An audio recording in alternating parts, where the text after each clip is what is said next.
Hey, everyone! If you enjoy my quantum audiobooks, you can support me by becoming a Patreon member. Your support helps me keep creating, and you'll get exclusive perks. You can also access my audiobooks directly through Google Drive. Check out the link in the description. Now, let's get started. Pallet Town, a quiet, untouched place where the world of Pokemon first began. Ash, come down for breakfast. You still need to see Professor Oak later. A gentle voice called from downstairs. Delia, wearing an apron, stood at the bottom of the stairs, waiting for a reply that never came. Sighing, she climbed up and opened the bedroom door. You're 7 now, Ash. You can't keep sleeping in. A messy head poked out from under the blanket. Mom, can't you tell him I'm sick? Say I've got a stomachache or something. Delia blinked, half amused, half annoyed, and gave the blanket a firm pat. I've told you, no lying. Now get up, you've got summer camp today. She left before he could protest. Ash stared at the ceiling for a moment, lost in thought. Just a while ago, he'd been a college student on Earth. Then came the accident. When he woke up, he was a baby again, reborn into the world of Pokemon, as Ash Ketchum himself. It was surreal. He'd always found the anime version of Ash kind of frustrating. So this time, he swore to do better. He trained, studied, and learned everything he could about Pokemon. But Pallet Town was small and dull. There wasn't much to do, and the other kids didn't share his interests. So he kept asking Delia to let him travel early. She refused, of course, and instead enrolled him in Professor Oak's summer camp to help him make friends. The problem was, Ash didn't want friends. He wanted adventure. Still, under his mother's insistence, he washed up, ate a quick breakfast, and trudged toward the school. Staring at the front gate, he muttered to himself, summer vacation, and I'm still going to class. If you wanted to be a trainer, you had to attend school first. Even Ash couldn't skip that rule. Professor Oak was waiting outside, smiling as Ash approached. Ah, there you are, Ash. Everyone's already here. Yeah, Oak ruffled his hair. Cheer up, you'll meet new friends today. Ash gave a dry chuckle. Can't wait. The professor just laughed and led him to a large classroom. All right, let's see how your waveguide sense is doing. Tell me how many people are inside. Waveguides, the life energy that flowed through every living being. A rare few could sense and even control it. Ash, for reasons tied to his reincarnation, had a gift for it far beyond normal. Closing his eyes, he reached out with his mind. The world faded, replaced by rippling threads of energy. After a moment, he said 37 in total. 5 adults, your assistants, and 32 kids. 10 are from Pallet Town. The rest I don't know. Professor Oak grinned. Perfect. Every single one right. It never stops amazing me. Then, with a teasing look, he added, and stop calling them kids. You're their age. Ash shrugged and walked into the room without answering. Oak followed with a helpless smile, stepping up to the podium. All right, everyone quiet down. Let's begin. The class was lively and full of excitement, except for Ash, who sat in a corner half asleep. Professor Oak kept things interesting with stories and trivia about Pokemon, and most of the children hung on every word. When the lesson ended, Oak smiled. That's it for now. Make sure you review what you learned today. Yes, the kids answered in unison. Good. We'll be heading into the forest next. Remember, stay close to your teachers. Cheers filled the room. To them, the word exploration was pure magic. To Ash, it was just another walk in the same forest he'd already explored dozens of times. Soon, the group entered the woods. A few wild Pokemon appeared, mostly Rattata and Pidgey, and the kids were thrilled. Oak led them to a clearing to set up camp for lunch. While everyone busied themselves cooking and pitching tents, Ash slipped away quietly. The forest was calling, and this time he intended to follow it on his own terms. Ash had drifted away from the group, wandering through the forest with his hands in his pockets, kicking at the dirt as he went. The familiar scenery didn't help his boredom. Same trees, same trails, same quiet hum of the woods. Then, a patch of grass rustled beside him. A small Pokemon hopped out, landing lightly on the path. The tiny creature didn't flinch or run. It just stood there, blinking curiously at Ash. Piku, he murmured, surprised. He'd never seen one in this forest before. The little Pokemon tilted its head and continued to stare. There was something oddly warm about its gaze, something that tugged faintly at Ash's chest. "Wait here," Ash said suddenly. He glanced around until his eyes caught a tall tree dotted with golden fruit. A few quick movements later, he was at the top, grabbing a handful before sliding smoothly back down the trunk. He held one out. "Try it. It's called a sour pear. You'll like it." He knew from experience that humans couldn't stomach them. It was so sour he'd nearly lost a tooth last time.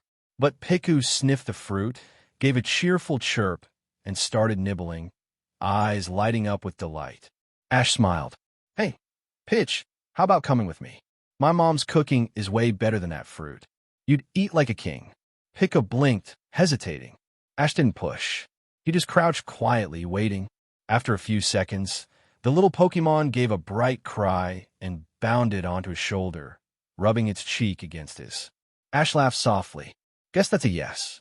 But before he could take another step, a cold mechanical voice echoed in his mind. "Fate fragment absorbed. Fate system awakening. Thank you, my master." Ash froze. System? He wasn't shocked by the word. Every transmigrator had one. But why now? After 7 years in this world. The voice replied, calm and monotone. "I was born because of you. Your arrival broke the original fate line and created a fragment of fate. I evolved from it, but remained dormant until now. Meeting Piku early provided the fragment I needed to awaken." Ash frowned. Fate line. It represents the predetermined flow of this world. Every event, choice, and ending fixed from the start. But you, as an outsider, exist beyond it. You can alter the flow. Ash went silent. The idea that life was scripted left a strange weight in his chest. But the thought of changing fate itself, that stirred something else entirely. "What can you do?" he asked. "My database contains all information of the original fate line, past, present, and future. I can also collect fate fragments when the timeline changes because of you. And these fragments, each time your actions alter fate significantly, a fragment is created. They can be used to unlock deeper information, like how a champion trains their Pokemon or where rare items lie." Ash's eyes widened slightly. That kind of knowledge didn't exist in any book or record. With this system, the world's secrets were an open page. However, the system warned, changing fate comes with consequences. Some may benefit you, others may not. Ash smirked faintly. "I wasn't planning to follow the story anyway. Would you like to view ordinary data?" "Show me Piku." A soft glow filled his vision, and a translucent screen appeared before him. Name, Piku. Gender, male. Ability, static.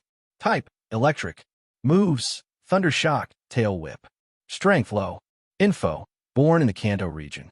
Intelligent, fated to meet Ash. Loves sour food. Highly talented with limitless potential. Ash's breath caught. Fated to meet him. This was that Piku. A grin spread across his face. "Let's test your power, partner." He scanned the area and spotted a lone Poliwag near a puddle. "There, our first target." Piku. Sparks danced around Piku's cheeks as it let out a bright cry and fired a thunder shock straight into a tree trunk. Ash blinked. "You missed." Piku froze, mortified, staring at the unharmed Poliwag. "Master," the system analyzed, "Piku's electricity control is unstable. It will improve with practice." Ash crouched beside the sulking Pokemon and rubbed its head. "Don't sweat it. Let's try again, yeah?" Piku. It nodded eagerly, cheeks sparking once more. But before it could attack, the Poliwag turned and bounced away. Ash laughed under his breath. "Looks like we've got some work to do." He glanced at the tiny electric type on his shoulder, his first partner, and his first step toward rewriting the fate of this world. At the same time, in another part of the forest, a little Stephanie wearing a straw hat was moving cautiously, her dark golden hair cascading down like a waterfall and her green eyes flashing with anxiety. "Everyone, where is everyone?" Little Stephanie shouted anxiously, obviously lost in the forest. Suddenly, the bushes next to her shook, and she was startled. "Ah, Little Stephanie screamed and took a few steps back involuntarily, but accidentally tripped and fell to the ground. Without caring about crying out in pain, little Stephanie stared at the bushes with a scared face. After a while, a pollywag jumped out of it. Pollywag just looked at her and ignored her and continued to jump into the depths of the forest and soon disappeared. Little Stephanie could no longer suppress the fear in her heart. Tears welled up in her eyes, and she cried out in a sobbing voice. So I said I didn't want to come to the summer camp. Mom! Just then, there was another rustling sound in the bushes. Little Stephanie was so scared that she held her breath, but she couldn't control her tears and flowed down her face. Pollywag! Don't run! It turned out that Ash was chasing the fleeing Pollywag with Piku. He pushed the bushes and came out and found little Stephanie sitting on the ground. What's wrong with you? Are you okay? Little Stephanie looked at Ash blankly for a few seconds before she came back to her senses and said with tears in her eyes, "My foot is injured." "Don't move, let me see." Ash half knelt on the ground, looked at the wound, then took out a handkerchief from his pocket and began to bandage it skillfully. "It hurts." Little Stephanie couldn't help but scream. After a while, the wound was bandaged. Ash looked at her and said, "Okay, try to stand up." "It hurts." Little Stephanie tried and gave up immediately. "No, I can't stand up." Her voice was full of tears, and it seemed that she would cry again at any time, which gave Ash a headache. In desperation, Ash had to stand up and stretched out his hand to encourage her. "How do you know if you don't try? Come on, give me your hand." Piku also stood on Ash's shoulder to cheer up little Stephanie. Little Stephanie hesitated for a moment, but still gently grabbed the hand. "Ah!" Little Stephanie cried softly, and then entered an embrace. Although it was a small chest, it was still very warm. "Didn't you stand up?" Ash smiled slightly. "Anyway, let's go back to the camp first." "Ah, yes." Ash held little Stephanie's hand and walked towards the camp. During this time, little Stephanie mustered up the courage to ask, My name is Lena. What's your name, big brother?" Hearing this, Ash couldn't help but pause, but soon recovered. "My name is Ash. I'm 7 years old this year." Ash tried to speak in a calm tone. "Huh, you're also 7 years old." This time it was Lena's turn to be stunned. "I'm sorry, I saw you grow so tall, but I didn't expect you to be the same age as me." "Nothing. To be honest, psychologically speaking, Ash is really a big brother. Look, Professor, I found them." Just when Lena was about to say something, a voice suddenly came from a distance, and then the two saw several figures running over. It was Professor Oak and his assistants. "Ash and Lena. Great, you are all safe." Professor Oak was almost going crazy, and he was relieved to see that the two were fine. After all, this was his summer camp, and if any of the children were injured, he would feel guilty for the rest of his life. "I'm sorry, I made everyone worry." Lena lowered her head apologetically. It's okay. Professor Oak smiled and waved his hand. "Oh, is your knee injured? Is it serious?" "It's okay. There's no bleeding, and it doesn't hurt anymore thanks to Ash." Lena smiled and said, "Ha, that's good." After that, Professor Oak changed his smiling face and yelled at Ash with a stern face. "What on earth are you thinking about? You dared to sneak away when I wasn't paying attention." "Oh, really?" Ash scratched his ears, looking completely indifferent. "Handle your attitude." Professor Oak was furious. "Look at Lena. She took the initiative to admit her mistake at the first time. Look at yourself. Don't you feel ashamed?" "Not bad. You." Professor Oak wanted to continue preaching, but suddenly found the Piku on Ash's shoulder and immediately changed his face. "Is this Piku? Where did it come from?" "It's a partner I just met." Ash took Piku off his shoulder and held it in front of Professor Oak. "Oh." Professor Oak looked at Piku for a while and smiled. "You are quite capable. You can make wild Pokemon so close to you." Ash said shamelessly, "Of course, Piku. Say hello to Professor Oak." "Pichu." Piku smiled and waved his little hand. "Ha, good boy." Professor Oak smiled and stretched out his hand to touch Piku's head. "Pichu." But Piku was startled by his abrupt action and subconsciously hit him with a thunder shock. "It's so numb, so numb, so numb." Asterisk 2. Professor Oak was fine. He deserved it. But Ash was the one who was hurt by Piku by mistake. Fortunately, Piku is still young, and this thundershock is not very powerful. But as the saying goes, the child's education should be started early. Ash decided to correct it immediately. Piku, remember this. Ash suddenly became serious. In the future, you can only use Professor Oak as the target of thundershock because he likes to be teased by Pokemon, remember? Pichu, Ash, don't teach this child the wrong knowledge.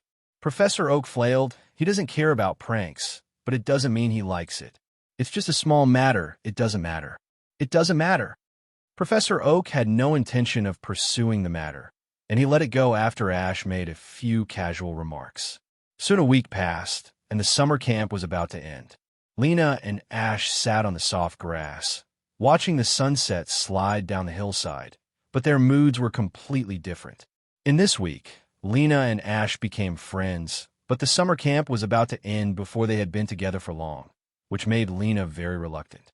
Ash, I will go back to Kalos tomorrow morning. Lena's tone was a little low. Oh, Ash answered casually. Lena couldn't help but feel a little choked up, complaining, What? Is this the only word you want to say? Then, tailwind all the way. Lena felt helpless, so she mustered up her courage and said with a red face, Ash, you don't feel reluctant to leave me? Ash was stunned for a while. He and Lena had only been together for a week. Could this little girl be so reluctant to leave him? Looking at Lena's expectant eyes, Ash had to perfunctorily answer her. A little bit, but we can still meet in the future, right? Lena was stunned at first, then nodded with a smile and stretched out her little finger to Ash.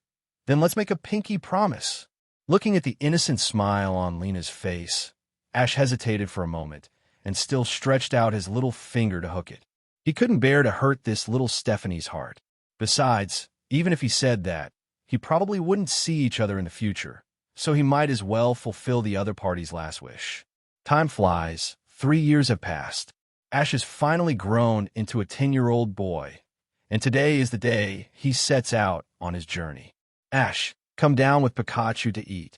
Delia shouted upstairs while preparing breakfast. Hearing Delia's call, Ash hesitated for a long time before slowly getting up from the bed, and Pikachu beside him stretched and yawned. Good morning, Pikachu. Pikapi. Piku also evolved into Pikachu at the beginning and received strict training under the training plan provided by the system, and its strength should not be underestimated. Ash took off his pajamas, put on a black vest, a pair of black casual pants, and finally put on a red short-sleeved jacket and a baseball cap. Everything is ready. After washing up, one person and one pet went downstairs, and Delia had been waiting for a long time. Mom, good morning. Pikachu. Good morning, Ash. Pikachu. Delia smiled and responded, then reminded, But Ash, you're going to be late. You still have to go to Professor Oak to get something today. If you're late, then you're late. Ash didn't care and ate breakfast leisurely with Pikachu. He already had Earl Dervish Pokemon, so he only needed to collect Pokédex and Pokeball, and it didn't matter if he was late. Then you go to the laboratory first. I'll help you pack your luggage. As she said, Delia was about to get up and prepare to go upstairs, and Ash saw this and hurriedly called her. No, I packed it last night. No, you're going on a long trip this time. What if you miss something? I have to check it myself. Delia refused, her tone unquestionable. Ash wanted to persuade her again, but seeing Delia had already gone upstairs, he could only sigh helplessly, quickly finish his breakfast, and take Pikachu to the direction of Professor Oak's laboratory. Pallet Town is a very small town, so the door of the laboratory can be seen in less than 5 minutes from home. At this time, a large group of people had gathered in front of the laboratory, and there were cheerleaders shouting, Great! Great! Gary! Come on! Come on! Gary! I should have come later. Ash frowned slightly when he saw this, and Pikachu nodded in admiration. Gary is his childhood sweetheart who grew up with him, and he is also Professor Oak's grandson. He was born with a silver spoon in his mouth since he was a child. He is a typical rich second generation. The laboratory door was blocked, and Ash planned to go in from the side road, but suddenly a figure blocked his way, and this person was Gary. Gary looked at Ash with a playful look on his face for a while, then laughed and said, Hey, isn't this Ash? You are late, late on the first day of departure. Is this attitude really suitable for being a trainer? Gary, are you a sissy? You talk too much. Ash never speaks politely to Gary because he always dislikes him. What did you say? Gary raised his eyebrows and said dissatisfiedly, You are still so irritating, and you are not allowed to call me Gary directly. You have to add the word June at the end. Xiao Jun. It's Mao Kun. Gary was so angry that he was about to jump up and down. He felt that if he continued to talk like this, he would be P************** D off by this guy sooner or later. He simply ignored him and turned to shout to the people who were seeing him off. Okay, everyone in Pallet Town, I'm leaving. After that, Gary got on the luxury car that his family had prepared for him. There was even a driver on it, which showed how much Professor Oak doted on him. Thank you all for coming to see me off today. Now I, Gary Oak, will start my Pokemon training. Gary waved his hand and shouted loudly. The car moved forward slowly, and the guards followed reluctantly. Power trip guy. The dissatisfaction on Ash's face disappeared in an instant. But when we get to the Indigo Plateau Conference, we will give him a good show. Right, Pikachu? Pikachu. Pikachu patted his chest confidently with his little hand. At this moment, the sound of footsteps came from behind. Ash and Pikachu looked back and saw that it was Professor Oak who walked out of the laboratory. Ash, you are so annoying. You are late, and you don't even need to come in. Now all the Pokemon suitable for beginners have been taken. Professor Oak complained while scratching his head. I have Pikachu. That's enough. Ash smiled and touched Pikachu on his shoulder. After 3 years of getting along, he and Pikachu have become inseparable. But you will suffer a loss this way. Your family paid a lot of fees, but you only got a Pokédex and 6 Pokeballs. Professor Oak looked a little embarrassed. He didn't want to see Ash suffer a loss. After all, the relationship between the two was so close. In this world, as long as the family paid a fee to the Alliance, children over the age of 10 can get an Earl Dervish Pokemon. However, the Alliance's laws strictly prohibit the buying and selling of Pokemon. So this money is only the fee for the Pokédex, and the Pokemon is a gift. It doesn't matter. Give it to me when you find a suitable Pokemon later. Ash said indifferently. That's all I can do. Professor Oak took out a red machine and 6 miniature Pokeballs from his pocket. Here, this is your Pokédex and Pokeballs. Use them well. Thanks, Professor. Just as Ash received these things, he suddenly heard footsteps next to him. Looking back, he saw Delia and many neighbors. Ash hurried over with a bitter smile on his face. Mom, why did you call everyone here? It wasn't me who called them. Everyone came to see you off on their own initiative. Delia said with a smile. Although Pallet Town is a very small town, the residents are very enthusiastic. In addition, Delia is very kind, so there are many people who came to see Ash off. Ash, I know you are a very smart child. Mom, I'm also very relieved that you can go out alone, but you must be friendly to others outside so that you can make friends. Delia kept nagging, and Ash rarely interrupted. He waited until his mother finished talking before he reached out to take the backpack. I've remembered everything, Mom. Take care of yourself, and don't work too hard. Don't worry. Delia smiled and touched her son's head. Pikachu, Ash is in your hands. Pikachu. In this way, Ash and Pikachu set off on their journey with everyone's farewell. Miyazaki Mountain is a mountain near Pallet Town. It is also the first stop on Ash and Pikachu's journey. There's a Pokemon that he really wants to capture. Walking on a mountain road, Ash looked at the familiar scenery around him and said with some emotion, Pikachu, if nothing unexpected happens, today may be our last time here. He and Pikachu have been practicing on this mountain for almost a year. With the help of the system and Pikachu's efforts, they have almost defeated all the Onyx on this mountain. There is only one left, the biggest one. Pikachu. Pikachu also kept looking around, but his bright eyes flashed with a strong fighting spirit. It has been waiting for this day for a long time. When they walked halfway up the mountain, an old meatball shop appeared in front of them. Grandma, are you there? Ash shouted into the shop. I'm coming. Not long after, a voice responded, and then an old woman came out of the shop, hunched over, with a head full of white hair, but looking very energetic. Oh, it's Ash and Pikachu. Long time no see, hello. The old lady greeted them kindly. Hello, Pikachu. Ash and Pikachu returned the greeting quickly. They had received a lot of care from the old lady over the past year, and she often let them stay overnight. You are here to practice again, right? I'll prepare some snacks for you. The old lady smiled kindly and walked into the shop. After a while, the old lady came out again, holding a wooden plate with 2 cups of tea and 4 strings of meatballs on it. Here, please enjoy. The old lady brought the things to them and said kindly, Thank you. Pika. Ash and Pikachu sat on a bench under the eaves of the shop, enjoying snacks and chatting with the old lady.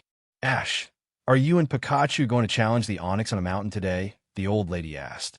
The environment of Mount Miyazaki is very suitable for Onyx, so the Onyx here are larger and stronger than Onyx in other places.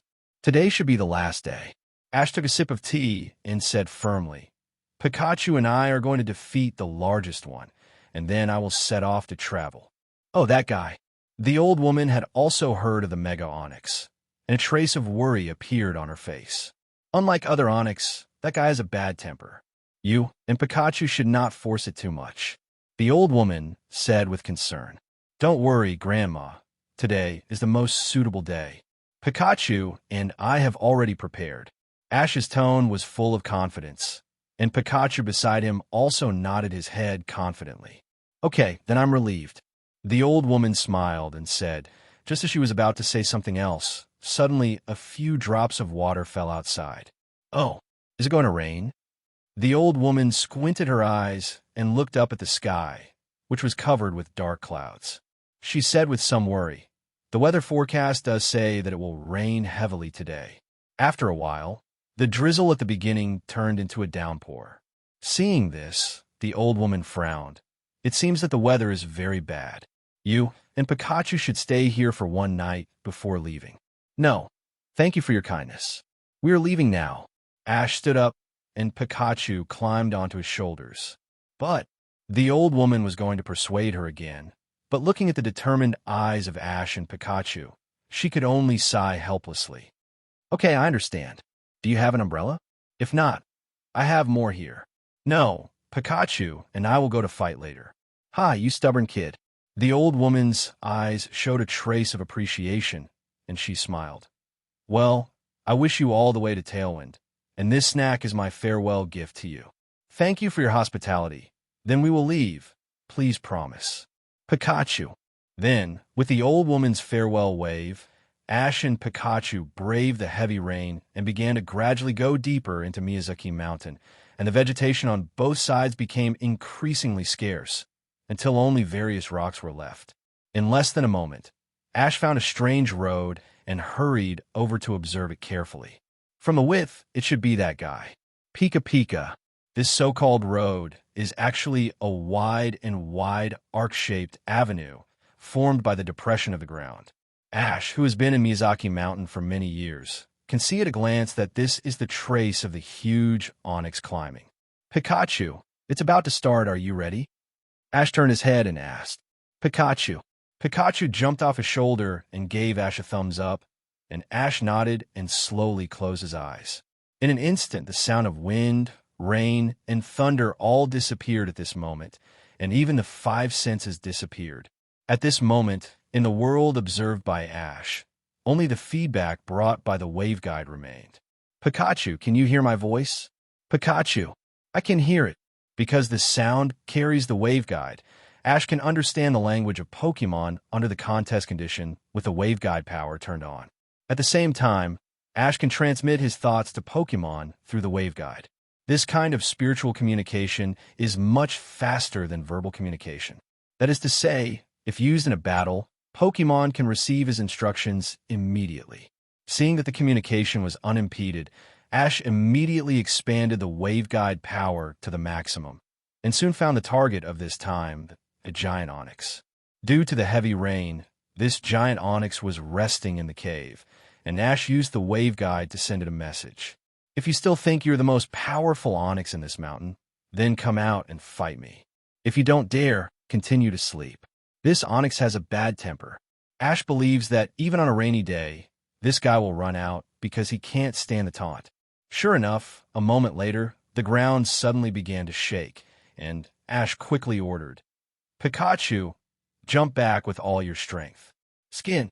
Years of training have made the two of them extremely tacit.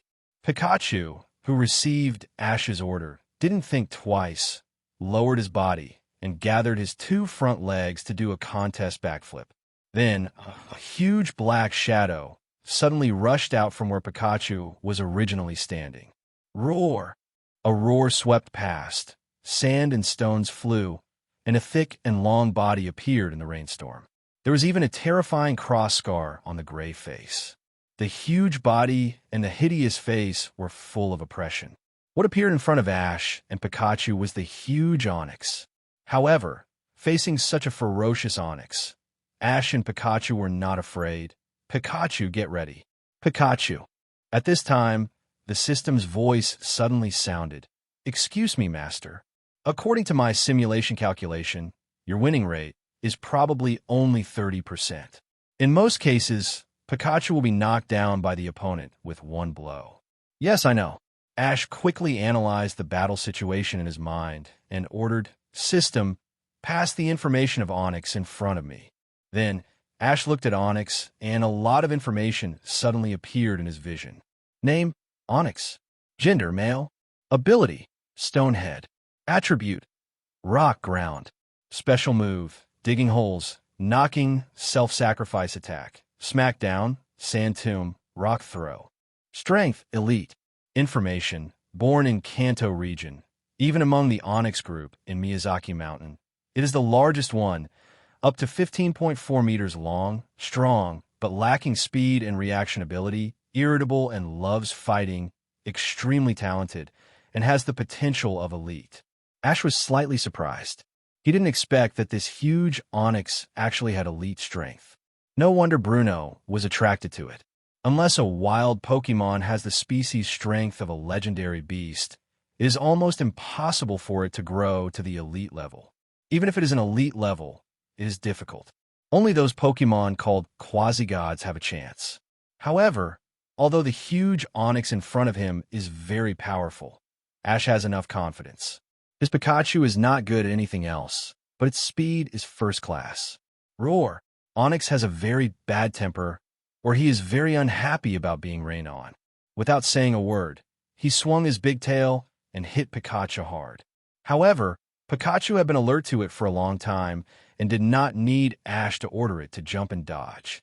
Seeing that the attack missed, Onix also realized that the little thing in front of him was very fast and began to use other tactics. Roar! With a low roar of Onix, the surrounding ground began to turn into sand with its huge body as the center. This is the ultimate move of the ground system, Sand Tomb. Once rival is trapped in it, it will be difficult for it to escape. However, Ash was not surprised but delighted and decisively ordered, "Pikachu, use electromagnetic levitation." Pikachu. Pikachu's body suddenly flashed with spark, and the whole body floated up and left the ground. Aiming at Pikachu's weakness, Ash had already used the method recorded in the Destiny database to let Pikachu learn this trick. Otherwise, he would not dare to challenge the Onyx group on Mount Miyazaki rashly. Sand Tomb could no longer work on Pikachu, but it hindered Onyx because it was still raining and the ground became muddy after the sand mixed with water. This made Onyx, who was originally slow, almost unable to move. Pikachu, use agility to approach the opponent. Pikachu. Pikachu's figure was as fast as lightning, rushing towards the opponent at a very fast speed, and although Onix was inconvenient to move, it used its tail to roll up large rocks and smash them at Pikachu. Avoid all. Actually, Ash didn't need to say much. With agility, Pikachu was not so easy to be hit. It dodged all the attacks. Feeling that Pikachu was approaching Onix, Ash immediately ordered, "Pikachu, jump on Onix's head and then use Orberg tail to hit the wound on its face." Pikachu. Pikachu jumped on Onix's body nimbly, and in the blink of an eye, it jumped on a rival's big head. The next moment, Pikachu's tail emitted white light, and it jumped again lightly. Its small body rotated in the air, and its hard tail hit the scar on Onix's face fiercely. Roar!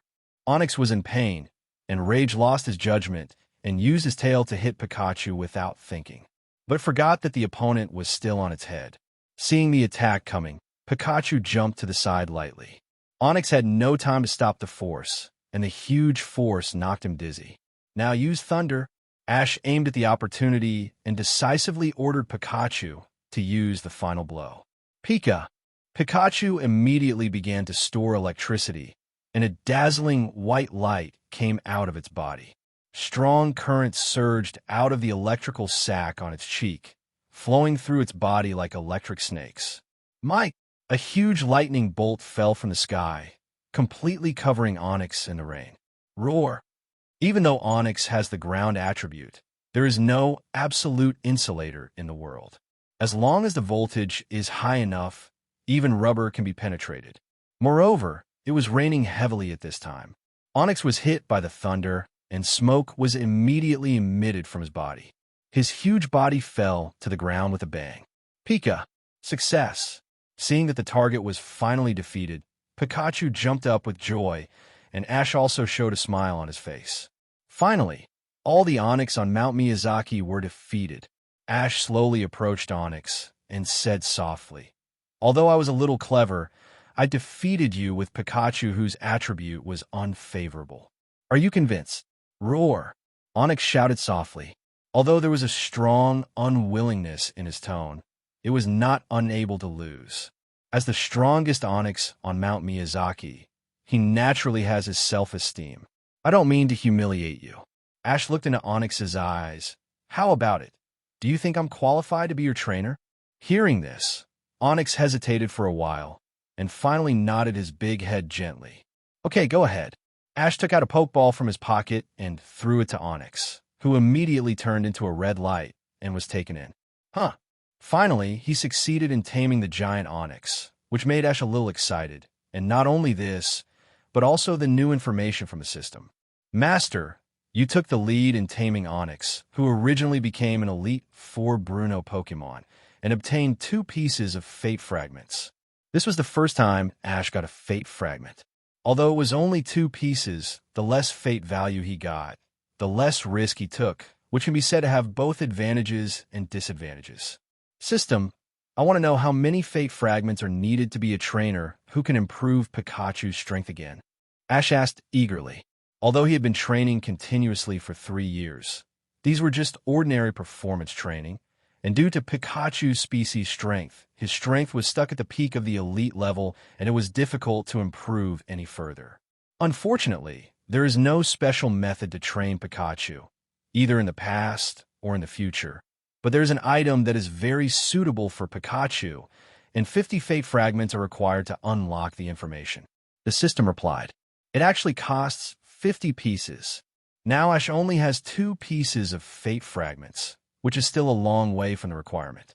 He simply put it aside and started to prepare to go down the mountain with Pikachu, heading towards the direction of Chongpan City.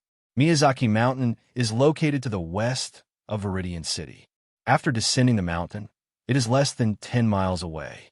Ash and Pikachu arrived at Viridian City in just a few hours. "Master, because you took another route, you missed the encounter with Misty and got 2 pieces of destiny." Ash was slightly stunned after receiving this information, but soon forgot about it. He did not want to avoid Misty, but it was impossible for him to go to her on purpose. However, he did not expect that such a thing could affect the destiny line. This is an unexpected gain. Not long after, Ash entered the center of Viridian City. Unlike the small pallet town, Viridian City is a modern metropolis with luxurious buildings everywhere around it. Even though it is now night, the whole city is still brightly lit, and its prosperity can be seen. "Hello, please show your ID."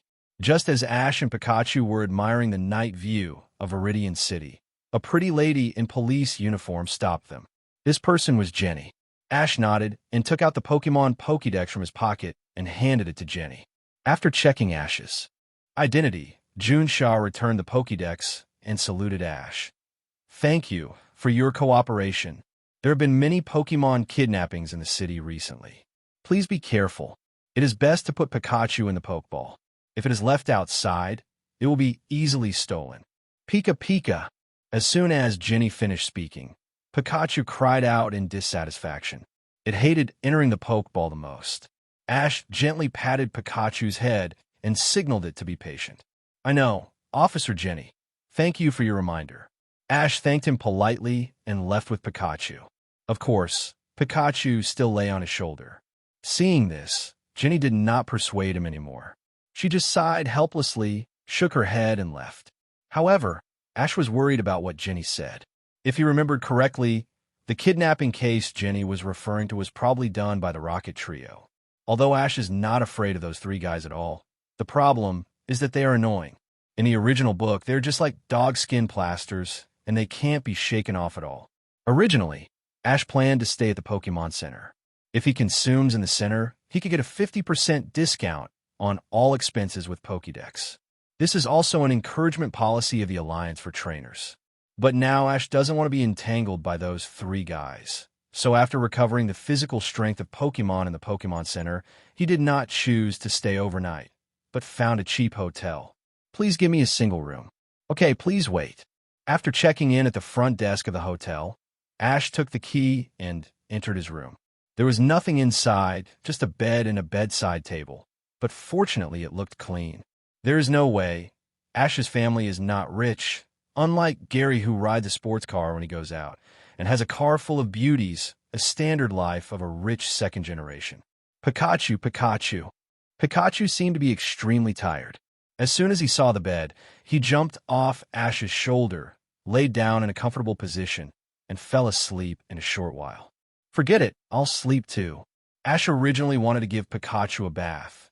After all, they had been in the rain all day, but seeing that Pikachu was too sleepy, he gave up.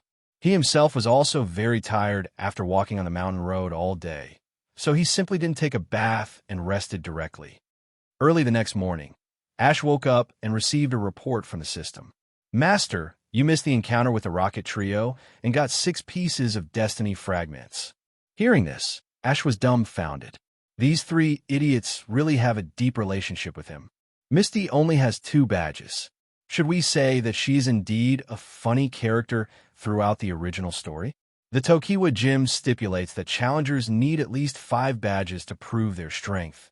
And now, Ash doesn't even have 1 badge, so he can only go to Nibby City to challenge other gyms.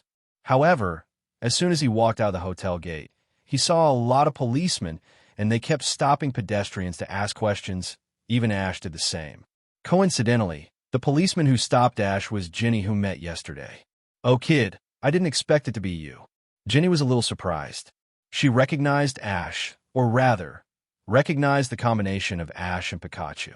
Excuse me? Ash asked. It's like this. Zhiye's face straightened.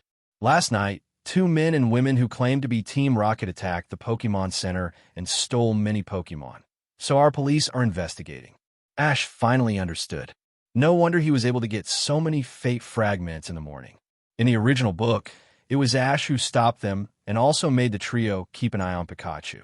Although Pikachu escaped now, the Pokemon of others were stolen.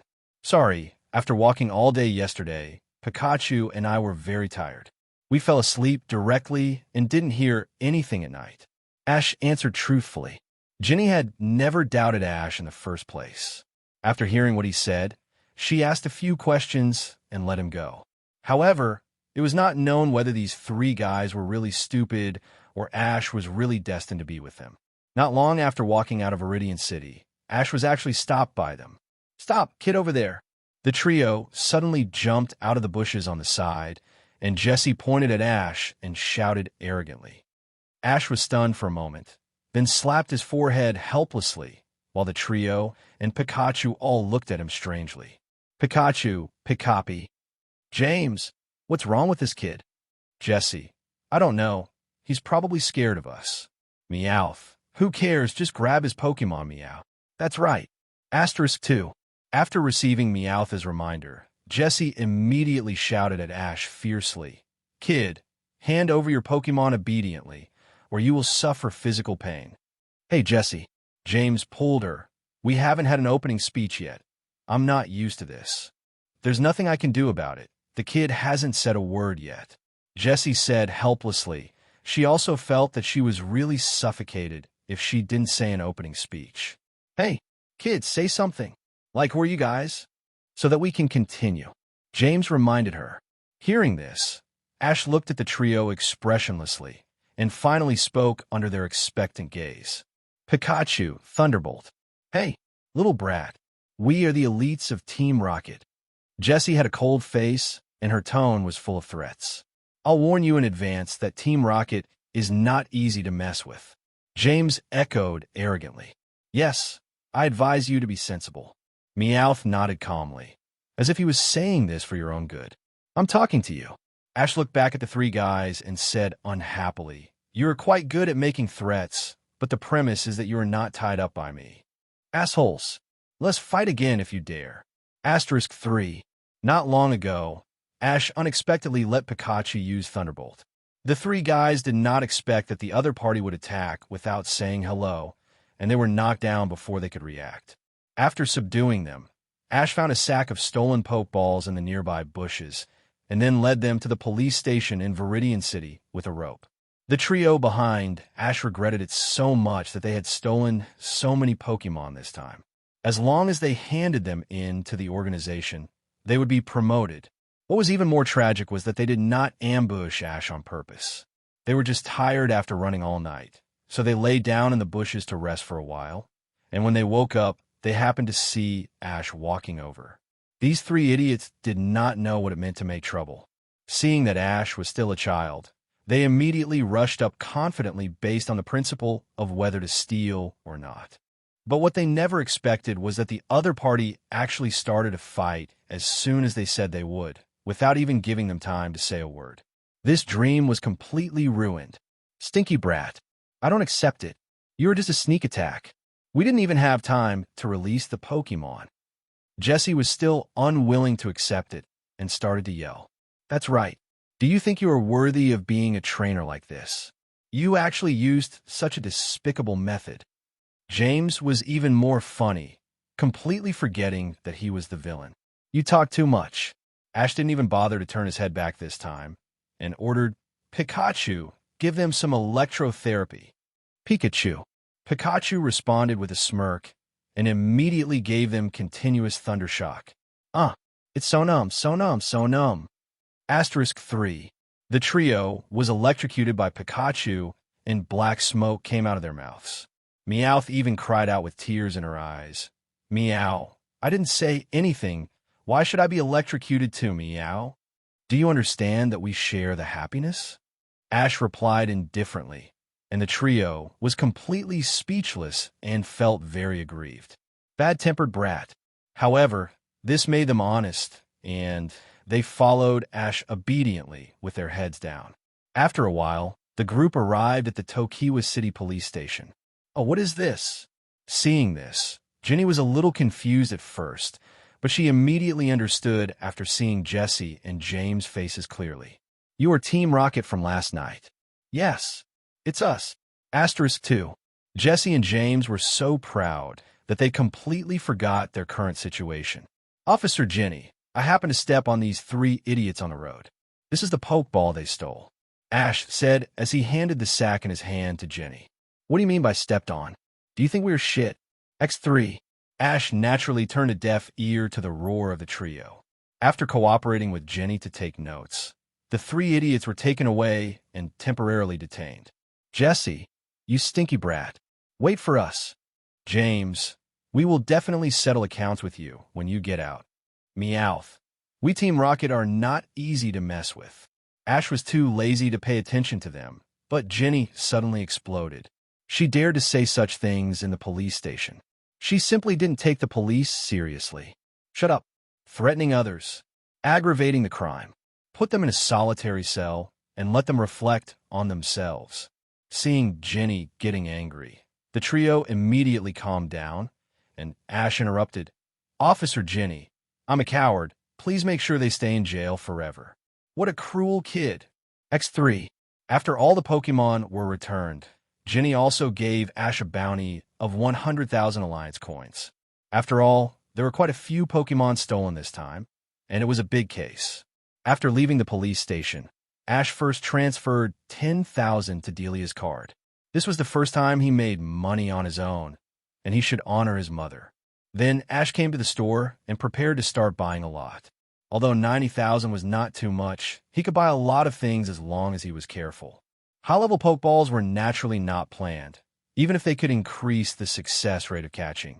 But Ash preferred to make wild Pokemon convinced so that the intimacy after catching would increase faster and there would be no need to worry about disobedience.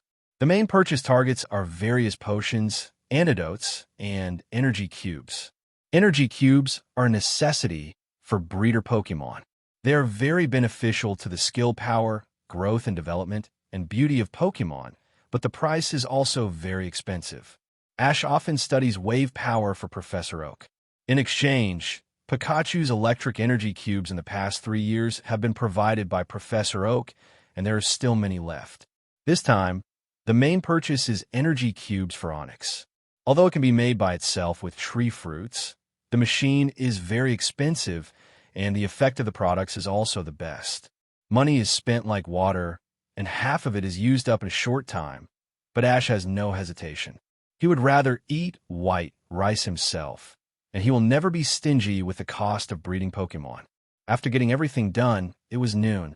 After Ash hastily finished lunch, he took Pikachu into the Evergreen Forest again.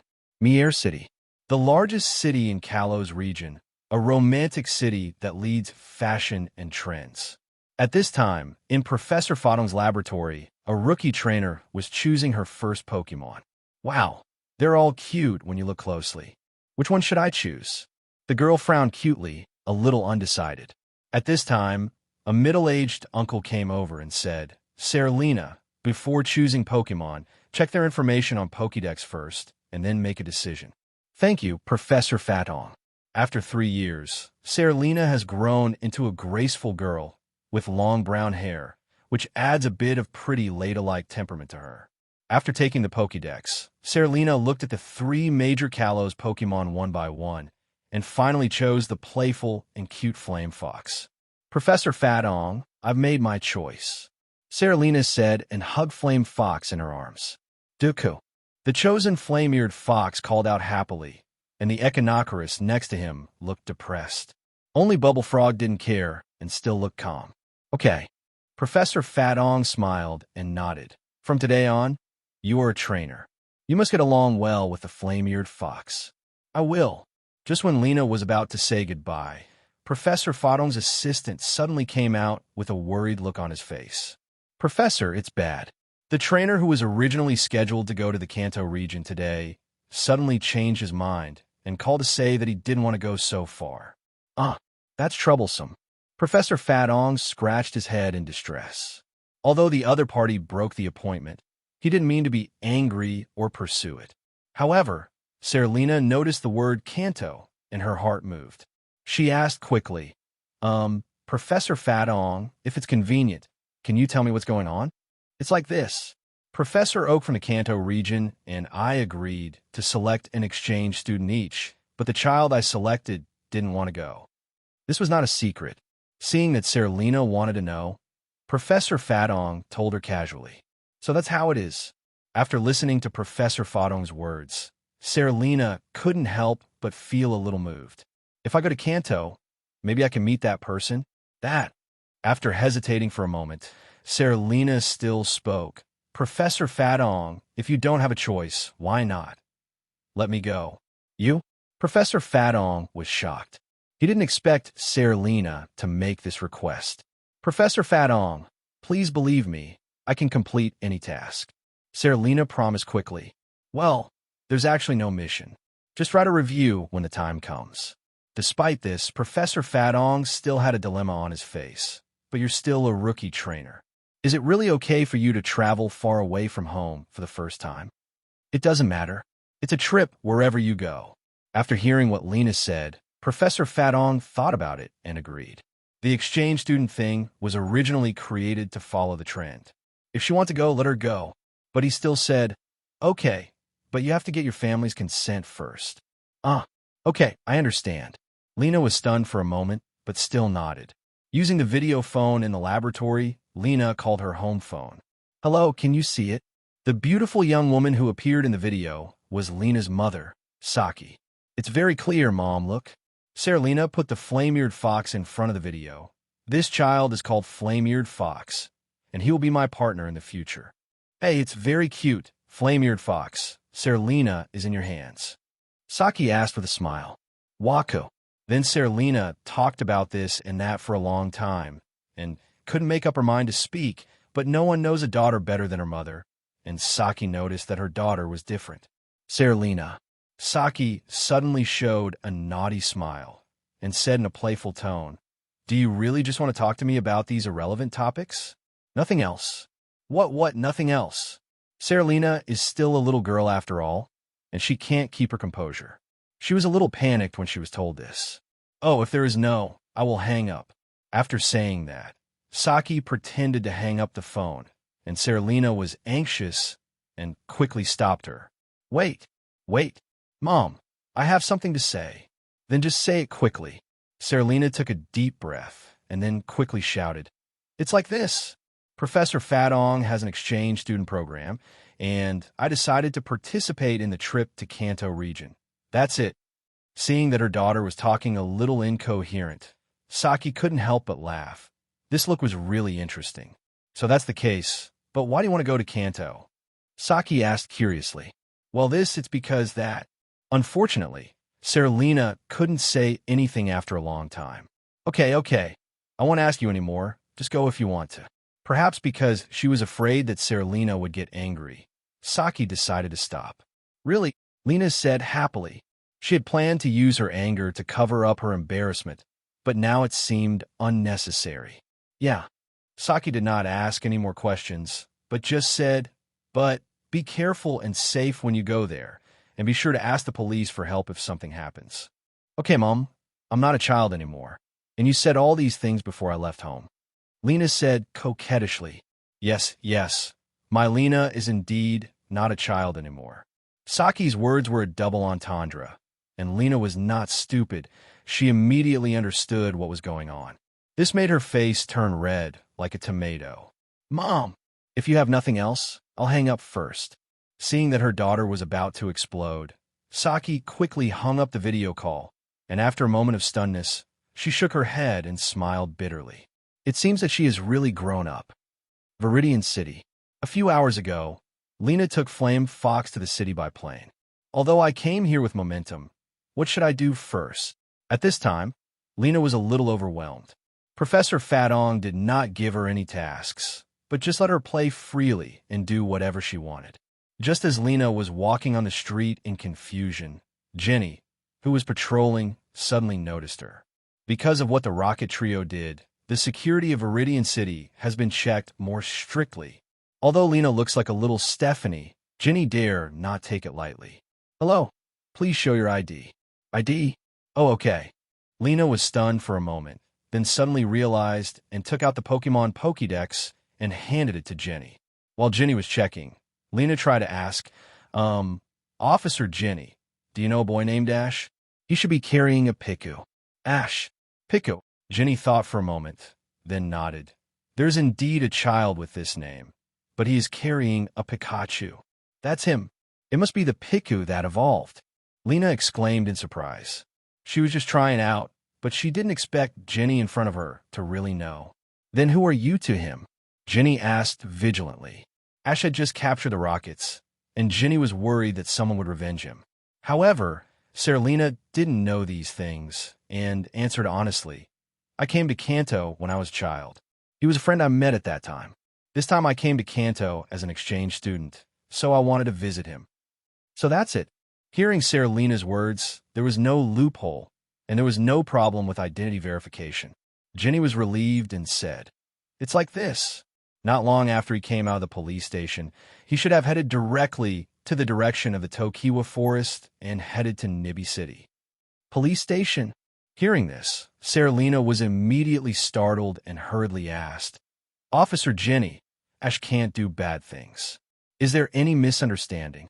No, he didn't do anything bad.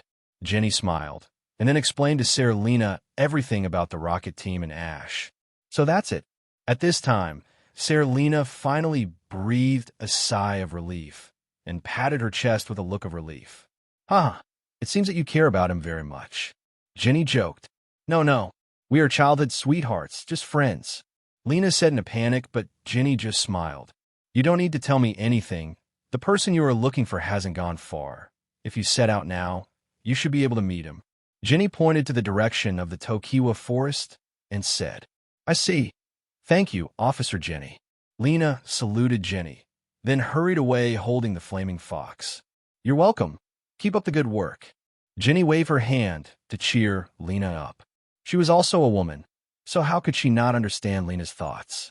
But Jenny was a little worried. She felt that although Ash looked handsome and had a sense of justice, his personality seemed a little cold. However, these thoughts were only fleeting, and this was not what the police should care about. Hee, I have to keep up the good work too. Jenny laughed softly, then shook her head and stopped thinking about those things, and began to continue working hard to protect the safety of the city. The Evergreen Forest is located between Evergreen City and Nibby City. The densely lush trees make it difficult for light to penetrate. The entire forest seems a little dim, and there are many bug-type and flying Pokemon in it. Therefore, this forest is daunting for many people. It's a bit scary here. Lena walked into the forest carefully, holding the flame-eared fox tightly in her arms to seek some comfort. Yaku! But the flame-eared fox couldn't stand Lena's strength and called her softly. Sorry, flame-eared fox, are you okay? Lena quickly loosened her strength, but at this moment, she seemed to step on something without paying attention. God! An unpleasant bird growl came from under her feet. Lena looked down strangely. Her face changed instantly, and she quickly stepped back a few steps. It turned out that Lena accidentally stepped on the tail of the Spearow, and at this time the Spearow was staring at her fiercely, with a smiling red light flashing in his eyes. Spearow is very common in all regions of the Alliance. Although it is small, it is very irritable. It will attack anyone who invades its territory without hesitation. Sorry, I didn't mean it. Lena bowed and apologized. Unfortunately, although Spearow is not strong, it has a very tough character, or in other words, it will take revenge. Zhiye! Spearow screamed shrilly, and then its pointed beak emitted a dazzling white light, and its body was like an arrow from a string, stabbing straight at Lena. As a rookie, Lena didn't expect that the Pokemon in front of her would attack her directly. She was stunned for a while, not knowing what to do, and just stared at the attacking Spearow. Yakko, however, the flame fox jumped from her arms to the ground, and a gorgeous ember sprayed directly from its mouth at the attacking Spearow. This ember not only interrupted Spearow's attack, but also burned it so much that it screamed and fell to the ground. It was not until this time that Seralina reacted, with a face full of fear. Thank you, flame-eared fox. Seralina rubbed its head affectionately. Yakko, but Spearow was not in such a good mood as them. Unwilling to give up, Spearow made another ugly growl, which was much louder than before. If someone had some experience, they would naturally know that this was Spearow's signal to call his companions. But Seralina didn't understand and thought that this Spearow was angry. Don't be like this. I didn't step on you on purpose, and I apologize to you. Seralina said, a little unhappy. This Spearow was really too stingy. Just when she was about to say something else, a fluttering sound of wings came from soaring in the sky. Lena and the flame-eared fox looked up in surprise and saw a bunch of Spearows suddenly appearing from a tree not far away and flying towards them. Wow, run! No matter how confused Lena was, she knew something was wrong, so she quickly picked up the flame-eared fox and ran as fast as she could. But how could two legs outrun the flying creatures in the sky? Seeing that they were about to be caught up, Lena was anxious when she suddenly heard a familiar yet unfamiliar voice. Pikachu, chase them away, Thunderbolt. These Spearows were just weak creatures. A large number of them were easily knocked down by Pikachu's Thunderbolt, and the rest all ran away. Ash! Lena's voice was full of surprise. Although she hadn't seen him for 3 years, she still recognized him at first sight. Do you know me? Originally, Ash was wandering around in the forest with Pikachu, hoping to capture a bug-type or flying Pokemon with good potential. Unfortunately, the ones he encountered were all mediocre in talent and potential. The system evaluates Pokemon into talent and potential. The former represents the speed at which Pokemon grows in strength, and the latter represents the height that Pokemon can reach.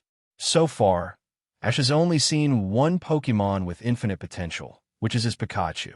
He has never seen it anywhere else, not even in Professor Oak's laboratory.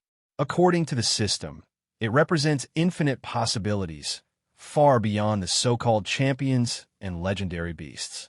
After all, the opponent is Pikachu, the darling of the Fate line in the original work. Seeing that Ash didn't recognize her, Lena felt awkward and disappointed. I am. Wait a minute. Ash interrupted her suddenly, staring at her with his eyes, thinking. Lena was very well behaved, and she didn't say anything, just praying in her heart. Ash, you must recognize me. You are. Lena, Ash said hesitantly. After all, they haven't seen each other for 3 years. Although he has a good memory, he can't be sure for a while. Yes, it's me. Lena immediately showed her joy and said with a smile, Ash, long time no see. And Pikachu, do you remember me? Pikachu. Pikachu nodded happily. Lena often fed it food, so the relationship between the two sides was also good.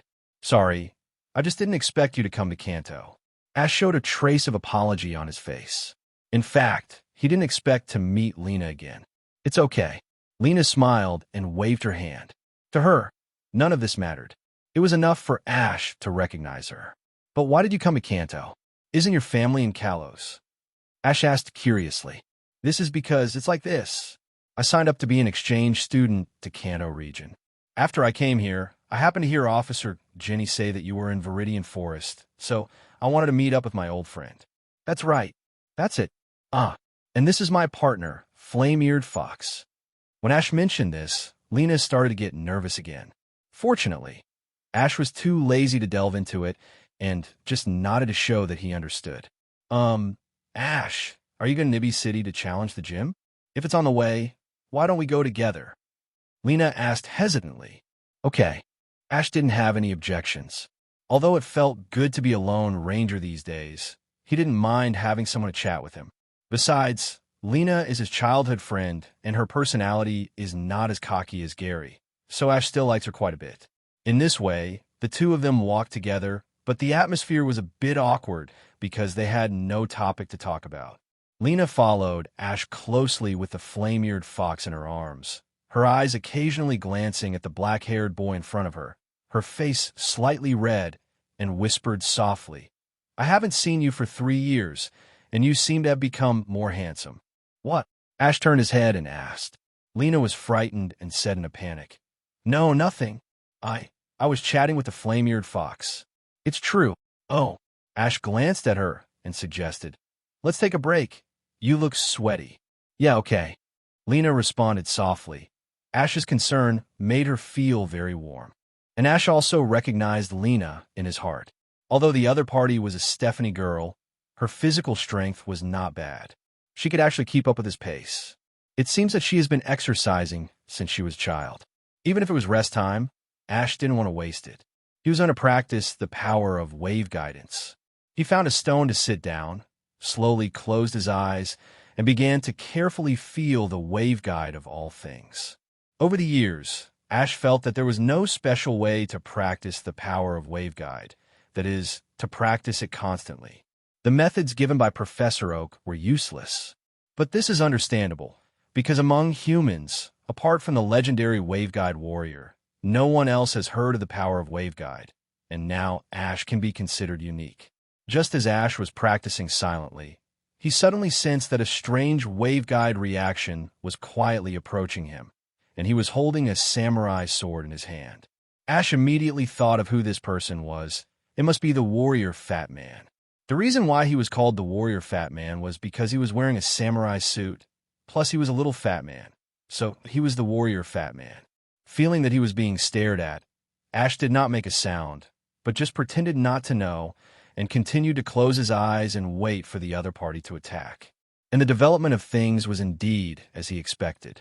The warrior fat man approached Ash step by step, and when the distance was almost right, he quietly drew out the samurai sword. Huh! With a roar, the warrior rushed out of the bushes and rushed towards Ash with full momentum. Normal people would be frightened by this move, such as Lena, who didn't react at all and couldn't say a word with her mouth wide open. Unfortunately, the warrior's target was Ash, which meant he was doomed to be unlucky. Facing the aggressive warrior, Ash still sat there with his eyes closed, but leaned slightly, easily avoiding the tip of the knife that was slashing towards his nose, and then kicked the opponent's vitals. This was the end of the warrior's life. He took a breath, bent his waist, covered his lower body with his hands, and looked painful. Ash, are you okay?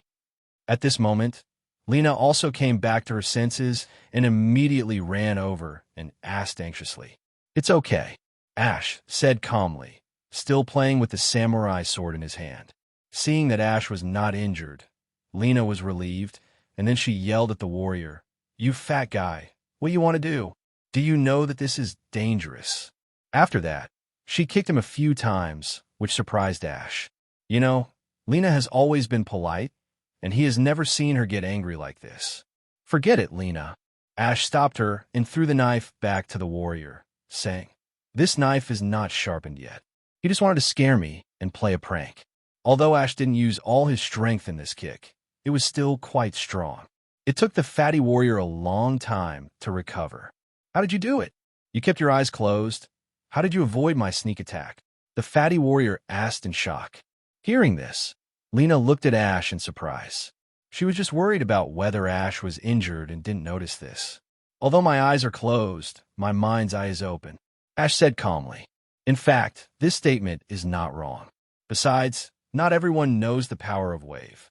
It is easier to understand if it is called the mind's eye. Mind's eye, so powerful. Come and fight Pokemon with me. The fatty warrior's eyes flashed with excitement.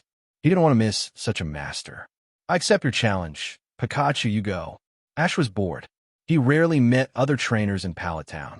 He rarely had the opportunity to fight with others. Pikachu. Pikachu ran up confidently, looking eager to try. It was tired of bullying wild Pokemon. Ash, Pikachu, come on. Lena seemed to be very interested in the Pokemon battle, holding Flame Fox and watching the battle. Okay, then it's your turn. Come on, Pinsir. The expression of the warrior became serious, and he sent out his Pokemon. Pinsir is a very powerful bug-type Pokemon, not worse than Scyther, especially in terms of strength. It is a few points stronger than Scyther. However, the warrior has not been a trainer for long. Although his Pinsir looks quite fierce, according to the data fed back by the system, the level is far behind Pikachu. Master, the opponent's Pokemon has strong defense, but insufficient special defense. According to my intelligence, in most cases, Pikachu can solve it with one Thunderbolt. Got it, Ash said in his heart, but he didn't want to end the battle so easily. You attack first. Okay, then I won't be polite. The warrior Xiaopeng didn't dare to be arrogant. In his heart, the opponent was a mysterious master. Pinsir used the cutting trick.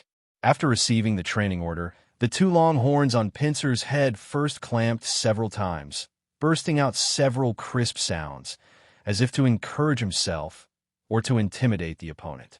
Then, the body leaned forward slightly and rushed towards Pikachu with two big horns. Pikachu, avoid it and use Orbird Tail. Pika. Pikachu's eyes were fixed on the opponent, aiming at the right time and lightly jumping into the air. At the same time, the tail emitted a burst of white light and became as hard as Orbird. Then Pikachu's hard tail hit Pinsir's head, almost knocking it down, but it finally stood up tenaciously. Well done, Pinsir. Just use your long horns to attack the opponent. Pikachu, keep fighting back with your Orbird Tail. Although Pinsir's long horns are very hard, Pikachu's Orbird Tail is not inferior to it. The two Pokemons fought back and forth, neither of them giving in. It was as if two swordsmen were fighting, and the crisp knocking sounds kept echoing on the field. What's wrong with Ash? Why doesn't he let Pikachu use Thunder Shock? Lena, who was watching the battle, was secretly anxious, but the warrior fat man was also anxious. How is this possible? The opponent's strength is actually comparable to my pincer. The warrior Xiaoping couldn't believe the scene in front of him. If it was another rival, it would be nothing, but the Pokemon on the opposite side was a Pikachu. After all, just looking at the size, Pikachu and Pinsir are quite different. Pikachu superimposed the Electro Ball on the Orbird tail. Seeing that he couldn't defeat Pinsir, Ash decided to try a combo. Ash had let Pikachu practice this combo a long time ago, but he couldn't find a suitable rival to try it. The Pokemon near Pallet Town were too weak, and the Pokemon on Miyazaki Mountain were all ground attribute. Pikachu. Pikachu responded excitedly, and couldn't help shouting his heart. Finally, he could use the Thunder Shock trick. Instantly, endless electricity burst out from its body, converging to the top of the tail that maintained the Orbird contest condition, and finally formed an amazing Golden Thunder Electro Ball. Awesome! Duck! Lena and Flame-Eared Fox screamed at the same time. It was the first time they had seen this kind of combination skill. They all looked at the field with wide eyes, afraid of missing any of the process. Pinsir, use Harbang. The fatty warrior also saw the extraordinariness of this move and quickly asked Pinsir to use his defensive trick. Pikachu! Pikachu shouted loudly, and the iron tail surrounding the Electro Ball was even more powerful. With just one blow, Pinsir, whose body was glowing white, was blasted away and fell to the ground, unable to get up. This combination skill is a combination of physical attack and special attack, while Pinsir's Hardbang can only improve defense. Pinsir, are you okay? The fatty warrior hurried to check on Pinsir. Great! We won! Lena was even happier than if she had won, and ran happily to Ash's side. Ash was also very happy, but not because he won the battle, but because Pikachu's first combo was successful. It seems that the usual practice is still effective. But Ash, why don't you let Pikachu use Thundershock? Are you letting him down? Lena asked in a strange way. Of course not. Ash took out a towel to wipe Pikachu's body and said, Pikachu is not suitable for continuous battles. He is good at electric special moves and speed. If rival specifically targets this, it will be difficult. So I also want Pikachu to practice physical attack special moves, and that Pinsir is a good practice for rival. Is that so? Lena nodded as if she understood. You are very powerful. Are you also a trainer of Pallet Town? At this time, the warrior fat man came over and asked. That's right. Ash nodded. Sure enough, I met 3 trainers from Pallet Town before, especially the one named Gary, who trained Pokemon very well. I think he should be on par with you. The fatty warrior laughed. Upon hearing this, Ash's face immediately turned cold. I think you should get a pair of glasses. The fatty warrior was confused. How did he offend him? Nibby City. Hey, Ash, who is Gary that person is talking about? These days, Lena has been obsessed with this matter, asking Ash every now and then, almost annoying Ash. Gary? There is no such person in our town. Ash also lied without changing his expression. What? You must be lying. Lena pouted unhappily, somewhat dissatisfied with Ash's uncooperative attitude. She had no interest in Gary, but just wanted to know more about Ash. Seeing that Ash couldn't get any answers here, Lena set her sights on Pikachu and asked, Then Pikachu, can you tell me? Pika. Pikachu's face suddenly showed an embarrassed expression, and then shook his head helplessly, with a look of I really don't want to say. No way. Lena was a little embarrassed when she saw this. It seemed that the relationship between the two was really bad, and she didn't know what happened. In fact, this was just Lena's misconception. Ash didn't hate Gary. He just ignored him from the bottom of his heart. After all, he was a time traveler. How could he bother with a 10-year-old kid? If he couldn't afford to offend him, he could avoid him. Not long after, the two came to the Pokemon Center, first entrusted the Pokemon to Joy to recover their strength, and then began to call their families. Mom, I'm in Nibby City. How are you doing recently? Ash first reported to Delia that he was safe. Although Delia was a little reluctant on the day of departure, she had a strong acceptance ability like Ash, and she adapted to it in a few days. At this time, she was leisurely making a facial mask. I'm doing fine, but Ash, you're amazing. Delia excitedly showed him a certificate. This is from Officer Jenny in Viridian City. I didn't expect my son to be able to catch the bad guys. Seeing this, Ash frowned slightly and secretly blamed Jenny for being nosy. He was afraid that Delia would worry, so he wanted to hide this matter. He knew his mother very well. Although she always had a smile on her face, she kept her troubles to herself and never told her children. This is the tenderness of a mother.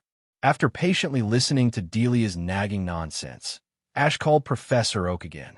He was still the same as before, still strong and healthy, and looked very healthy. After the two chatted for a while, Professor Oak gave Ash an unexpected news. Ash, I have found the Earl Dervish Pokemon that suits you. It is definitely suitable for you. Professor Oak said mysteriously. Oh, what is it? Ash was not very curious, thinking that it was probably just the 3 Pokemon from other regions at most. Hee, you'll know when I teleport it to you. Professor Oak kept it a secret. After a while, a Pokeball appeared on the teleportation device next to him, and Professor Oak in the video asked, How is it? Ash, did you receive it? I received it. Ash picked up the Pokeball and showed it to Professor Oak. Okay, open it quickly and take a look. You will definitely be satisfied. Ash was also a little curious and quickly released the Pokemon inside. What appeared in front of him was a smaller Pokemon that looked a bit like a puppy and stood on 2 legs. It's Riolu. Ash was a little surprised to see this. Riolu is also an extremely rare Pokemon, and almost no one has seen in the wild. How is it? It's a surprise, isn't it? Professor Oak said with a smile. He spent a lot of effort to get this Riolu. After all, Ash has helped him a lot over the years, and Professor Oak also wants to repay him. Thank you, Professor. Ash secretly remembered this favor in his heart. Don't be polite to me. Professor Oak smiled and waved his hand. It is said that there is a Lucario follower next to the Wave Warrior. I'm looking forward to how well you, who have the power of Wave, can train this child. I understand, Professor. I will definitely not let you down, Ash said solemnly. After hanging up the phone, Ash began to try to communicate with Riolu. Hello, my name is Ash. Please give me more advice in the future. However, Riolu did not speak, but just nodded to Ash. Ash was not surprised to see this. After all, some Pokemon will not adapt to the new trainer, but it will be fine after a while. System, pass Riolu's data to me. Then, a lot of information suddenly appeared in Ash's vision when he looked at Riolu. Name, Riolu. Gender, male. Ability, unyielding heart. Attribute, fighting. Special move, bide, return punch, quick attack. Strength, intermediate. Information, born in Sinnoh region, was attracted by the wave power of Ash and swore allegiance. Loyal and self-disciplined, taciturn, very talented, potential elite. This Riolu seems to be very close to Ash, of course. He didn't express it in action, but he could tell from the wave feedback that he was full of goodwill towards him, probably because he was attracted by Ash's powerful wave power. At this time, Serena came over after talking to her mother on the phone. Seeing the newly appeared Riolu, she asked curiously, Ash, where did this Pokemon come from? It's called Riolu, and it's the Earl Dervish Pokemon that Professor Oak gave me. I see. It looks very energetic.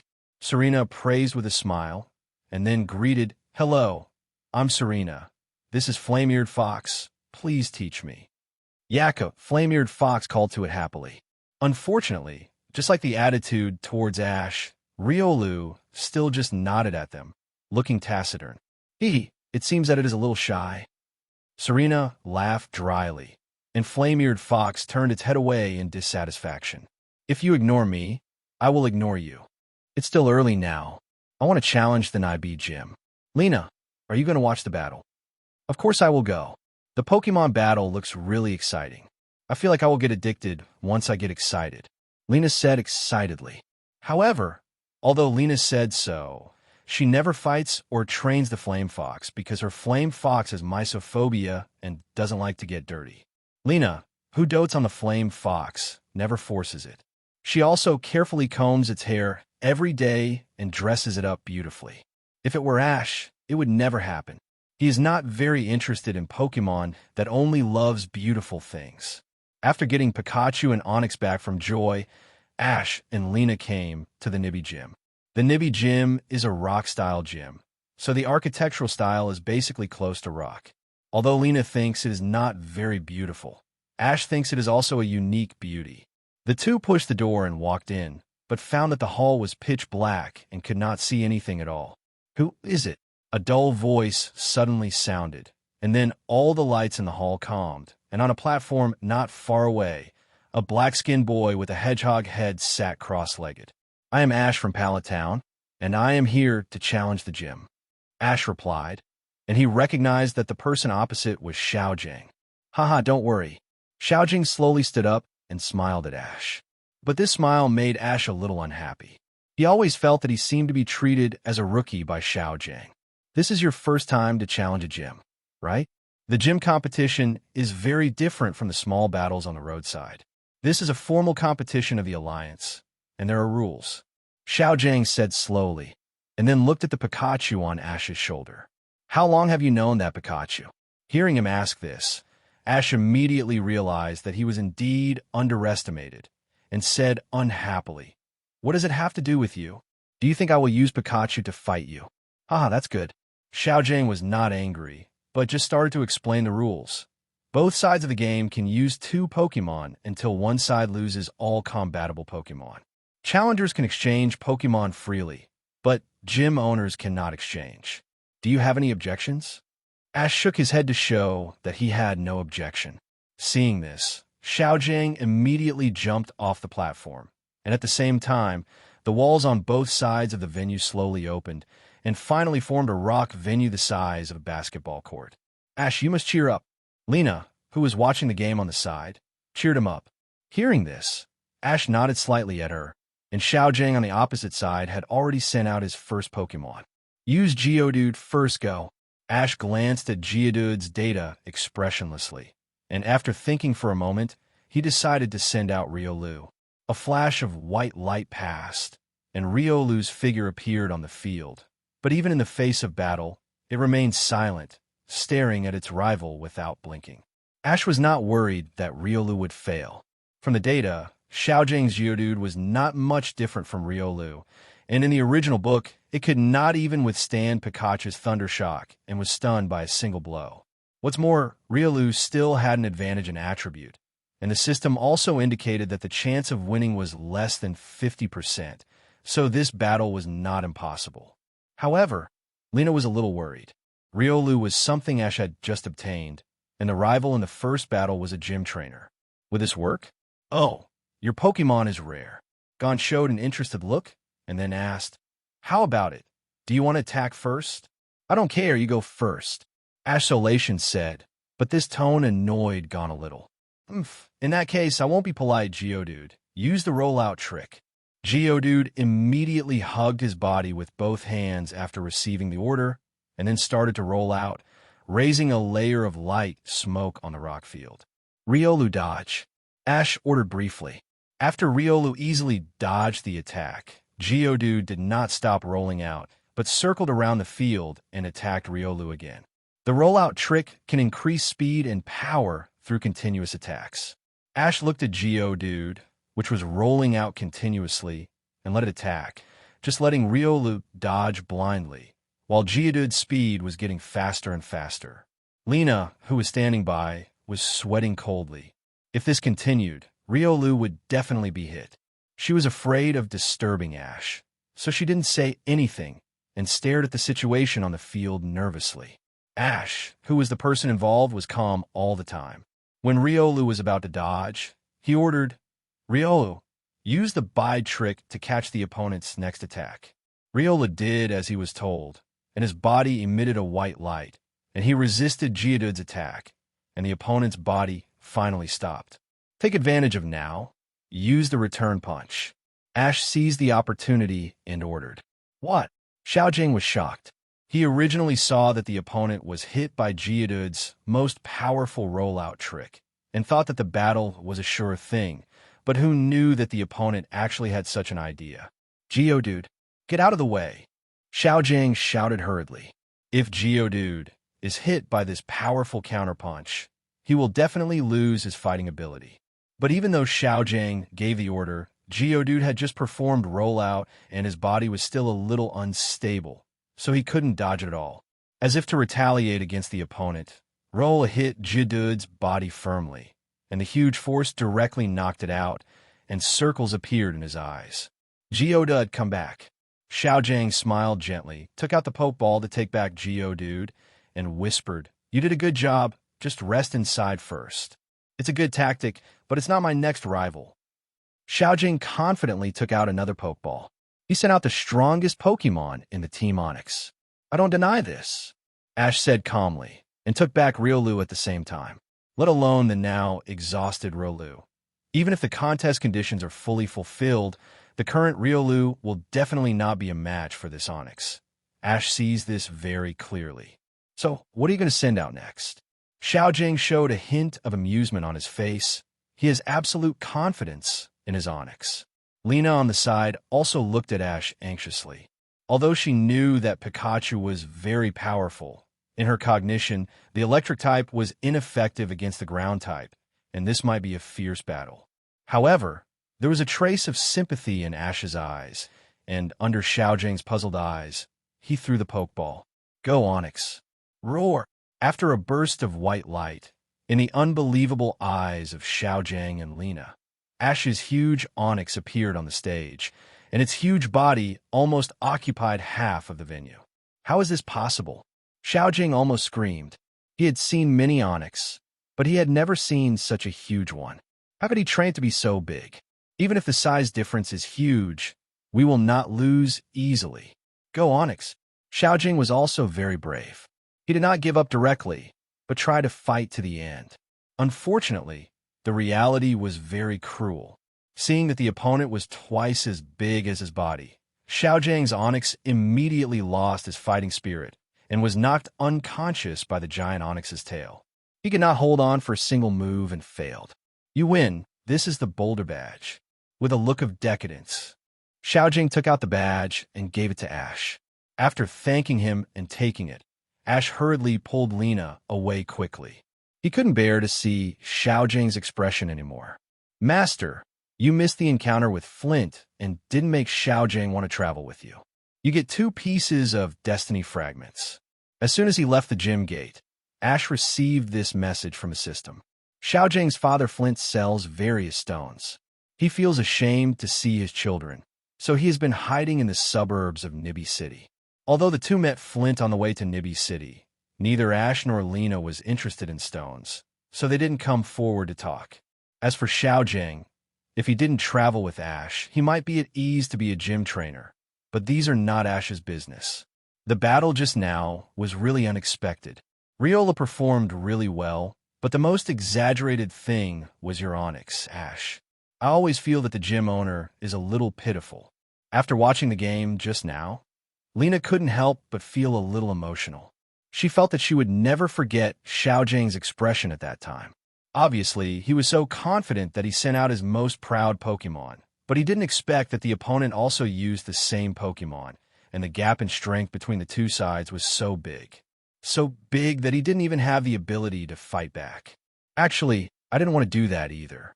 Pikachu is not suitable for playing, and Riolu is definitely not a rival. The only one I have left is Onix. Ash smiled bitterly. In fact, Xiaojing's Onix is indeed a good rival, and he also felt that it was a pity to miss such a training opportunity. The two came to the Pokemon Center again, mainly to let Riolu recover his physical strength, who said Onix was not injured at all. While Riolu was recovering, Ash communicated with the system and spent 5 pieces of Fate Fragments to unlock the method used by the Wave hero Aaron to train Lucario in the past. A video suddenly appeared in Ash's mind. It felt like watching a movie, and it was full of 3D. The protagonists of the movie were Aaron and Lucario. How do you feel, Master? If necessary, I can also present it in your mind in the form of text, and of course you can watch it repeatedly if you want. The system asked. Not yet. Ash found that although these training methods are very effective, the premise is that Riola must evolve into Lucario first. Otherwise, the Pokemon's wave power will be insufficient. Riolu, how do you feel about the first battle? After taking Riola back, Ash asked it out. The battle with Geodude was actually a bit reluctant, and it was mainly relying on surprise to defeat rival. After all, Riolu has not been trained much and has no powerful skills. Riolu is still silent, just nodding slowly, and Ash reaches out to it, grab my hand, and try to communicate with me with the power of wave. Ash said to Riolu, although it can learn Aura Sphere naturally after evolving into Lucario, it cannot use Waveguide to communicate with humans without being taught. Riolu hesitated for a moment, but still grabbed Ash's hand, and then under Ash's guidance, both of them activated the power of Waveguide at the same time. After a while, Ash slowly opened his eyes and frowned slightly. Although Ash could immediately feel the information sent by Riolu through Waveguide, the premise was that he also had to activate the power of Waveguide. Once Ash's side was cut off, the information sent by Riolu became unclear. It's okay, take your time. It took me a long time at the beginning. Seeing Riolu a little disappointed, Ash whispered to comfort him. Ash has enough confidence in Riolu. As long as he is willing to work hard to practice Waveguide, it will definitely become the strongest Lucario in the world and even not lose to the one of Aaron. Because no one taught the other Lucario to use the power of Waveguide, they use it completely by instinct. This is like practicing martial arts. Both sides have good qualifications, but one side has a good master, while the other side relies entirely on its own blind exploration. The gap between them can be imagined. Riolu also nodded solemnly. Although it did not understand the reason, the huge wave power on Ash was real, and it had heard Professor Oak tell the story of the Wave Warriors. From that moment on, Lucario among the Wave Warriors became Riolu's idol, so it chose to follow Ash without hesitation. Ash, what were you doing just now? Seeing that both sides stopped moving, Lena asked. We are practicing the power of wave. Ash replied, just touch hands like this. Lena was a little surprised when she heard this. Obviously, neither side did anything, just closed their eyes. Yes, this is a spiritual practice. Although it seems that we did nothing on the surface, Riolu and I have transmitted countless messages in 1 second. Ash explained. Amazing. Although it was the first time for Lena to hear about this, she had no doubt about Ash's intentions, and Ash did not say anything more and began to make a training plan for Riolu. The training of wave power relies on physical strength. Ash first went to the Pokemon store to modify a set of training equipment in his bag. This was something that Ash had saved money for a long time to buy when he was training Pikachu before, but now Pikachu can no longer use it, and he has been keeping it in his bag just in case. This time it just came in handy. Just spend some money to ask the clerk to modify it to fit Riolu's body shape, and then adjust the amount of weight. After resting for a night at the Pokemon Center, the two set off again early the next morning. This time, in addition to Pikachu, Ash also released Riolu from the Pokeball, blindfolded it, and let it walk based on its perception of wave, and Ash did the same. Ash, is this really okay? Lena asked worriedly, fearing that he would get into trouble by doing this. It's okay, I'll be fine with you. Suddenly, Ash's voice suddenly appeared in Lena's mind, almost scaring her, and she thought she was hallucinating. Don't be afraid. I'm communicating with you through Waveguide. Under this contest condition, I can sense the surrounding situation at any time, so Riolu will be fine.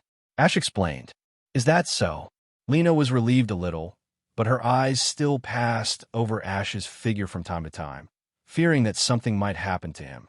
Relying on the perception of the power of Waveguide, Ash didn't have to worry about getting lost at all, but because of Riolu's special training, the speed of travel was greatly slowed down. It took the group about half a month to arrive at the foot of the famous MT Moon. Okay, let's take a break first.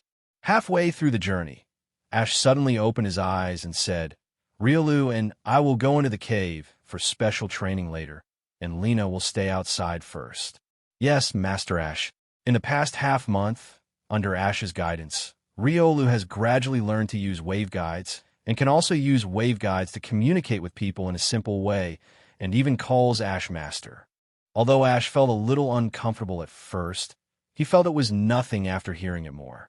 The relationship between trainers and Pokemon is originally a teacher-student relationship. Why can't I go in with you? Lena asked curiously.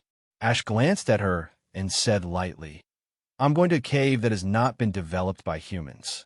It's dark inside, and there are many wild Pokemon. If you're not afraid, come with me. Well, forget it. Lena immediately backed out, but still advised. But undeveloped caves are dangerous, right? Are you really determined to go? Of course, there will be no problem with me. Ash said confidently. This special training is mainly to let Riolu not rely on his eyes in battle, but rely on wave guides to judge rivals' attacks. Once he gets used to this method, it will have a great benefit to his reaction speed. Suddenly a scream attracted their attention. The two hurriedly ran in the direction of the sound, only to see a group of Zubat attacking a person. Pikachu used Thunderbolt to drive them away. Ash immediately said to Pikachu, Pikachu is now familiar with the situation and can control the power of the electric current very well. It just drives Zubat away without hurting them too much. Are you okay? Ash asked after seeing Zubat fly away. But the man was a freak. He suddenly shouted excitedly, Wow, you are so great. My name is Nika. Thank you for saving my life. Thank you for showing my ideal warm friendship between humans and Pokemon. Thank you. You don't need to say so much. Thank you is enough. Ash said calmly. Unfortunately, the man ignored Ash's words, still dancing and talking to himself, and finally even exaggerated to tears. Son, thank you. Thank you. Both of them were speechless.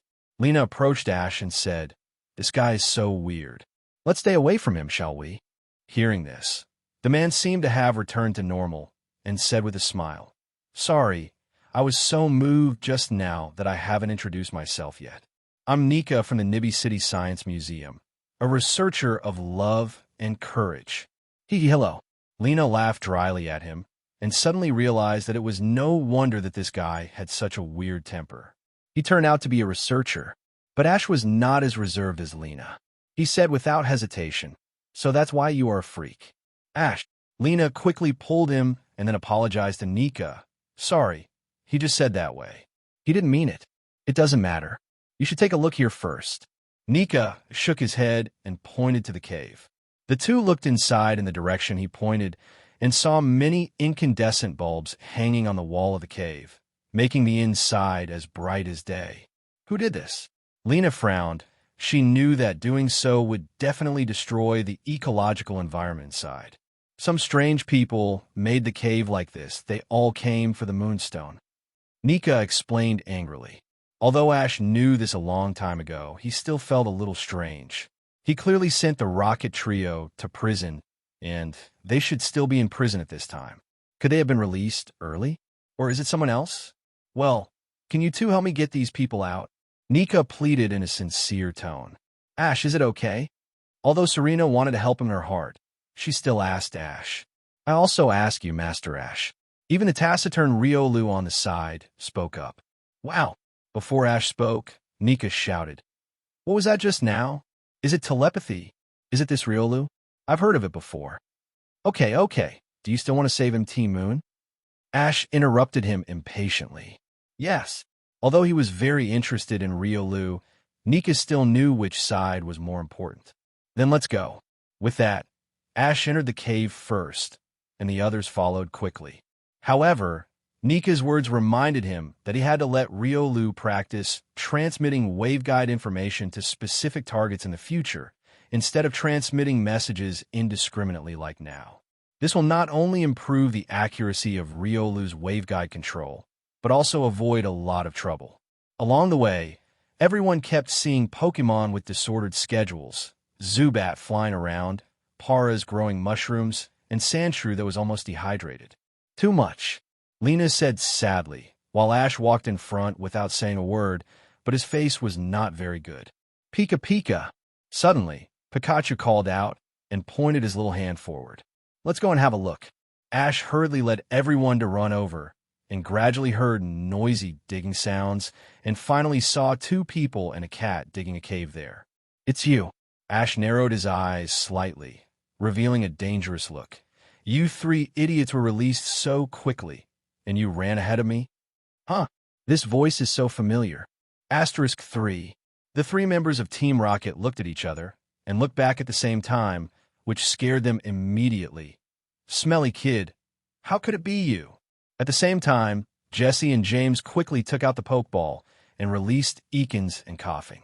You guys have learned your lesson this time, Ash said calmly. He didn't expect that these two fools had improved. Humph, we were just accidentally attacked by you last time. This time it's our turn to take revenge. When Jessie mentioned that incident, she was so angry that she gritted her teeth. Let's not talk about whether you could take revenge first. You said you would stay in jail for life. Why were you released so soon? Ash asked in surprise. Huh, you don't understand this. James laughed immediately and replied, We are the elites of Team Rocket. The boss values us very much, so he bailed us out quickly. Hearing this, Ash was not surprised. He just wanted to confirm it. There's a dark side everywhere, even in this seemingly beautiful Pokemon world. Stop talking nonsense and start fighting. Ash was too lazy to talk to them anymore.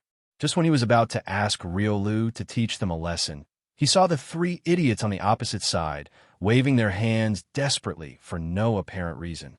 Wait a minute. You probably have something very important to say. Asterisk 3.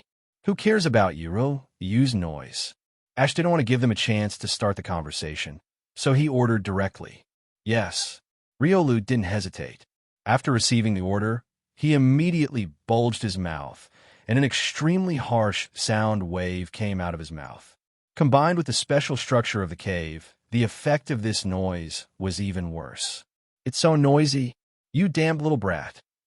The two people and three Pokemon of Team Rocket all looked painful, and the impatient Jessie even cursed directly. In fact, the trio was better off. At least they had their hands to cover their ears, but Eakins and coughing couldn't do it. They could only frown and barely bide. Eakins, come on, use Poison Barb.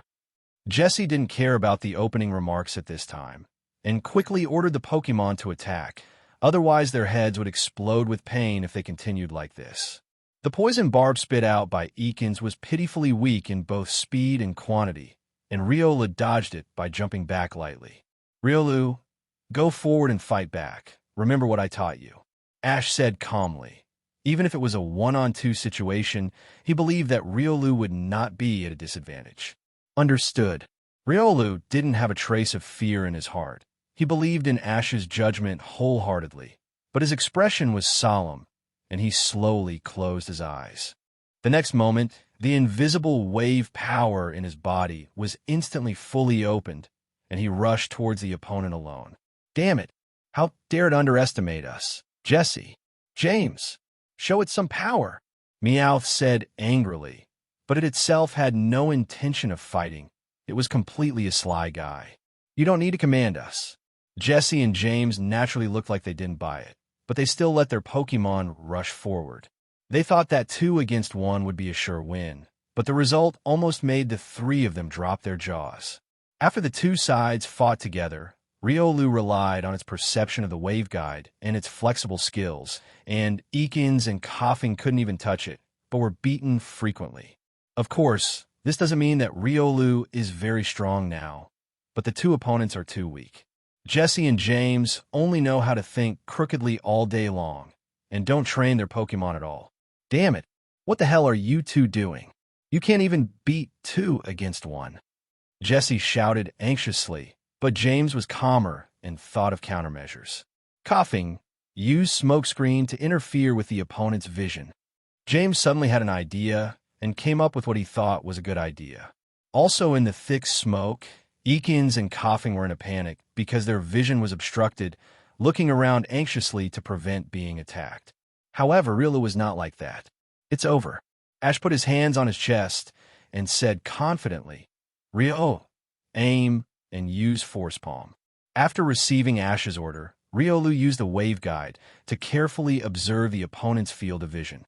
While Eakins and coughing were looking at both sides at the same time, he immediately got between them and put his 2 fleshy little claws on their bodies. The two Pokemon were shocked at the same time. Before they could react, the muscles on Riolu's arms were pumping, and a majestic internal energy burst out. Bang! After a muffled sound, Eakins and coughing screamed and flew backwards at the same time, hitting the walls on both sides. How could this happen? The trio was stunned by the scene, and Jesse immediately complained, "James, it's all your coughing that hindered Eakins. It's not coughing's fault. It's your Eakins that is too useless." James retorted unconvinced. In fact, James's idea was not bad, but unfortunately he was not observant enough and did not notice that Riolu had closed his eyes from the beginning. The smoke from coughing would only interfere with his and Eakin's vision, but would not affect Riolu at all. "Okay, if you want to blame each other, you can do it slowly after entering the police station," Ash said with some evil taste. He really wanted to try how many times Giovanni would bail out these three idiots. "Ash, who are they?" Seeing that the other party's Pokemon had been subdued, Lena asked. Before Ash could answer, the trio on the opposite side suddenly shouted excitedly, "Finally, I've waited for this sentence. You are such a good person, little girl. Since you are so sincere." Pikachu shut them up. Before Jessie finished the first sentence, Ash interrupted her impatiently. Pikachu stunned them with a thunderbolt without saying a word, and then Ash took out a rope and tied them up tightly. How should I put it? Although they're bad guys, I don't know why I always feel sorry for them. Lena smiled bitterly. She didn't understand why she sympathized with them. Remember, treat your enemies as coldly and ruthlessly as the winter. Ash replied with a classic quote from his previous life, and then handed the rope to Nika, asking him to send these guys to the police station. Ash and Lena removed all the light bulbs to restore the cave to its original state. They didn't need to worry about the next thing. The Pokemon inside could slowly return to their normal routine. After finishing all this, the two found a suitable place nearby to camp and rest for a night. Early the next morning, Ash took Riolu alone to continue to practice in MT Moon. Onyx was left in the camp. It likes to eat rocks and soil, and the environment of MT Moon just satisfies it. And it can also protect Lena, who stayed in the camp. Just when Ash was looking for a cave suitable for cultivation, the system suddenly sent a message. "Master, according to the records of the Destiny database, this MT Moon is buried with a treasure, and only 10 pieces of Destiny fragments are needed to unlock the information. If you mean the huge moonstone, then there is no need to say." Ash disagreed with this. In his opinion, the most valuable thing in MT Moon is the huge moonstone. It's not that, but a treasure that was discovered 10 years ago. Oh, hearing this, Ash suddenly became interested. After weighing it again and again, he decided to unlock this information. Anyway, there are only 10 pieces of Destiny fragments, and along the way, he found that these Destiny fragments are not very rare. Data is being unlocked. Please wait. This treasure is a Mega Evolution Stone, which is enshrined in a ruin somewhere in MT Moon. After hearing what the system said, Ash was stunned for a few seconds. This MT Moon actually has a Mega Evolution Stone hidden in it. This is big news. You should know that the Mega Evolution Stone is not made by modern science, but was discovered by an archaeologist by chance, and then Pokemon researchers discovered its use. So far, only Kalos region and Hoenn region have reported the discovery of Mega Evolution Stones, and other regions have not even heard of Mega Evolution. In short, the number of this mysterious stone is pitifully small. But Ash quickly smelling salts from this huge surprise. Once he enters the ruins in advance to take away the Mega Evolution Stone, it is very likely to greatly disrupt the flow of the Fate line, resulting in unexpected consequences. However, after thinking it over again and again, Ash decided to find it out in advance. After all, it is a Mega Evolution Stone that can greatly enhance the strength of Pokemon, which is worth his risk. Under the guidance of the system, Ash entered a cave on the mountainside. Unlike the cave where Team Rocket met before, this cave obviously had no signs of human development, and it was even unknown whether it had been discovered. After all, MT Moon is huge, and there are countless caves on the mountain. Relying on the power of Waveguide to perceive the terrain, Ash took Riolu and Pikachu to walk in the narrow tunnel. The environment inside was interconnected, and it would be easy to get lost if you were not careful. Fortunately, with the guidance of the system, everything went smoothly along the way. There were no powerful Pokemon in the cave, and Riolu could easily solve it. Ash and his party continued to approach the target safely. Master, it's behind this door. Relying on the perception of the wave guide, Ash could perceive that there was a huge stone door in front of him, but the appearance was not clear. Pikachu, use flash. Pikachu. Pikachu's body emitted a soft white light, and the surrounding environment was immediately illuminated. Now Ash could clearly see the stone door, but to his surprise, it was a beautifully carved stone door. The stone door was covered with patterns that he had never seen before, from top to bottom. Ash reached out and touched it carefully. The surface of the stone door was smooth and flat, without any traces of chiseling and carving. It looked like it was polished by a machine. It was surprising that there was an ancient relic inside MT Moon. What was even more unexpected was that this exquisite stone door had such high craftsmanship. Riolu, push this door open with me. Ash decided to go in and find out. After all, he had come here and could not back down. Yes, Riolu responded, and together with Ash, he began to push the door slowly. Although the stone door looked very heavy, Ash and Riolu were able to push it with their strength. After a lot of effort, they finally made a gap that was big enough for people to pass through. These patterns are... Ash was surprised again as he walked in. The inside of the stone door was a wide hall, which was made of stone slabs. There were also a lot of patterns carved on the walls. However, unlike the ones on the stone door that he had never seen before, Ash could recognize most of the patterns here, and some of them were even familiar to him. There were Pokemon, including Charizard, Pidgeot, Alakazam, and all of them were the Mega Evolution of Pokemon. After Ash looked around, he soon found the Mega Evolution Stone. In fact, he didn't need to look for it all. The stone was placed very conspicuously on a stone platform. It seems to be this one. Ash walked forward carefully, and after a careful inspection, he couldn't help but frown. This Mega Evolution Stone has not been processed yet, and is in an irregular shape. The circular pattern in the middle is clearly visible, but based on this alone, Ash cannot recognize which Pokemon the Evolution Stone belongs to. However, from the pattern carved on the surface of the stone platform, Ash can tell at a glance that it is Mega Beedrill, which means that this is most likely the Evolution Stone of Beedrill. Damn it, Ash was annoyed. I should have known not to come here earlier. This broken stone is of no use to me. If Ash's Earl Dervish Pokemon was Weedle, he would be happy to cultivate a Beedrill. Although the species' strength is low, it can still be cultivated into a powerful Pokemon as long as he is willing to spend time. But now Ash already has Pikachu, and he really doesn't have the energy to cultivate other Pokemon with low species strength. Apart from other things, it took him 3 years to cultivate Pikachu to the elite level. Forget it, it's better to have it than not, Ash muttered, slowly reaching out to take the stone from the stone platform. Fortunately, nothing unexpected happened in the process. Master, you got 15 pieces of Destiny Fragments because you discovered the ruins in advance and took the Mega Evolution Stone. 15 pieces? Ash was shocked by the system's words and said in disbelief, "It's just a broken stone. Is this Mega Evolution Stone really so rare?" Master, it's not about how valuable the Mega Evolution Stone is, but about a series of changes that will occur in the world later. The system explained, and you don't have to worry too much. Maybe the changes will not affect you. Forget it, don't worry about it.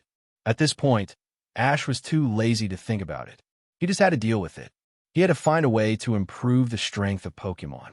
As long as you have strong strength, you don't need to worry about the consequences of changing the fate line. The fate of the strong is always in your own hands. At this time, Ash's idea was still very simple. At worst, he would not take out the Beedrillite. Wouldn't it be okay if he didn't let others know? After putting the Beedrillite into his backpack, Ash began to return with Pikachu and Riolu, preparing to leave the ruins. After leaving the ruins, Ash immediately returned to the camp with Pikachu and Riolu. In the camp, Lena had not only prepared a rich variety of food, but also specially made desserts. "Ash, you're back, try this."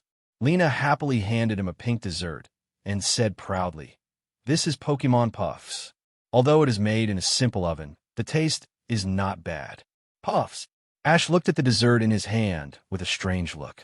He was in a mood to bake in the wilderness. Should he praise Lena for being very romantic? Pokemon puffs are a specialty of the Kalos region. If you give Pokemon their favorite flavors, they will feel better and improve their beauty. Moreover, some flavors of this puff are suitable for human tastes. Coupled with its beautiful appearance, it is well received by men, women, young and old. Here, Pikachu and Riolu have some too. Lena handed them 2 different colored puffs. Pikachu's was topped with sour pear. Riolu's was topped with purple coconut, both of which were their favorite flavors. Obviously, she had put a lot of effort into the taste of Pokemon. Thank you very much.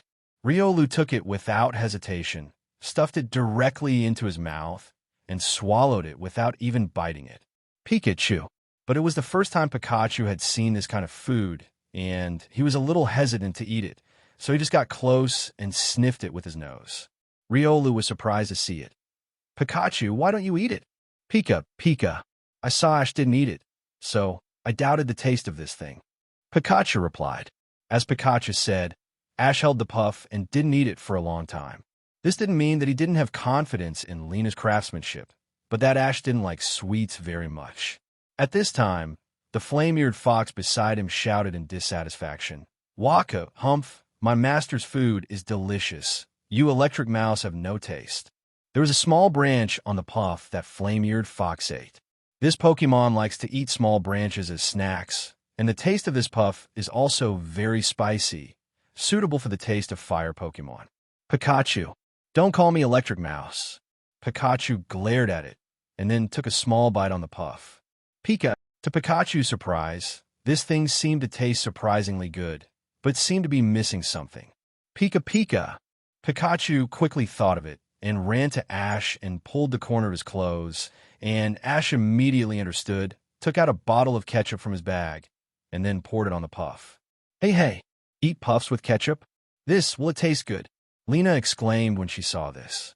Although she also knew that Pikachu liked ketchup the most, it was only used to match the puffs.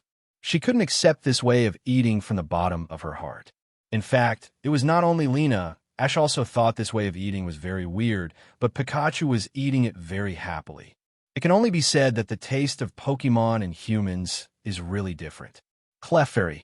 Just then, a pink Pokemon suddenly jumped out and looked at the puffs Lena put on the plate with curiosity. Wow, it's Clefairy, so cute. Lena exclaimed in surprise. Stephanie seemed to have no resistance to cute things. Seeing that Clefairy seemed very interested in the puffs, Lena took one from the plate and handed it to him with a smile. This is a puff. Do you want to try it? Skin. Clefairy hesitated at first, but seeing that Lena had no ill intentions, she took it carefully after a while. As soon as she took a bite, Clefairy immediately shouted happily, and jumped, obviously liking the taste very much. It seems that you like it. That's great. Lena said happily, as long as someone likes the food she made, it is the best encouragement for her. In the next few days, Ash entered MT Moon to train Riolu, as usual, and Lena became friends with Clefairy, and Clefable in the mountains, and made puffs for them every day. Soon, Riolu's training came to an end, and a lot of practical experience was needed next. Clefairy, I'm leaving soon. This is the last time I'll make food for you, Lena said reluctantly. The Clefairies were also reluctant to leave. After discussing with each other, they suddenly ran away together. But not long after, the Clefairies came back again, and they all held a moonstone in their hands. Clefairy, the Clefairies all reached out to Lena and placed pieces of black moonstone in front of her. Is this for me? Lena asked in surprise. Seeing the Clefairies nod, Lena was embarrassed and politely refused. Thank you for your kindness, but no, as long as you like my puffs, it's enough. The Clefairies looked at each other in distress, and then one of the Clefables came out and stuffed a moonstone into Lena's hand. If it's just one piece, I'll take it. Lena smiled slightly. She didn't want anything in return, and the cost of the materials used to make puffs these days was enough to buy dozens of moonstones. After the Clefairies left, Lena said to Ash, Here's this moonstone for you. You're a trainer, and you might need it for the Pokemon you capture in the future. No, this is a gift from the Clefairies. If I need it, I'll buy it myself. Ash shook his head and refused. It doesn't matter. I won't use it anyway. Lena insisted. Seeing Lena's insistence, Ash took it, but soon he found something wrong. The moonstone in front of him was black and shiny, like the dark night color normal, and there was no other color mixed in. The price of ordinary evolution stones is not expensive, because few Pokemon will use it, not to mention that the output of evolution stones is not low. Even the rarest moonstone can only be regarded as a bargain price. However, this is only for ordinary quality evolution stones. Once the purity of the evolution stone is increased, the price will increase exponentially. Ash has seen many evolution stones in Professor Oak's laboratory, and some of them are mixed with other colors. But even so, according to Professor Oak, they are rare and top quality. And getting a moonstone as pure as the one in front of you is completely a once-in-a-lifetime opportunity. This moonstone can be sold for hundreds of thousands. Keep it for yourself, Ash said solemnly. Although this moonstone is the best of the best, he doesn't like to take advantage of his friends. What? Hundreds of thousands? Lena was shocked. She didn't know much about the market of evolution stones. She only saw ordinary varieties in the store and thought that such things were very cheap.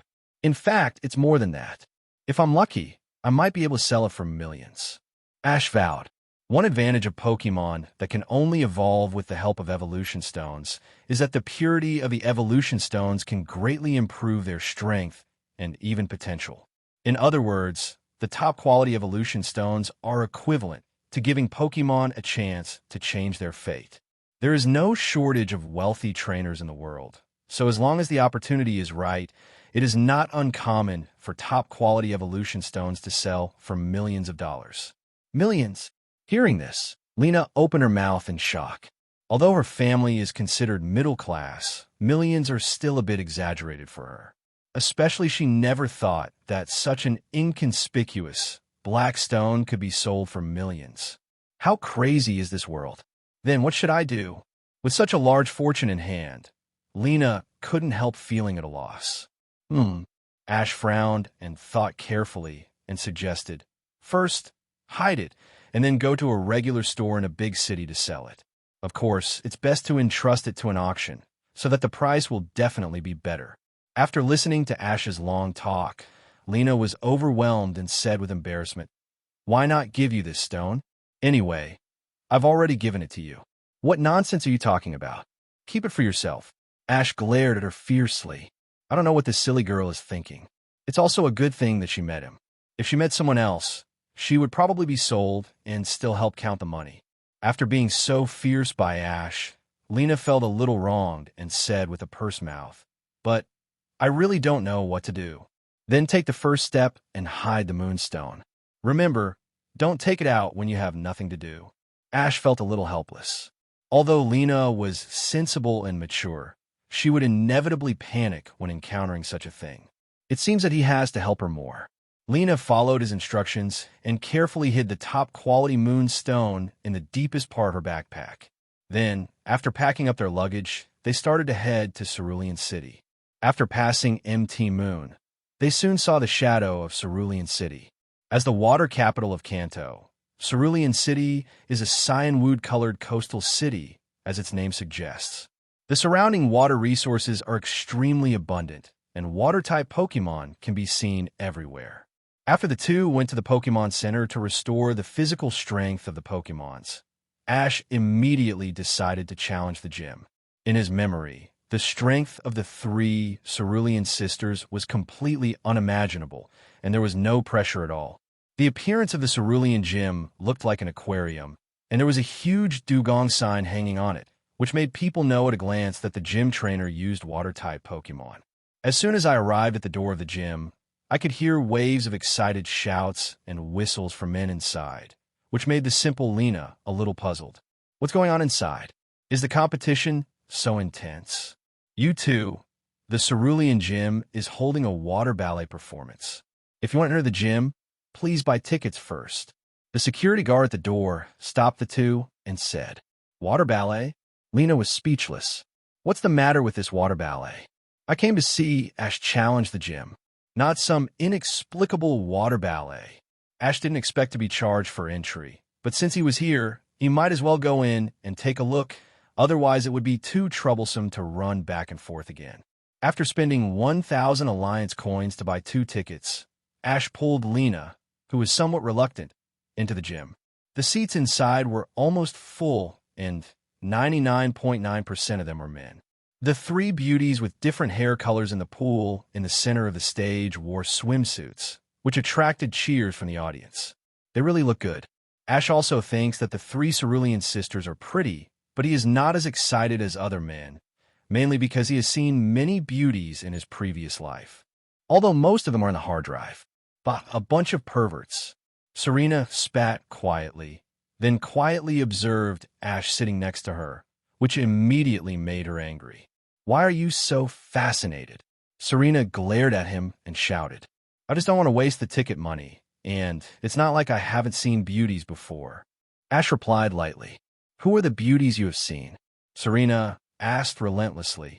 Ash was also annoyed by her pestering and blurted out, "It's you." "Huh?" Serena immediately made a cute cry and said incoherently, Don't talk nonsense, beauties and so on." Her voice became smaller and smaller, and in the end she simply blushed, lowered her head, and refused to say a word. And Ash also found that his words seemed a bit ambiguous, but the words had already been spoken and he couldn't take them back, so he could only pretend that nothing happened and continue to watch the show. After about half an hour, the performance finally ended. Ash and Lena ran backstage and happened to meet 3 beauties who were just coming off the stage to rest. "Please wait a moment." Ash hurriedly called them and then said, "I am Trainer Ash from Pallet Town, and I am here to challenge the gym." "Challenge the gym?" "Sure, please follow me." The eldest sister Sakura smiled at the 2 of them in a friendly manner and took them to the gym's battle venue, the water main field. "Come out, Seal." Sakura released her Pokemon and asked, "The game is 1v1, and I will be your rival, okay?" "Sure, go ahead, Riolu." Ash naturally had no objection. Wow, what a handsome Pokemon. Seeing Riolu's tall figure, the 3 sisters shouted excitedly, making Lena's head black. I always feel that these 3 people are not very reliable. I'll be the referee. The second sister, Violet, briefly explained the rules, and when Ash had no objection, she announced, "Then, let the game begin. Seal, use water gun." Sakura waved her hand and ordered. Facing the water gun spit out by Seal, Riolu was not happy to dodge. This thin and small water column could not cause any damage at all, so he just took it as a bath. Riolu, use quick attack to approach the opponent, and then use force palm. Ash gave the order. There was a bang, and Seal was blasted away by Riolu's palm and hit the wall before he could react, and instantly lost his combat ability. "Come back, Seal." After Sakura took back the Pokemon, she walked to Ash and took out a water drop-shaped badge, smiling and said, "You won. Please accept this Cascade badge." "Thank you." Ash accepted the badge with a normal expression. He had expected this result. Lena, who was standing aside, looked at the 3 sisters who seemed to be accustomed to all this, and the expression on her face suddenly became very exciting. Is this the end? What on earth is going on in this gym? After leaving the gym gate and purchasing supplies, the 2 discussed and decided not to stay in this city for long. So they just rested in the Pokemon Center for one night and left the next morning, ready to go to Vermilion City to challenge the next gym. On the way to Vermilion City, Ash and Lena walked side by side. After nearly a month of getting along, the 2 gradually became familiar with each other, and the awkward situation of not even being able to talk to each other was no longer there. When passing a mountain pass, Lena suddenly pointed at a big rock and shouted, "Ash, look, there seems to be a Pokemon on it." Looking in the direction Lena pointed, Ash's eyes widened slightly, and a trace of excitement flashed in his eyes. It turned out to be the Charmander abandoned by its owner. You must know that in the original Ash's team, except for the unscientific Pikachu, the strongest one is undoubtedly the Charizard evolved from his Charmander. "System, pass the data of Charmander to me," Ash said silently in his heart. Then, he looked at Charmander and saw a lot of information in his vision. Name, Charmander. Gender, male. Ability, Fierce Fire. Attribute, Fire. Strength. Intermediate. Special moves. Claws. Fire fangs. Fear face. Flamethrower. Information. Abandoned by the original owner many times, but unwilling to accept this fact, still waiting there. Extremely talented, potential champion. Ash was slightly surprised after reading it. He didn't expect that as a member of the 3 major families, he could be the champion. No wonder he was so powerful in the original book. What are you thinking about? Seeing that Ash didn't reply for a long time, Lena couldn't help but pull him, which made Ash come back to his senses. Nothing. I'm just worried about this Charmander. Look at the flame on its tail.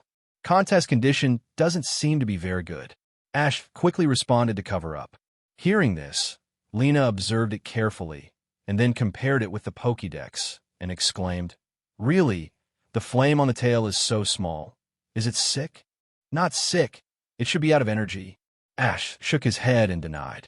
The problem now is how to convince this Charmander that its original owner has abandoned it. Fortunately, Ash has the power of waveguide and can talk to it directly. "Hello, first meeting, I am Ash." Ash used the waveguide to send a message to Charmander, which immediately scared it. "Woo, woo, who?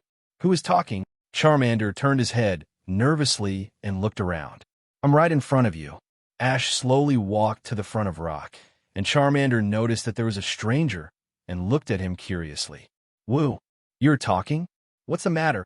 Charmander asked with a vigilant face. "Nothing, just want to ask why you are staying here, and it's going to rain soon." Ash pointed his finger at it and said.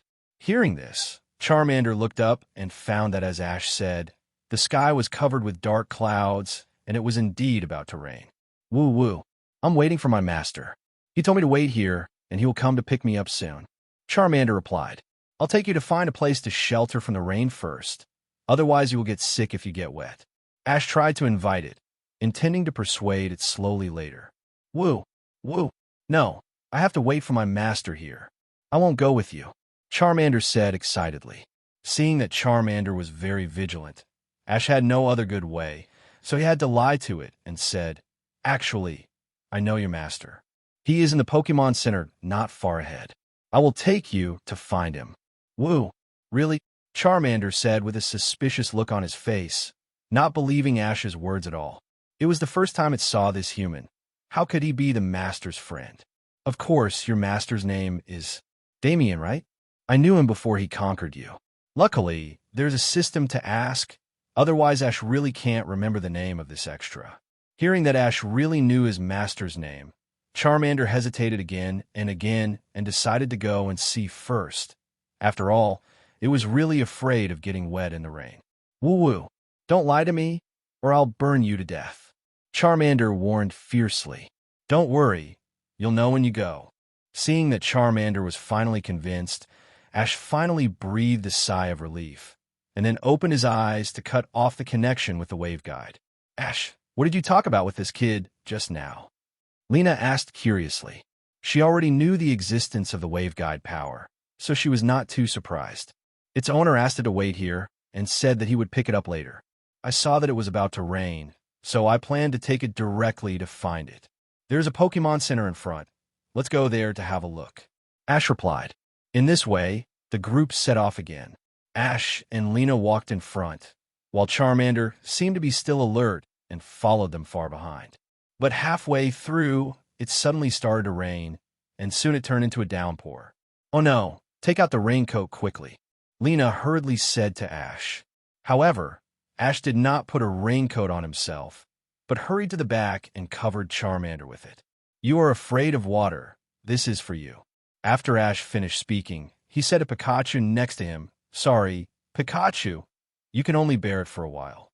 Pikachu. Pikachu smiled and shook his head, saying that it didn't matter, but it was not afraid of water. The stubborn Charmander wanted to refuse, but after looking at Ash's sincere and firm eyes, he still kept silent and let Ash cover it with a raincoat. "Ash, you will catch a cold like this," Lena said a little worriedly. "It doesn't matter. I'm a man, and I'm not afraid of getting wet in the rain. I'll just run over there quickly," Ash said nonchalantly.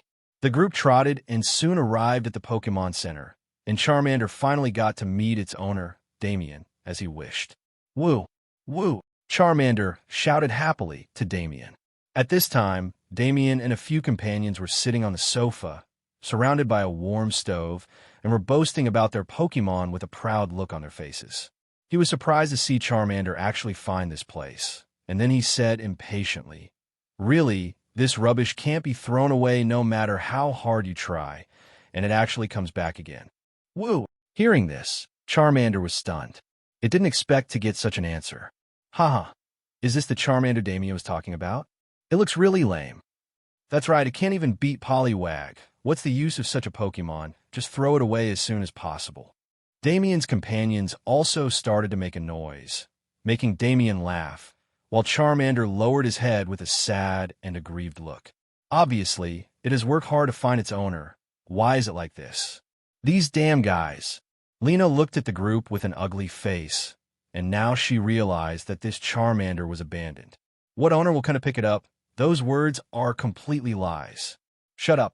Ash took a step forward, looked at Damien coldly, and said with contempt, "You are a fool with no eyes. You actually abandoned such a powerful Charmander." Ash felt disgusted from the bottom of his heart for abandoning Pokemon. Compared to humans, Ash trusted Pikachu and his Pokemon more because Pokemon is a creature with simpler thoughts. If you're good to me, I will be good to you. How many humans can do this? Especially since Ash is a time traveler. This feeling is even stronger. A group of people looked at each other and then stood up in unison. Damien shouted in rage, "What are you talking about?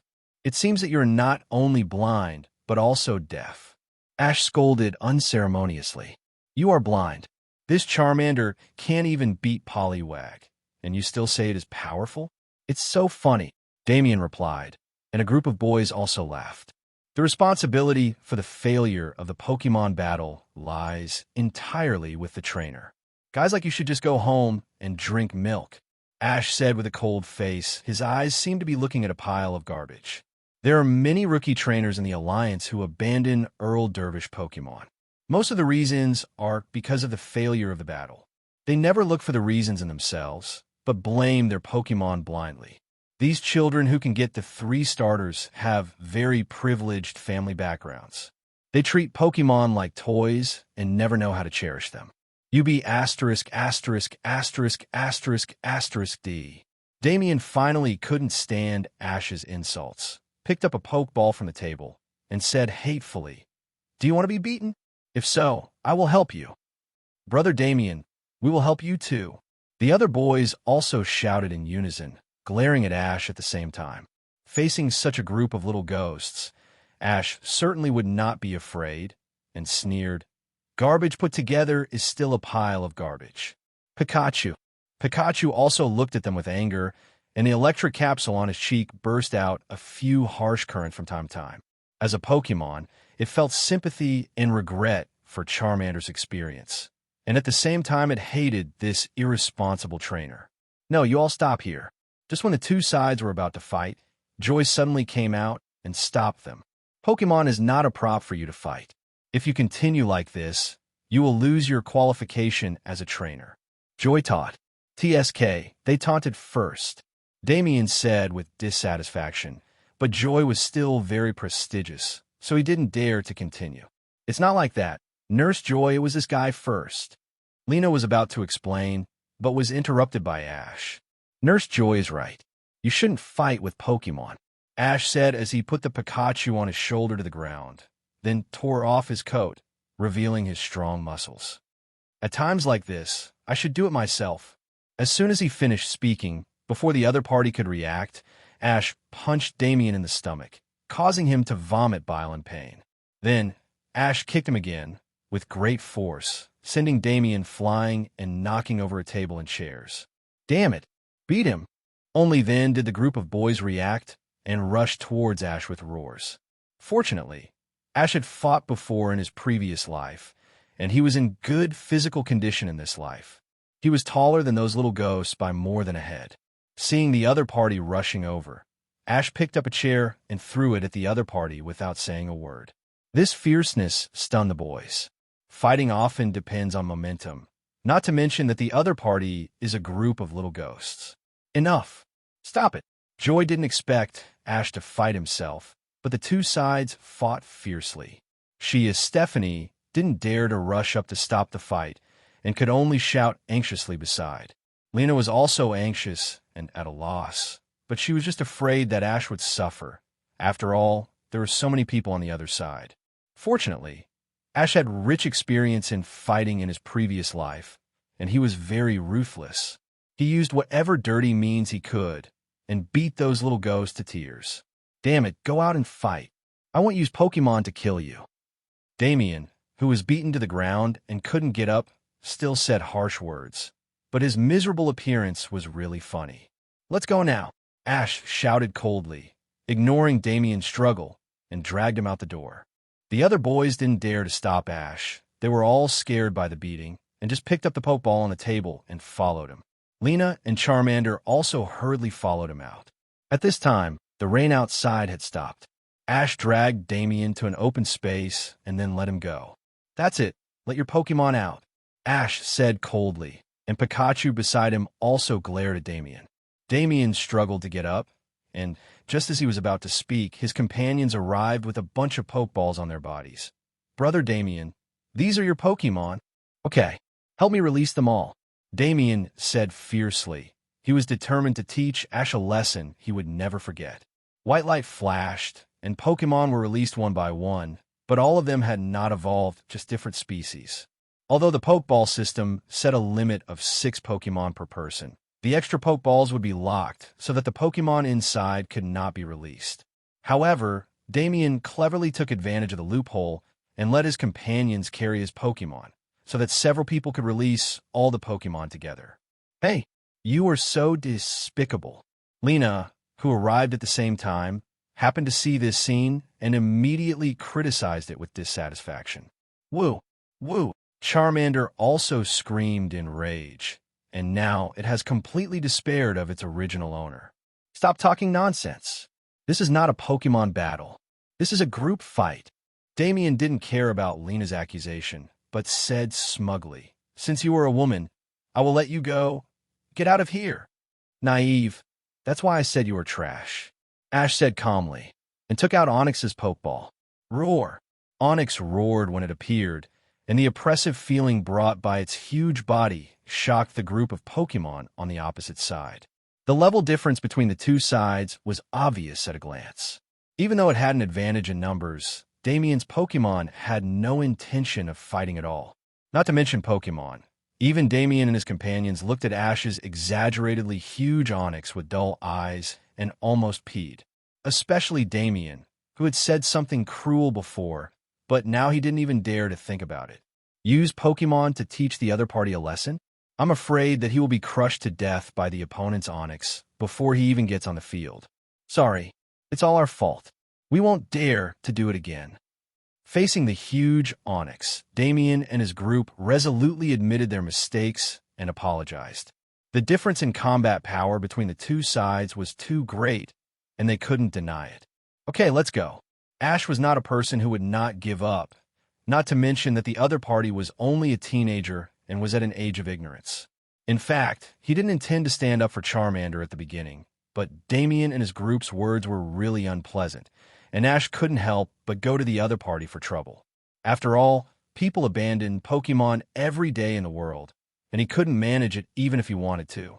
Damien and his group left quickly, and Lena and Charmander ran over and asked with concern, Ash, are you okay? Are you injured? Ash shook his head gently at Lena, indicating that he was fine. Woo-woo. Charmander looked at Ash with a nervous face. It felt that all this was caused by itself, and it couldn't help feeling a little guilty. Looking at Charmander's expression, Ash guessed its thoughts at once and comforted it softly. This has nothing to do with you. I want to do this myself, so don't think too much. Woo. Charmander stuck out his tongue and gently licked the wound on Ash's arm, which was scratched during the previous fight. Don't show that expression. Ash looked at Charmander, who was about to cry, and said seriously, Although your master looks down on you and thinks you are weak, I believe that you will become the strongest Charizard one day, and you must believe this yourself. Hearing this, Charmander suddenly raised his head and looked at Ash in surprise. It didn't understand where Ash's confidence in it came from, but it only understood one thing. The human in front of him believed in it. Charmander's eyes suddenly flashed with a flame called determination.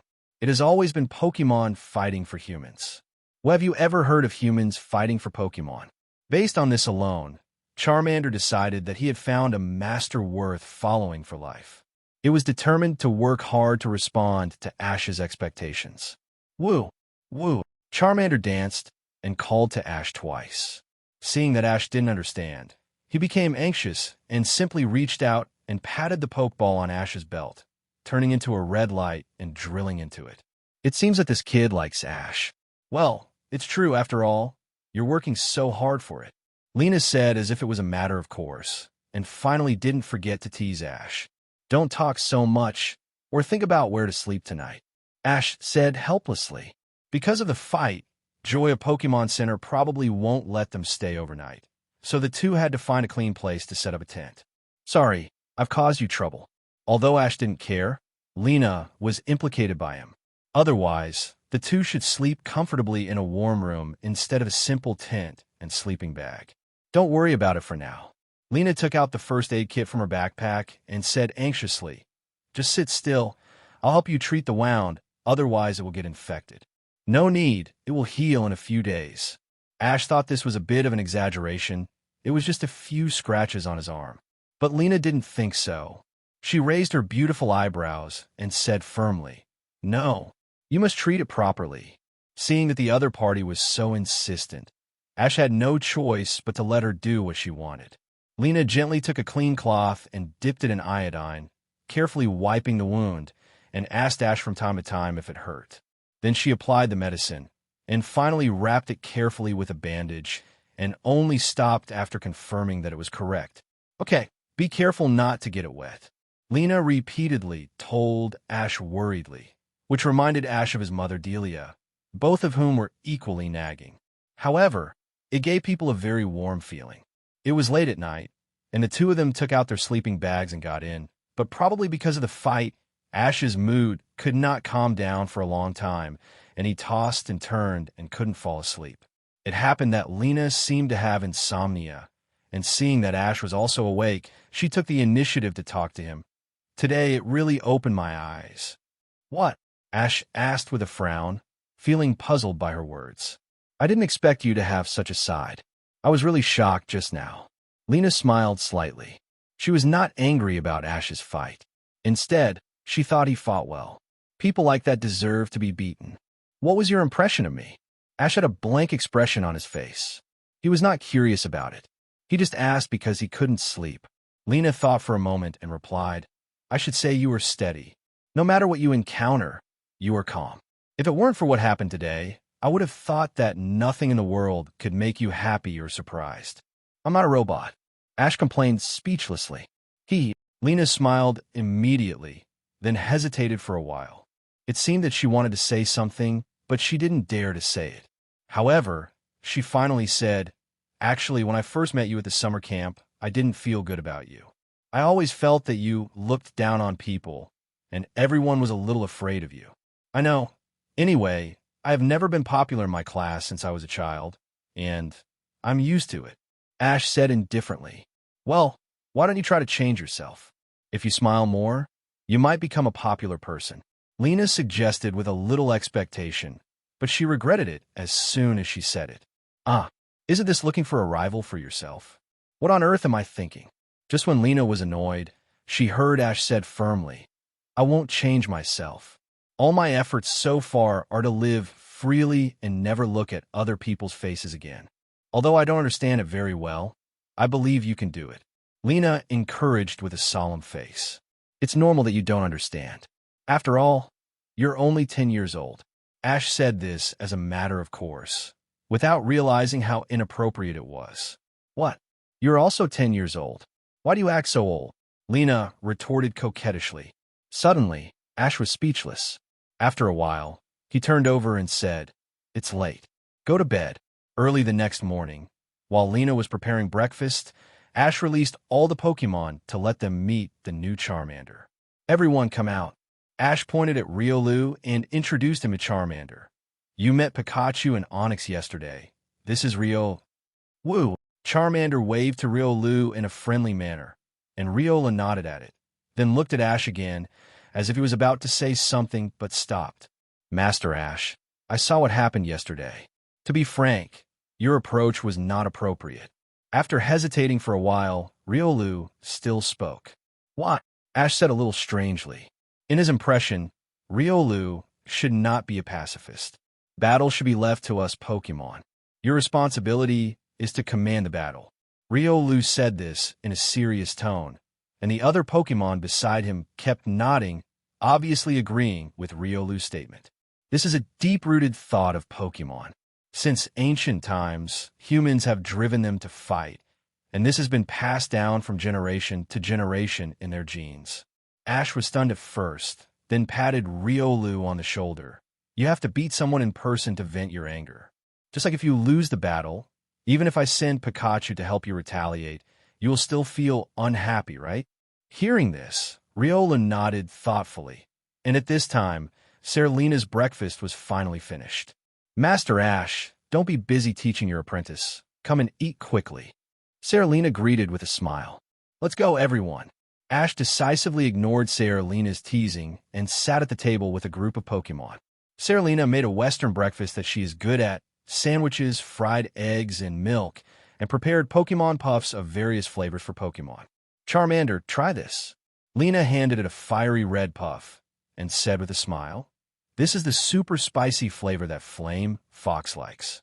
I think you will like it too. Woo! Charmander sniffed the puff and swallowed it in one gulp. She immediately shouted with a smile. Obviously, it was very delicious. You like it? So good. Seeing Charmander eating so happily, Lena couldn't help but show a sweet smile on her face. She liked it most when the food she made was praised. Woo-coo! However, at this moment, Flame Fox suddenly let out a cry and rushed towards Charmander. Everyone was shocked. Before they could stop Charmander, he was knocked away. Fortunately, he was not seriously injured. Charmander quickly got up. Woo! Charmander was not so good-tempered that he would not fight back even if he was hit. He immediately bumped back, and the two Pokemon kept tackle each other. Stop it! Ash quickly stood between them and stopped them. What's going on? Why are you fighting? Well, I think it's my fault. Lena is not only the owner of the flame-eared fox, but also a Stephanie. She immediately saw what her Pokemon was thinking.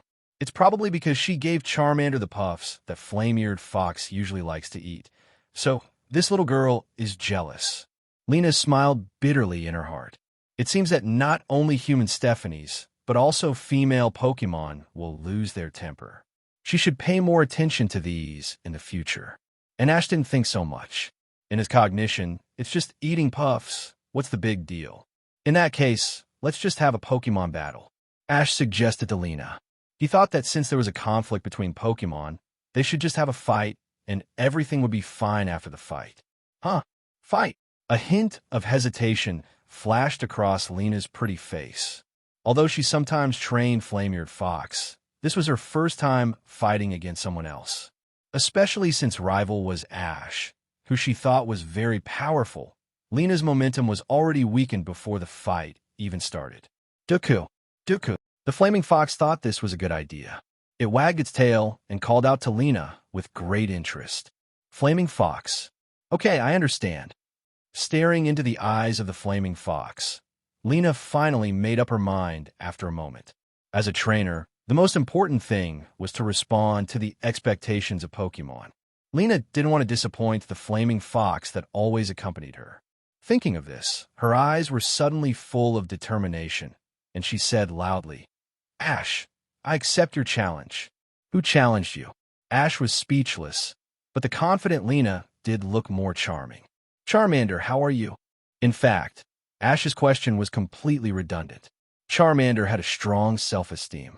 Now that the Flaming Fox had accepted it, how could it refuse? Since there's no problem, let's start now, Ash said calmly, but he quickly analyzed the information of both sides in his heart. Charmander and Flamethrower are both Fire-type Pokemon from the 3 starter Pokemons, and both have the ability of Fierce Fire. Although Flamethrower has been trained for a little longer, it is not Charmander's first battle. so the strength of both sides is about the same. Lena pointed directly at the opponent and whispered softly, "Flameth thrower, flamethrower, flameth thrower." Flamethrower looked up to the sky and howled, and a blazing fire spurted out of its mouth. "Charmander, dodge and use your claws trick." Ash gave the counterattack order in a calm tone. Woo! Charmander jumped to avoid the baptism of fire, and then strode towards Flamethrower, raising a pair of claws that were emitting white light. But it was too small to see the sharp nails now, which would become more obvious after it evolved into Charmeleon. Flameth Thrower. Seeing that her Flamethrower was constantly attacked by Charmander with claws, and could only dodge in a panic, and it was still making miserable growls from time to time, Lena shouted worriedly, "Don't just watch. Quickly give the counterattack order." Ash shouted to Lena. This is a common mistake of rookie trainer. When seeing Pokemon being attacked, he panics and forgets what to do. That. Lena was a loss at first, but at the critical moment, she had an idea and shouted loudly, "Flame Fox, use fire attack."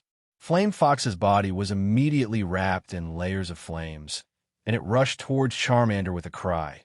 But because of the same attribute, it did not cause much damage. However, fire attack can increase the speed of Pokemon, so that Flame Fox can have an advantage in speed. But Ash was not in a hurry at all, and immediately took countermeasures. "Charmander, use Fear Face." "Woo!"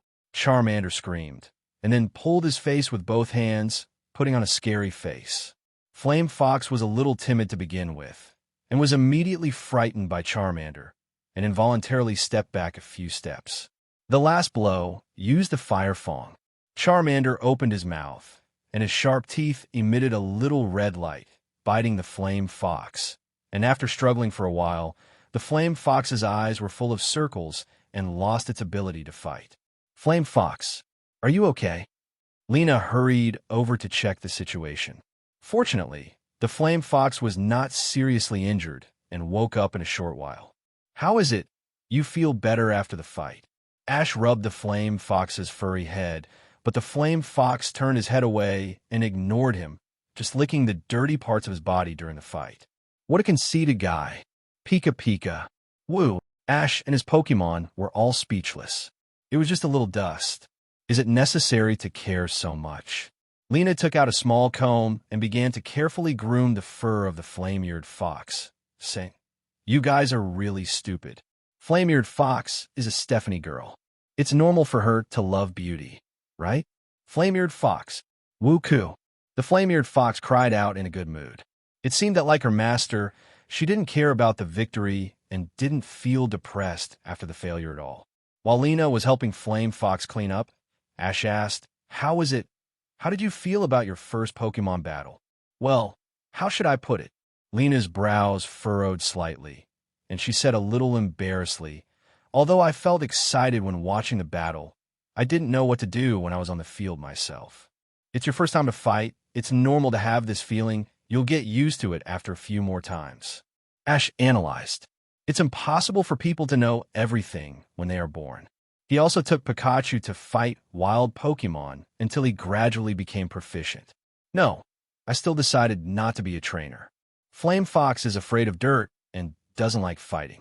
Lena shook her head and refused. However, Ash felt that Flame Fox was not without fighting awareness. Otherwise, it would not have taken the initiative to ask to fight Charmander. This was all the result of Lena's pampering. But this is Lena's own business, and Ash didn't want to interfere with her too much. The two cleaned up the mess on the table and set off towards Vermilion City again, passing the Bill Lighthouse along the way. The golden beach and the endless sea immediately attracted the attention of Lena and Pikachu. "Wow, Ash, look, what a beautiful sea," Lena said excitedly. But Ash frowned and said nothing. The sea reminded him of some bad memories. "How about we have lunch here? It's better to stay here for a few days. It's really beautiful here," Lena suggested with interest. Pikachu immediately agreed with both hands. Although it is not a water Pokemon, it also likes the magnificent sea very much. "Okay, since you like it so much, then stay for a few days," Ash said helplessly. Lena rarely made requests and always gave silently, so he couldn't refuse. And this place is also suitable for special training for Pokemon. After the two found a dry place to set up the tent, they released the remaining Pokemon. Not to mention Riolu, even Flame Fox, Charmander, and Onix were staring at the sea with concentration, obviously fascinated. You guys like it too? Aren't you afraid of water? Ash said speechlessly. He thought these three guys would be on the same side with him. You don't understand this. Looking at the sea, Lena showed a hint of intoxication. Just looking at this vast sea, it seems that my heart is broadened. No one will hate it. Pika Pika. Pikachu folded his hands in front of his chest and nodded calmly. The other Pokemon also agreed with this statement. Although they were a little afraid of water, they all liked the grandeur of the sea. What a pity, I hate it so much. Ash complained in his heart and was too lazy to talk to them. He began to discuss the content of the special training with the system in his mind. Help me develop a set of training methods suitable for Charmander. And by the way, find out if there are any experts in this field. Master, the strongest place to train Charizard is Charizard Valley. That kind of training needs to be matched with the unique terrain there, but I have a method of training Charizard in the ancient empire. This method has long been lost in modern times and requires 5 pieces of destiny fragments to unlock. As the saying goes, the wisdom of the ancients should not be underestimated, especially in those days when wars often occurred. The purpose of raising Pokemon was to fight, and people spent all day thinking about how to make Pokemon stronger. Unlike modern times, although there are many trainers, they are far inferior to ancient times. Most modern people regard Pokemon as pets and companions, and even a large number of people cannot bear to let their Pokemon fight. The two sides have different perceptions of Pokemon, and the results are naturally different. This is a difference in the times. Then unlock it. Understood, unlocking. Please wait.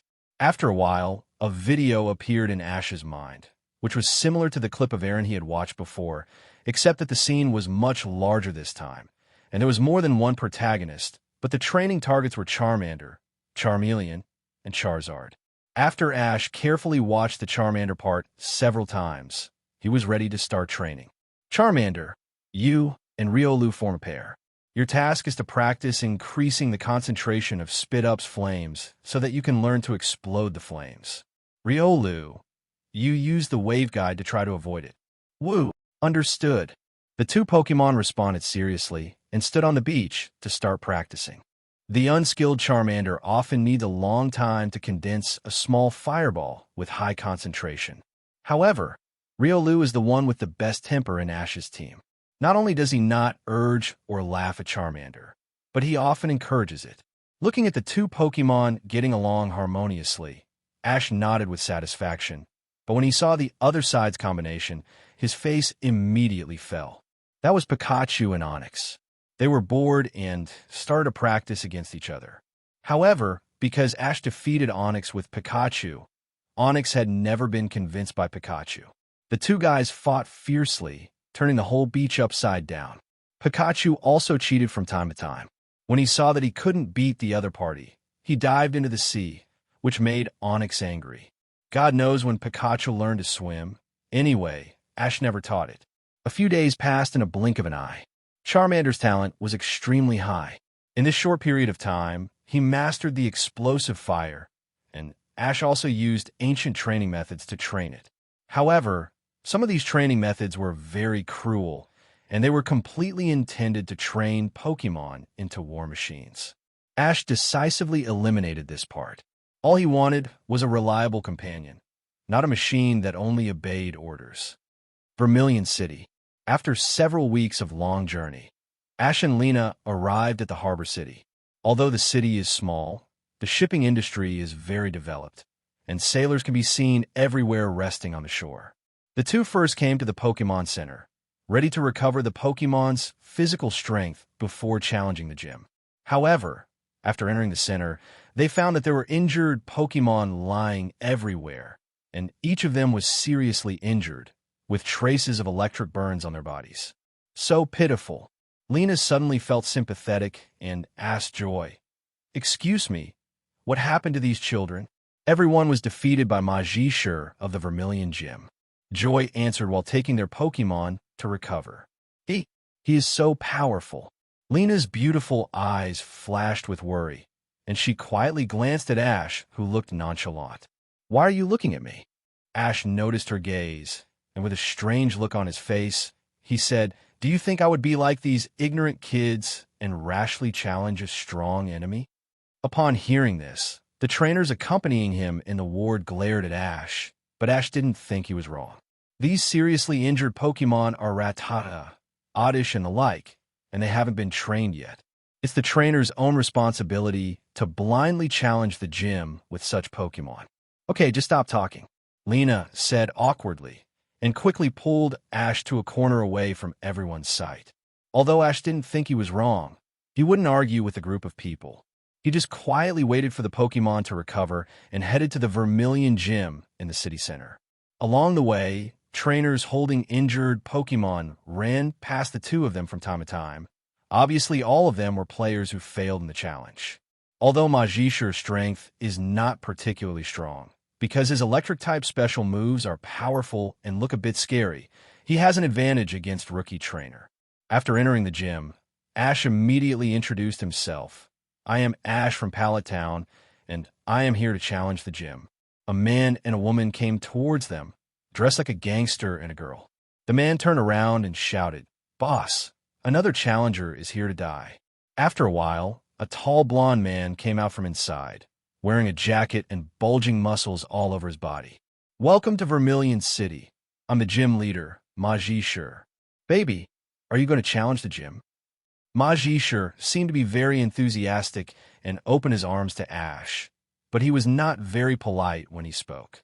Call me baby when you have the ability to win, Ash said expressionlessly, and Zhiye was not angry at all, but laughed out loud. Not bad. Power trip, I like it.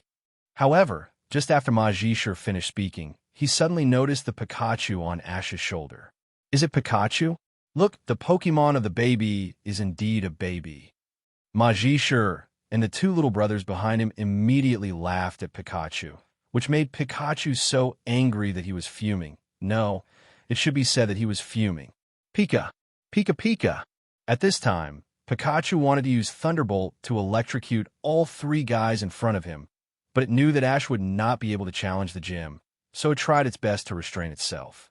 The baby doesn't seem to be convinced. Zhiye smiled, took out a Pokeball, and shouted, Then I'll show you go, Raichu. Compared to Pikachu, Raichu is much fatter. Although it has more powerful electricity and strength after evolution, Zhiye's Raichu evolved too hastily and its speed is really not good. What do you think? If you want to escape, take advantage of it now, Zhiye said with a power trip, his hands on his waist. Raichu. Like its owner, Raichu also imitated Zhiye's actions and looked at Pikachu with disdain.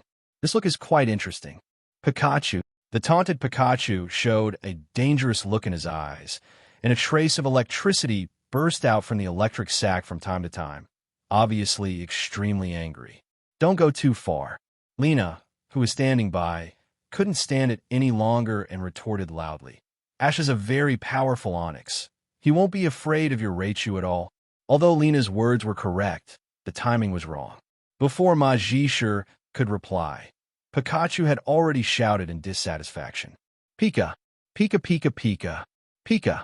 Although Ash didn't activate the wave power now, just by looking at Pikachu's, I don't accept look, he knew what it was saying. Don't get excited. I'll let you play, Ash said softly, and Pikachu calmed down. However, Pikachu's attack skills, whether electric or steel, are not effective against electric Raichu. If it weren't for taking care of its emotions, Ash would not have sent it out. The two sides came to the battle site, and the little gangster from before served as the referee, saying loudly, Now, the battle between Vermilion Gym trainer Zhiye and Pallet Town trainer Ash officially begins. The rules of the game are 1v1. If one Pokemon loses its ability to fight, the other wins. There is no time limit, and the game begins. Raichu, show the little baby how powerful you are. Thunderbolt, Zhiye ordered loudly. Raichu. Raichu immediately shouted in response, and a crackling sound of electricity came out of his body, and the powerful current sprayed out immediately. Pikachu, use agility to avoid it, Ash said calmly. Pikachu. Pikachu immediately used agility to increase its speed to the extreme. The small figure quickly changed positions in the field and easily avoided Raichu's thunderbolt. What? So fast? Majishur was shocked by the opponent's speed, and Raichu looked at the afterimages left by Pikachu with a surprised face, feeling a little overwhelmed. Quick attack, approach the opponent, and then use Orbird Tail. Ash ordered again.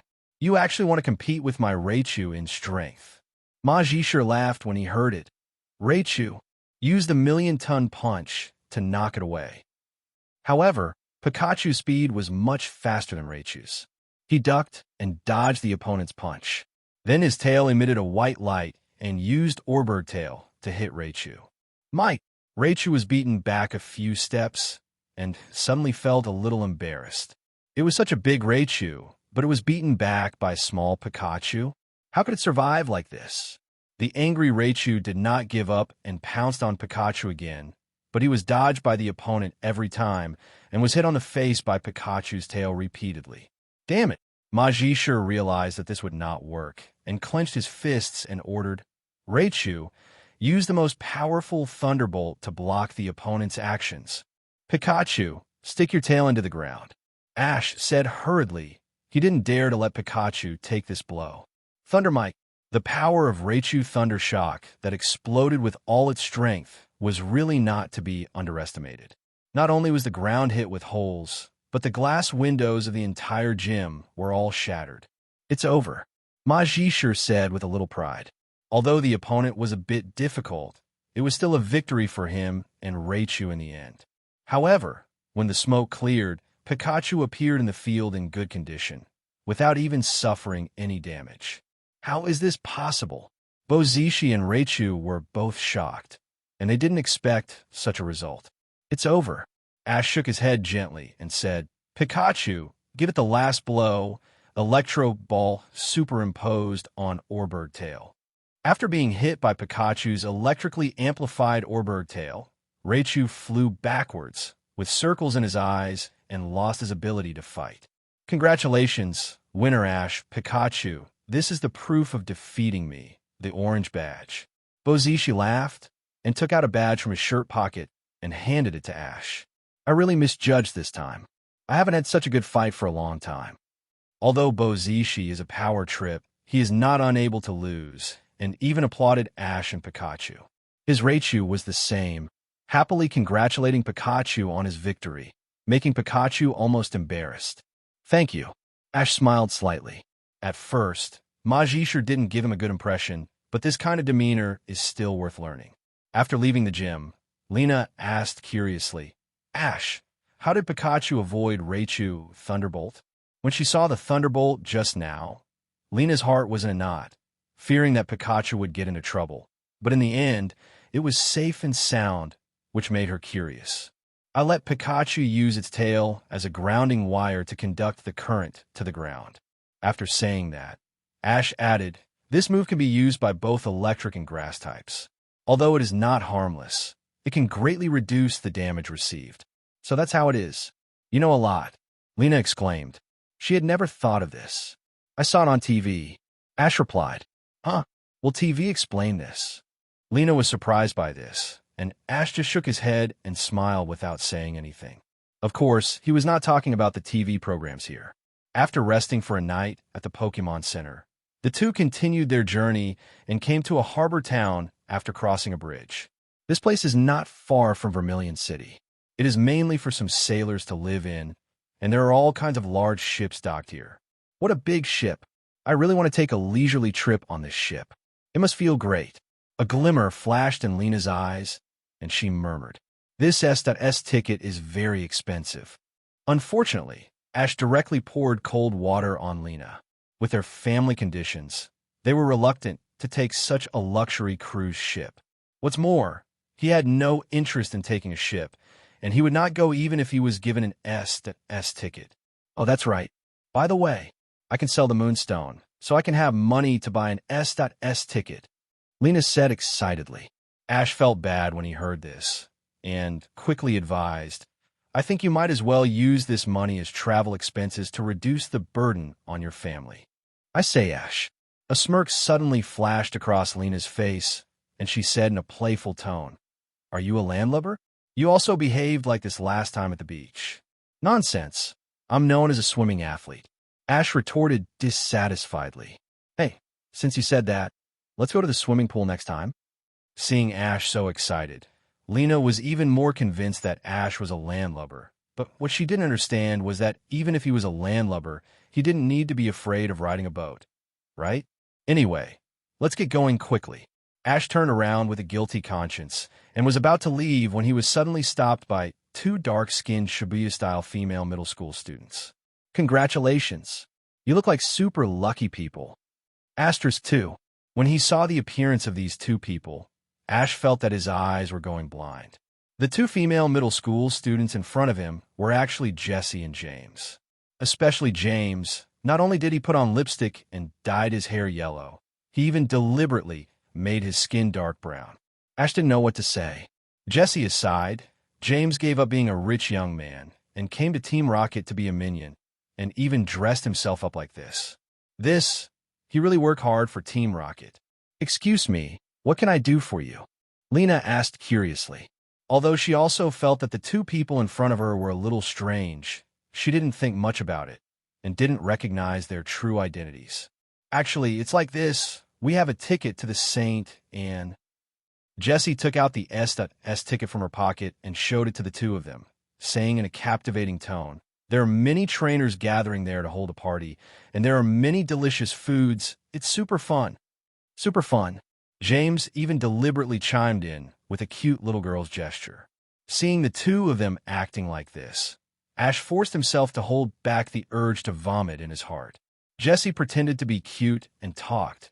After all, she was at least a woman. But what is James trying to say with this tone? Do you really think they're blind? Wow, that's great. Lena said with envy. Pika Pika. Pikachu also looked like she wanted to play. Ash was speechless. Well, it seems that the previous sentence needs to be changed. Do you really think he is blind?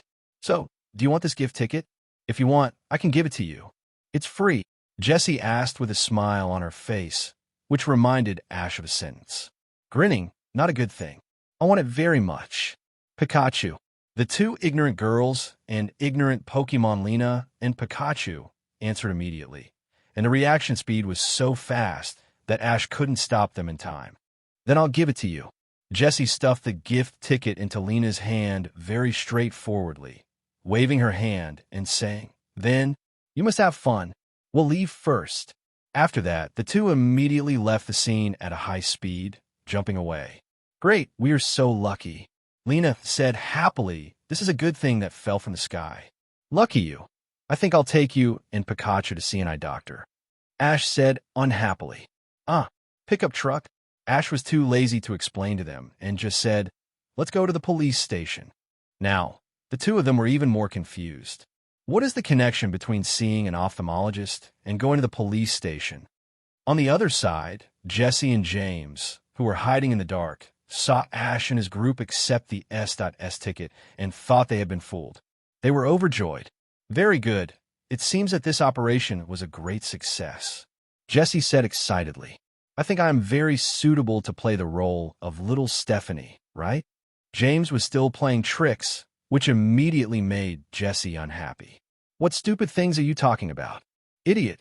Zhiye directly hit him on the head with a fist and said unhappily, Let's go quickly. The boss is still waiting for us. The two came to a nearby lighthouse, and Meowth had been waiting for a long time. This is one of the secret contact stations of the Rocket team. Because they had to meet the boss, Zhiye and James took off their makeup, changed into the Rocket team uniforms, and then started a video call with Giovanni. Oh, Meowth, you're all here. Giovanni in the picture was sitting in a boss chair, crossing his legs, but the image of his face had been processed. It was a mosaic, but it was pitch black and hard to see clearly. Yes. Asterisk 3. Have you sent out all the invitations to the Saint, Anne? Giovanni said in a deep voice. I have already sent them out, and those trainers are happy to receive them. Jesse replied respectfully. Very good. You must succeed in this plan. Otherwise, you know what will happen. Giovanni didn't say all the words, but the meaning was already very clear. Even a fool could understand it. At least the trio understood it. Please rest assured, our disguise is foolproof, James said confidently and patted his chest to guarantee it.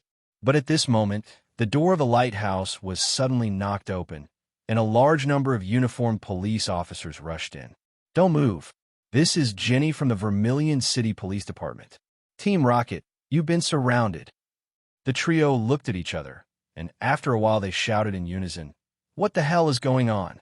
As the secret contact of Team Rocket was discovered, Jenny immediately notified the shipping bureau to stop the departure plan of the St. Anno after confirming the information provided by Ash. At the same time, a large number of police officers completely blocked the St. Anno, and all the Team Rocket teammates lurking in the ship were arrested, and even all the crew members, including the captain, were taken away. They are all suspected of colluding with Team Rocket, especially the fat captain, who needs to be investigated strictly. Thanks to stopping this conspiracy, Ash got 72 pieces of Destiny fragments this time, which can be said to be the most. Although it is not clearly stated in the animation, if such a large luxury cruise ship carrying thousands of people really sinks in an accident, hundreds of deaths are considered few. What's more, in the original book, the captain did not command the passengers to escape at all, but was the first to lead the escape so that many people would die just because of the crowded stomp caused by the passengers. When people are at the critical moment of life and death, they often only care about themselves. After successfully stopping Team Rocket's conspiracy, the police station and the company where the St. Anu is located, the Siliph Group, also jointly commended Ash. As a leader in manufacturing technology, the Siliph Group invented a large number of props used by trainers, including energy cubes, potions, Pokemon food, etc., and even a modern Pokeball technology was invented by them. What's more exaggerated is that the group's business scope covers the Kanto and Johto regions, and it is a well-deserved giant enterprise in the Alliance. The wealthy Siliph Group directly rewarded 1 million Alliance coins. After all, the St. Anu is related to the credibility of the group. With the 100,000 from the police station, Ash got a huge sum of 1.1 million Alliance coins at once. Originally, the addition of Riolu and Charmander to the team made Ash's funds a little stretched, and the energy cubes were almost out of supply. This time, someone sent a pillow when he was sleepy, and all his financial problems were solved at once. But the only thing that made Ash unhappy was that they actually gave him 2 S.S tickets for Santa Maria. Like the St. Anus, the Santa Maria is also a luxury cruise ship, but its tonnage is slightly smaller, but its luxury is far superior to that of the St. Anus. The room Ash and Lena shared was a presidential suite with a great view, and the decoration was also extremely luxurious. If this S.S ticket was sold, it would probably be a sky-high price. It's really great. Lena kept looking around the room and said excitedly, "The view outside the window is also beautiful. It's all thanks to Ash that we can live in such a great place." Hee, as long as you like it. Ash smiled. He couldn't help but feel happy after getting such a large sum of money. After the two put their things away, Lena suggested, "How about we go to the deck for a walk? There must be a lot of fun there." No. Unexpectedly, Ash refused without even thinking about it, lying lazily on the sofa watching TV and playing with Pikachu from time to time. Why? What's the point of watching TV? Lena said somewhat dissatisfiedly, and then tried to persuade him again and again. It was Stephanie's greatest romance to be on the deck with her beloved, enjoying the breeze and watching the sunrise and sunset. Unfortunately, Ash, this guy, without any sentiment, refused to step out of the room no matter what. It's dangerous on the deck. The wind is so strong. What if we are blown into the sea? Ash said nonsense. Pikachu looked at him speechlessly. It is estimated that even Pokemon would not believe this, let alone humans. If you fall, I will be the first to jump down to save you. Is that okay? Lena was also very angry at him. This is the first time I heard that this landlubber is afraid of riding a boat. Ash was about to answer when there was a knock on the door. He opened it and saw that it was a waiter. "Dear guest, I am sorry to bother you." The waiter bowed politely. "There's a Pokemon competition on the ship now. If you're interested, you can participate in person or watch it. Pokemon battles are very popular everywhere, far exceeding the popularity of other programs, so they're held in almost all occasions. Ash, you should go too. Maybe there will be prizes." Lena suggested enthusiastically. She likes to watch Pokemon battles, especially when Ash participates. The waiter next to her confirmed Lena's guess. Yes, the champion of the competition will get rich prizes. Hearing this, Ash immediately became interested and hurried to the hall where the competition venue was, located with Lena. At this time, the hall, which can accommodate thousands of people, was already crowded. A host spoke on the stage. "Ladies and gentlemen, it is a great honor to meet you on the Santa Maria. Here we will hold a Pokemon competition. The champion will be able to get rich prizes." The host's words were nothing, but his next sentence immediately set off the whole audience. At the same time, we are fortunate to invite the world mega model Miss Camisole to support the competition. Let's welcome her with applause. As soon as the voice fell, the crowd exploded, and the atmosphere on the scene was instantly ignited, with all kinds of noisy whistles and cheers. "It's Miss Camisole. Did you hear that, Ash? It's Miss Camisole." Even Serena was extremely excited, pulling Ash's arm and shouting, which made him a little confused. Those men were fine. Ash knew that this woman named Camisole seemed very beautiful. But why was Serena like this? And some women around were as excited as she was. What Ash didn't know was that Serena loved fashion very much and was a loyal fan of mega model Camisole. She would not miss almost every show of hers. After a while, Camisole's figure slowly appeared on the stage. She had a well-proportioned tall figure, a fair and beautiful face, and a faint smile on the corner of her mouth. At the same time, the tight outfit outlined her perfect figure, and the special headphones on her head had a long black wire hanging from both sides, swinging back and forth with her steps. Camisole gently plucked the wire hanging beside her ear, smiled at everyone, and said, "I am Camisole, a gym trainer and fashion model in Nimbasa City. I'm glad to see you all on the Santa Maria." These few words made the crowd on the field fall into a frenzy again. If there were not a few tall and strong bodyguards blocking them in front, I'm afraid that many people would rush forward. "Thank you for your support, but can you please let Mr. Host say a few words first?" Camisole put a finger on her lips and made a hush gesture, and the noisy crowd in the audience instantly quieted down. The silent scene made Ash stunned. Is this woman so charming? At this time, the host on the stage has begun to explain the rules. The rules of the game are 1v1 elimination. Other Pokemon cannot be replaced in the middle until the champion is finally decided. In addition to the prizes, the final champion can also get Miss Camisole's autograph and the opportunity to take a photo. Please sign up for the competition.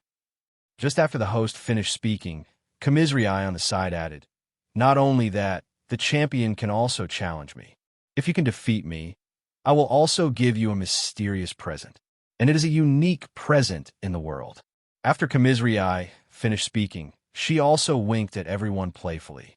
This gesture and her words were like adding fuel to the fire, instantly igniting the atmosphere on the boat.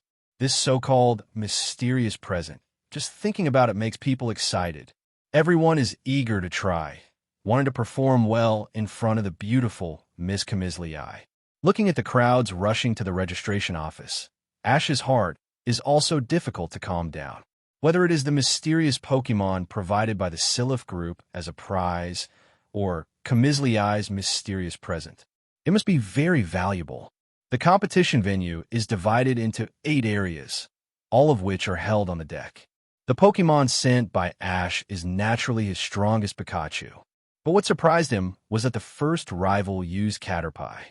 Most of the passengers on the Santa Maria are social people, such as office workers, and there are few professional trainers. After all, ordinary trainers rarely take such a luxurious cruise ship. This is also the reason why Meowth and others can easily trick so many trainers onto the St. Anu. Facing a weak rival like Caterpie Pikachu directly solved the opponent with a thunderbolt, which felt very boring.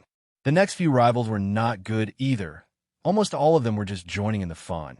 And Ash also learned his lesson, using Charmander and Riolu to deal with the opponent in turn, saving the physical strength for Pikachu and Onix to prevent the strong enemies later. It was not until the semifinals that rival became more decent. After all, trainer who could make it to this stage could not be too weak. Dear passengers, the two sides now are Ash and Keith. The two players look about the same age. It's true that heroes come from young. Host shouted excitedly. Haha, I heard that the Pokemon you used is a Pikachu. It seems that I will win this time. Mikey said confidently, took out a Pokeball, and waited for the referee to announce the start. After all, in people's general perception, Pokemon like Pikachu are mostly kept as pets. Maybe, Ash said without comment. This kind of argument is meaningless, so he didn't say much, just let Pikachu stand on the field. The game starts now. With the host's order, Keith also threw the Pokeball. Go, Ivysaur! A flash of white light passed by, and an Ivysaur with green leaves and sturdy limbs appeared on the field. It looked very well trained. Ash understood. No wonder the opponent was so confident. Judging from the attributes alone, the effect of electric type on grass type is indeed not good. However, Pokemon battles are not entirely based on attributes. Ivysaur, use Razor Leaf, Keith ordered loudly. After receiving the order from the trainer, Ivysaur swung the long leaf on its back at Pikachu, and several sharp leafage flew out quickly. Pikachu, use agility to avoid it first, then quick attack, Ash said calmly. Pikachu turned into a yellow flash, nimbly passed through the attacking leaves, and rushed straight towards Ivysaur. Not good. Ivysaur used Vine Whip. However, Pikachu's speed was amazing. It easily avoided the two whips from Ivysaur and crashed into the opponent's body. Because of the semifinals, there were already many passengers watching. Seeing the speed of Pikachu, they were all a little surprised. This Pikachu is so fast. I can hardly see it clearly. One of the audience exclaimed. Nonsense, this little thing is so small. Of course it is fast. Another man said disapprovingly. He had also lost to Pikachu before and was obviously not convinced. This happened to be heard by Lena, who looked at him dissatisfied. The speed of Pokemon is not entirely determined by the size of the body. It is the result of training. Please don't pretend to know. As Lena said this, low laughter came from the surroundings. The man blushed with shame and quickly shut up and stopped talking, fearing that he would make a fool of himself again. In that case, let's use Tackle, Keith ordered. Pikachu was immediately knocked away by Ivysaur, but who would have thought that it cleverly used its tail to keep its balance in midair? Seeing this, Ash immediately said, use Electro Ball just like that. Keith and Ivysaur could never have expected that the other party could still fight back in this situation. They had no time to react at all. Pikachu quickly condensed a golden flash Electro Ball from its tail and blasted it at the other party. Boom!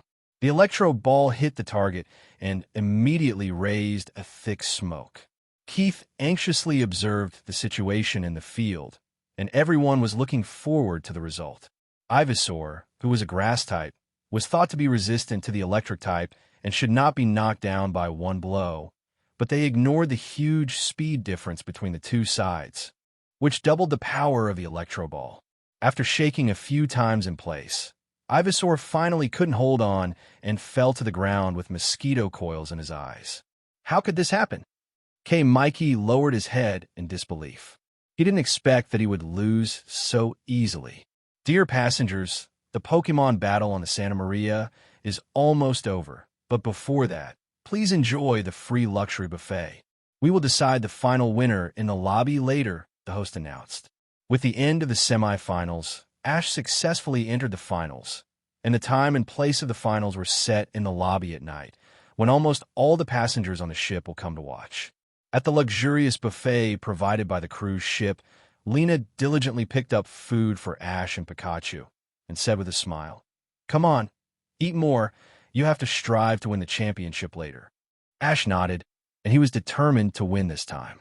He had already seen the wealth of the Silph group, and the prize this time would definitely not be bad. Pika Pika.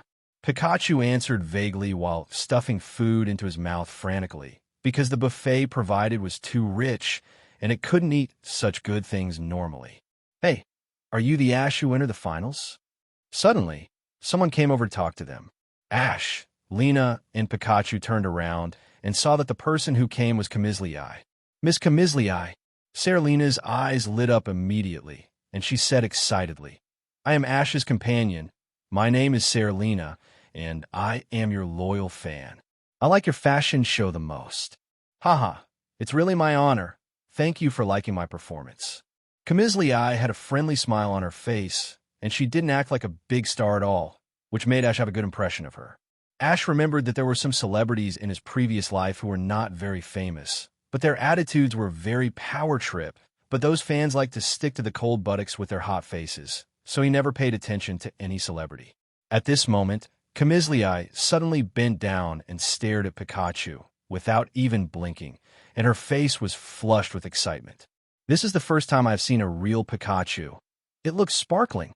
Kamizliai said excitedly. Pika. Pikachu looked at Kamizliai with some shame. It was not used to being stared at, not to mention the envious and jealous eyes from the surroundings. Fortunately, Kamizliai also noticed Pikachu's discomfort and withdrew her gaze at the right time, and then looked at Ash again. Ash, although it's a bit biased to say this, I personally prefer Electro Pokemon, so I hope you can become the champion with Pikachu. Kamizliai encouraged with a smile. Thank you. Ash just thanked the other party indifferently, and didn't say anything else, and Kamizliai didn't care, smiled at the two of them, and left. Ah, Miss Kamizliai is really beautiful. Saralina's face showed a trace of intoxication, and then said to Ash enviously, You are so lucky. If you win later, you can take a photo with her. What is so lucky about this? Ash just felt speechless, but he just kept it in his heart and didn't say it, otherwise Saralina would probably talk to him again. Soon the dinner ended, and after a short rest, the finals finally arrived. This time the battle was held in the hall. Unlike the place Solation had marked out on the deck before, this time it was a regular battle venue. Ladies and gentlemen, the championship match is about to begin. Please welcome our two players with warm applause. Host said excitedly. Amid the applause of the crowd, Ash slowly walked into the venue, and his rival was a young man in a suit. The two sides are Ash from Pallet Town and his Pikachu, and Hideki from Tokyo City and his Blastoise. I hope your strength will not disappoint me. Hideki smiled at Ash, took out the Pokeball confidently, and said loudly, Go, my strongest partner. Blastoise. Although Pikachu was restrained in attribute, Blastoise was a fully evolved Pokemon after all, and one of the three great Pokemons in Kanto, so Hideki was full of confidence. Kami, after a burst of white light, accompanied by a deep and powerful roar, a very burly Blastoise appeared on the field, and the two hydro pumps on its back made it look even more majestic. In comparison, Pikachu looked too inconspicuous. No wonder it was despised by others, and only Ash knew its true strength. Lena, who was watching the game, shouted loudly, Ash, come on. Ash turned around and nodded to her, and Hideki on the opposite side saw it, and felt a wave of envy and unwillingness in his heart. This guy already has such a beautiful girlfriend. Why does he want to compete with him for the opportunity to take a photo with Miss Kamizliai? At worst, he could just give up the prize. In fact, most of the contestants came for Kamizliai. After all, those who can get on this ship are from a good family and don't care much about the prize. After all, this is the finals. Ash didn't dare to be careless, and quickly asked the system to pass on Blastoise's data. Name, Blastoise. Gender, male. Ability, Torrent. Attribute, Water. Strength, Elite. Special move, Rocket Headbutt, Hydro Pump, Shell Shrinking Bite, High Speed Turn. Information, Hideki's Earl Dervish Pokemon. Physical defense and special defense are very strong. The only weakness is speed, and after countless practice, Hydro Pump's special move can switch attack mode. Switch attack mode? Seeing this line of words, Ash couldn't help but be stunned. Although he didn't understand what it meant, he kept a little more careful in his heart. Then, the game officially begins.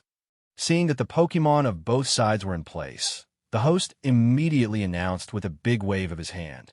As soon as the referee finished speaking, Hideki, who had been waiting for a long time, took the lead and started to attack. Blastoise, use Hydro Pump to shoot continuously.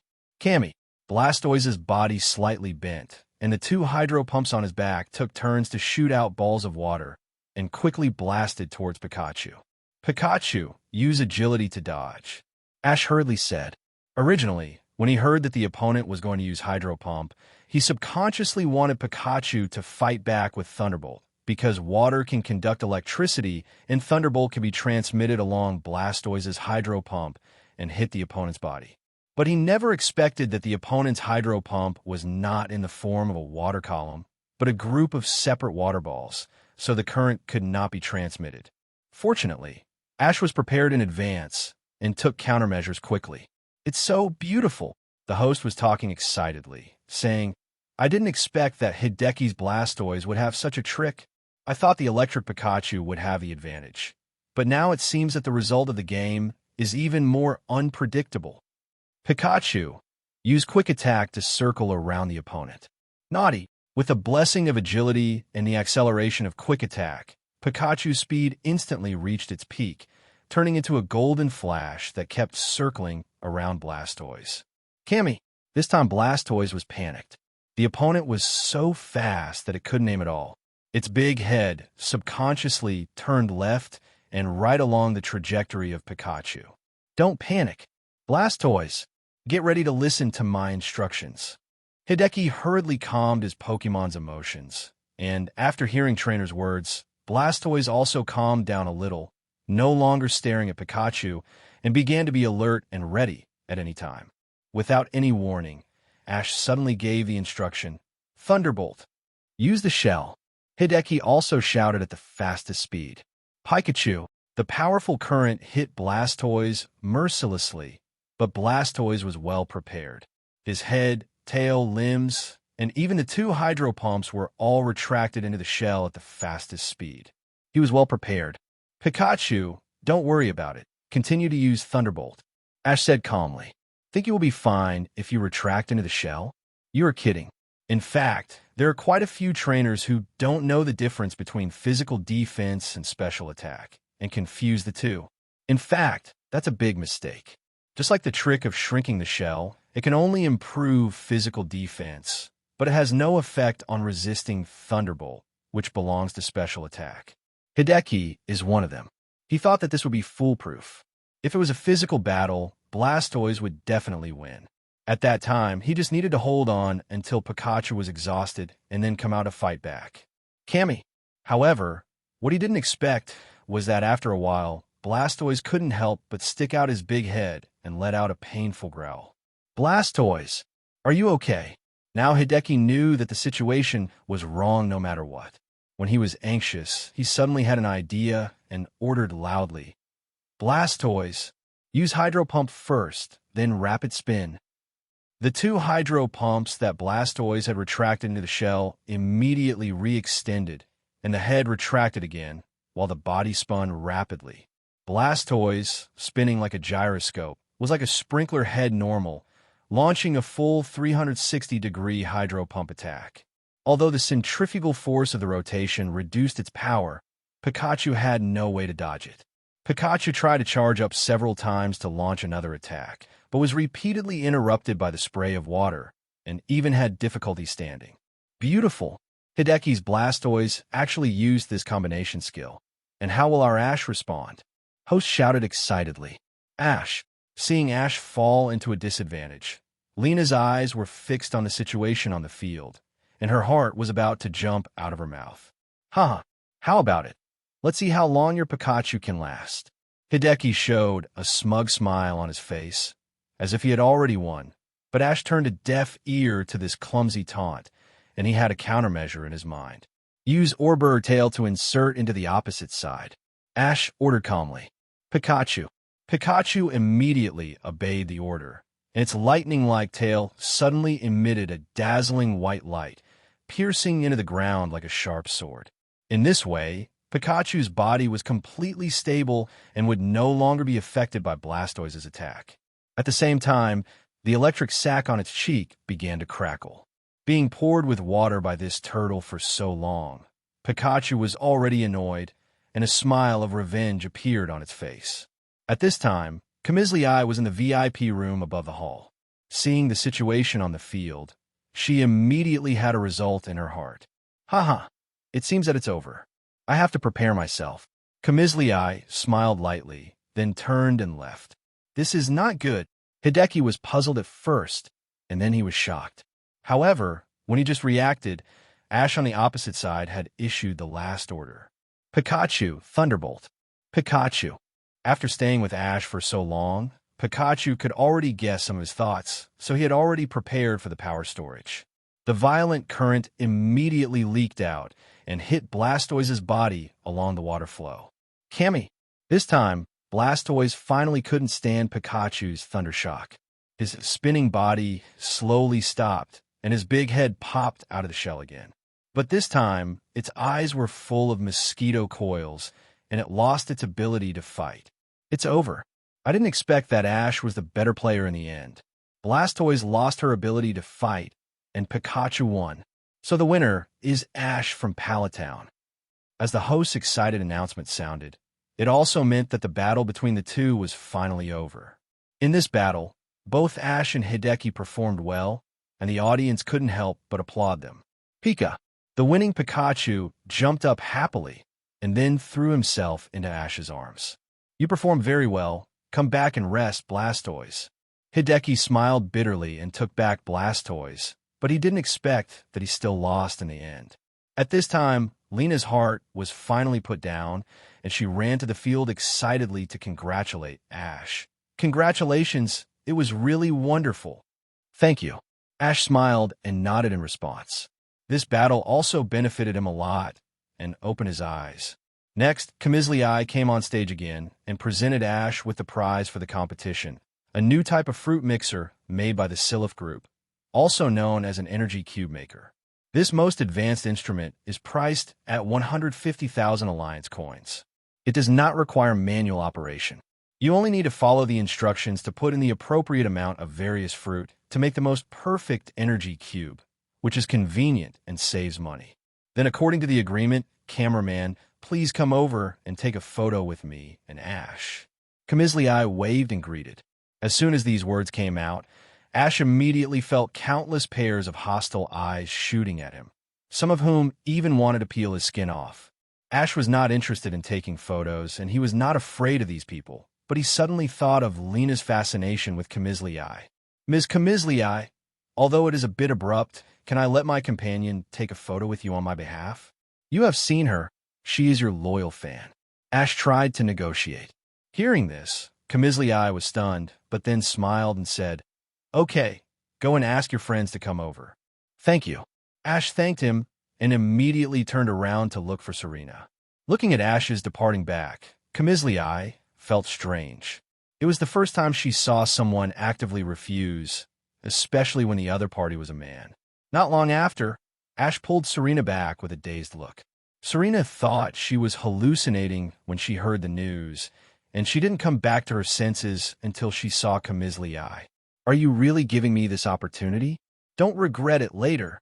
Serena repeatedly confirmed with Ash. Don't waste time. Ash pushed her directly. Go over quickly, and by the way, I'll give you the autograph. When taking pictures, Kamislii put her hand on Serena's shoulder affectionately, making her excited and nervous, and her whole body was almost frozen. Thank you, Miss Kamislii. I will cherish this photo forever. Lena bowed excitedly to express her gratitude. I'm glad you like it. Kamislii smiled with narrowed eyes, then leaned close to Lena's ear and whispered, Your boyfriend is really good to you. You should cherish him. Hearing this, Lena's face flushed, lowered her head, not knowing what to say. He's not my boyfriend yet. Lena blushed and whispered. Hearing this, Kamislii paused, then smiled and winked at her. Then you have to work hard. Well, I'll take my leave first. Lena couldn't stand Kamislii's teasing, and after bowing again, she hurriedly ran behind Ash in embarrassment. Ash, what do you think? Are you going to challenge me? Kamizliai said in a slightly encouraging tone. She is not only a fashion model, but also a gym trainer. After watching such an exciting game, she has been itching to try. Of course, Ash answered without hesitation. It's just as I expected. Kamizliai smiled slightly, then turned to the audience and announced loudly, Everyone, next, Ash and I will start the contest. Please wait and see.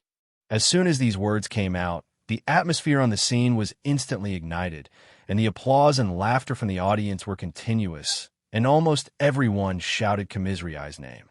The final battle that everyone expected officially kicked off Veilstone. After a while, the battlefield of the previous finals was quickly cleaned up by the staff, and the two sides stood on both sides. Now the game between Miss Kamizliai from Nimbasa City and Ash from Pallet Town officially begins. The rules are 3-3, and Pokemon cannot be changed in the middle until all the Pokemon of one side loses their combat ability. The referee is still the previous host. Zebstrika, come to the spotlight. Kamizliai posed a cute pose for the audience, then casually took out a Pokeball and elegantly flung it onto the field. After a flash of white light, a horse appeared on the field, black and white all over its body, and its white, jagged sideburns added a sense of wildness and arrogance. Charmander, you will play the first game. After looking at the opponent's intelligence, Ash thought for a moment and decided to send Charmander to fight. Woo! Woo! Seeing that Ash sent it out first, Charmander kept calling excitedly, but the passionate roar of growl around it made it feel great pressure. Kamizliai! Kamizliai! Kamizliai! This was not deliberately organized by someone, but a spontaneous behavior of the crowd. Almost 99% of the audience in the entire hall cheered for Kamizliai in unison. Ash, come on, don't lose to Miss Kamizile. Serena tried her best to shout, but how could her voice alone cover the whole audience? Just like various events are divided into home and away games, away teams will inevitably be affected. At this time, Ash completely fell into the atmosphere of the away game. If you don't stand on the field in person, you can't feel the huge pressure. Everyone, thank you for your cheers. But please give our Ash a little encouragement. Kamizile didn't think this was a good thing. She didn't want Ash's performance to be affected by this. As a trainer, she wanted a fair competition. However, at this moment, Ash suddenly said, Thank you for your kindness, but it doesn't matter. As a trainer, I don't need to consider anything else. I just need to respond to Pokemon's expectations of me. As he said, he stretched out his right finger and gently flicked the brim of the baseball cap, revealing the firm eyes underneath.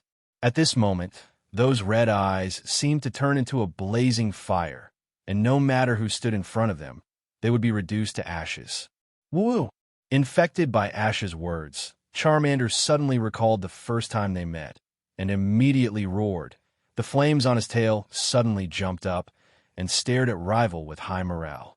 Charmander now completely ignored the interference on the field and only focused on the battle in front of him. Apart from this, he had no other desires. Ashu. Kamizliai looked at the boy opposite in astonishment and smiled for a long time. You are really shining now. At this moment, she felt an inexplicable feeling surge in her heart, which she had never felt before. But my brilliance will not easily lose to you. Kamizliai gathered her mind and took the lead in issuing an attack order. Zebstrika, use fire attack. Zebstrika snorted, and its two front legs stomped the ground frantically, raising clouds of dust. As the dust became thicker and thicker, it completely covered its body. Finally, a flame enveloped Zebstrika's body, and at the same time it rushed out of the dust and rushed straight to Charmander. Charmander, flamethrower. Ash said indifferently. Woo! After receiving Ash's order, Charmander opened his mouth and a blazing fire that was completely out of shape sprayed out and hit Zebstrika. Zebstrika did not stop after being attacked, but continued to hit Charmander head-on with a fierce attack, and the huge force immediately knocked the opponent away.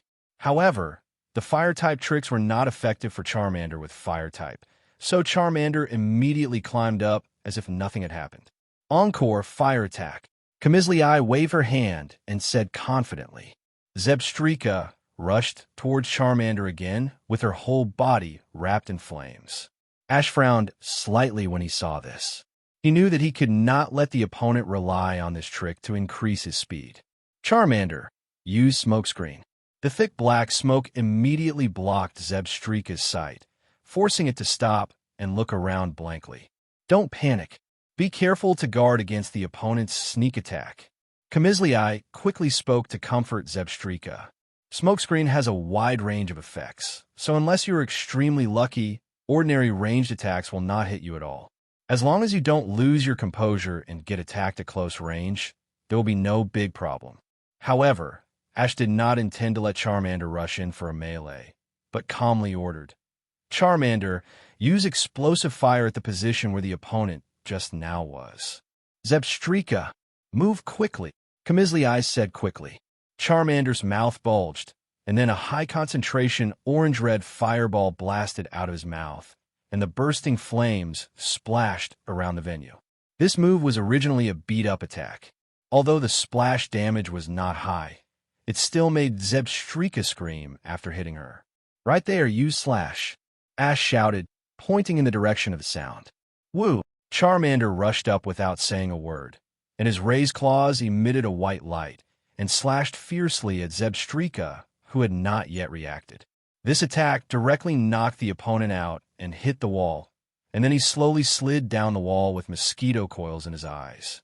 The host carefully checked it, and then announced loudly, Zebstrika can't fight. Charmander won.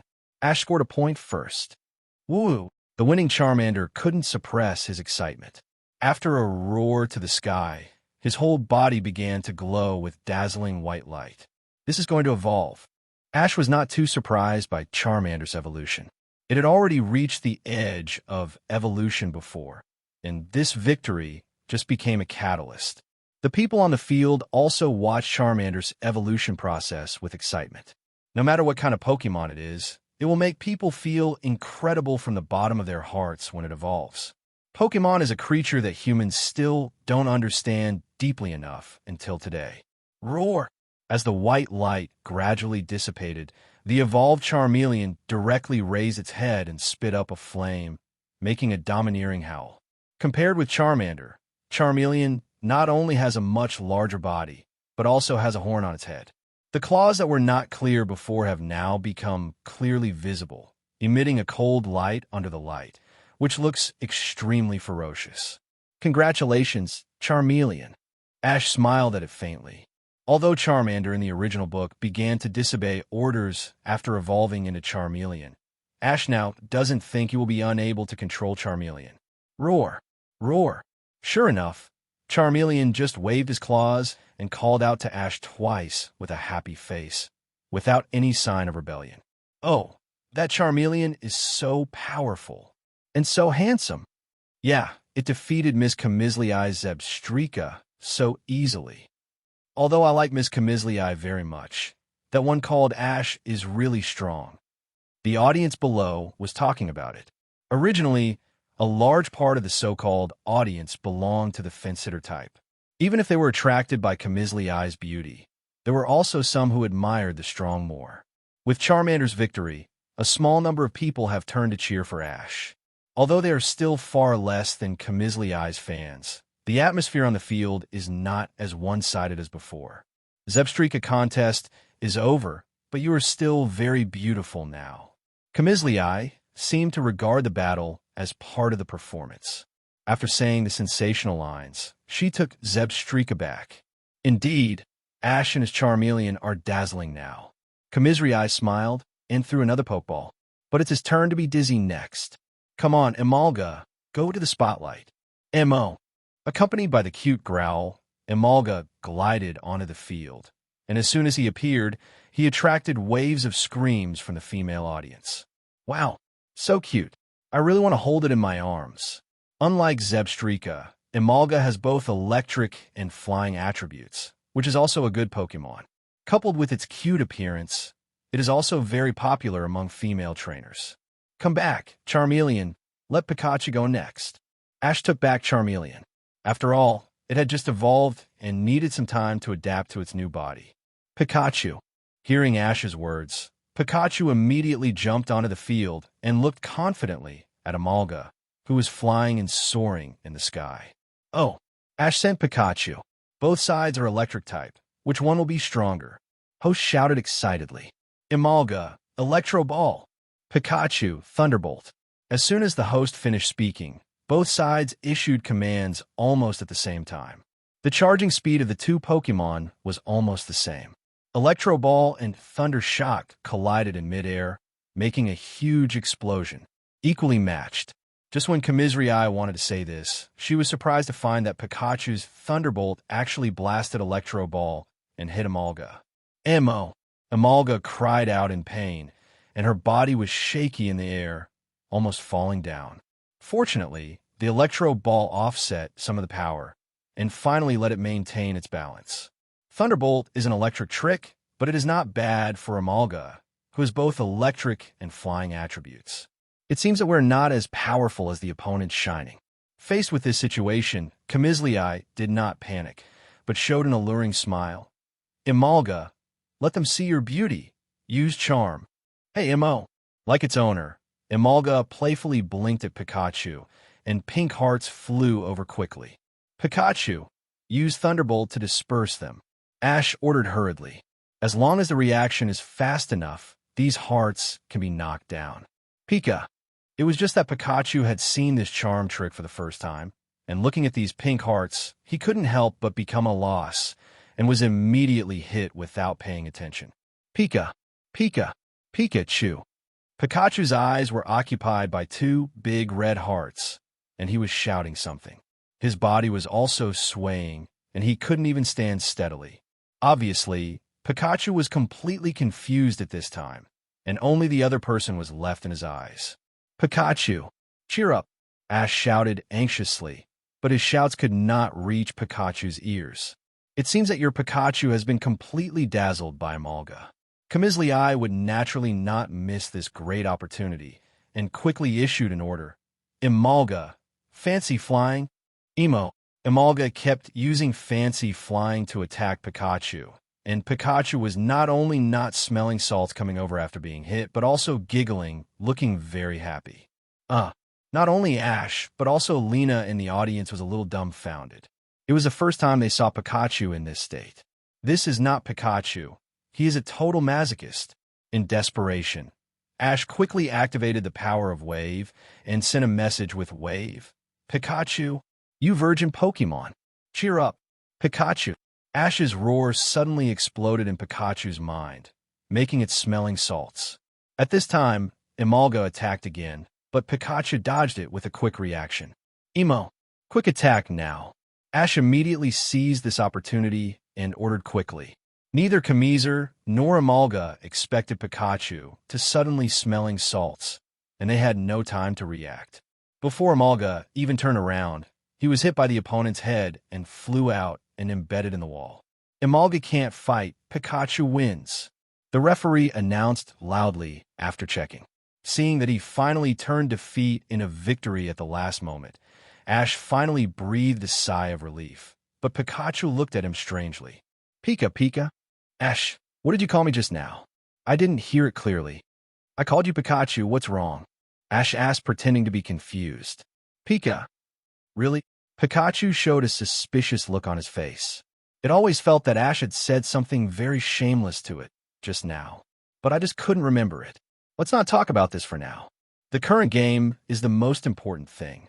Ash changed the topic lightly, and Pikachu didn't say anything more, just looked at the unconscious Amalga in the distance with a wooden expression and didn't know what he was thinking.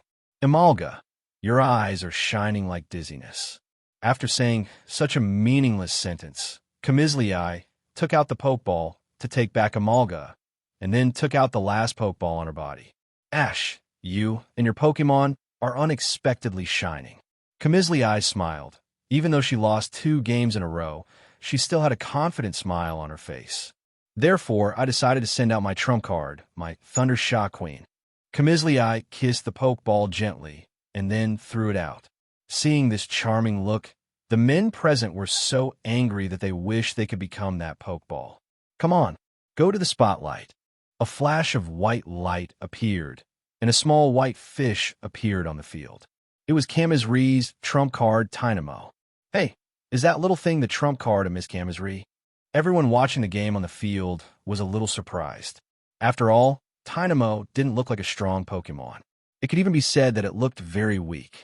But Ash knew that Pokemon like Tynamo had no attribute weaknesses, and Kamizree's one had deliberately cultivated speed, so it was not easy to deal with. If Pikachu continued to fight. But after Ash took a look at Pikachu, he immediately dismissed this idea. At this time, Pikachu didn't know what was wrong.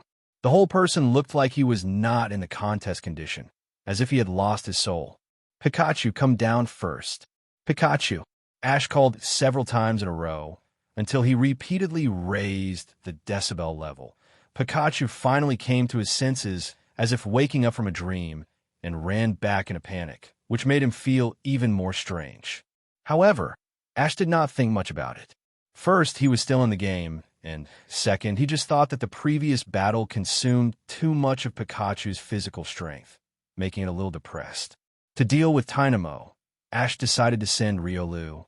When Riolu appeared, the tall body immediately attracted the attention of many viewers, but a large number of them did not recognize it. Fortunately, there was a host to help them solve the puzzles.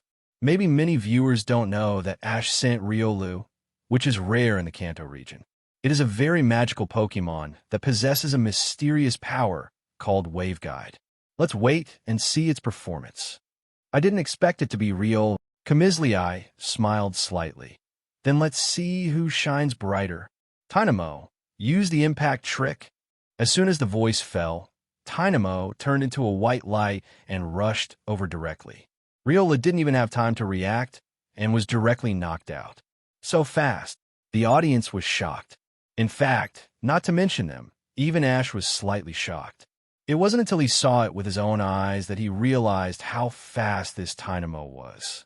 It was so fast that he didn't even have time to issue an order. Hearing the exclamation of the crowd, Tynamo immediately laughed triumphantly.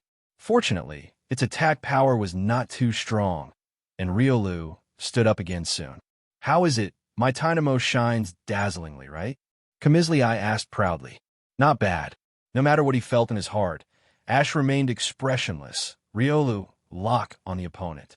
After receiving Ash's order, Riolu slowly closed his eyes, and the noisy sounds around him disappeared instantly, and all his mind was focused on the waveguide feedback of Tynamo.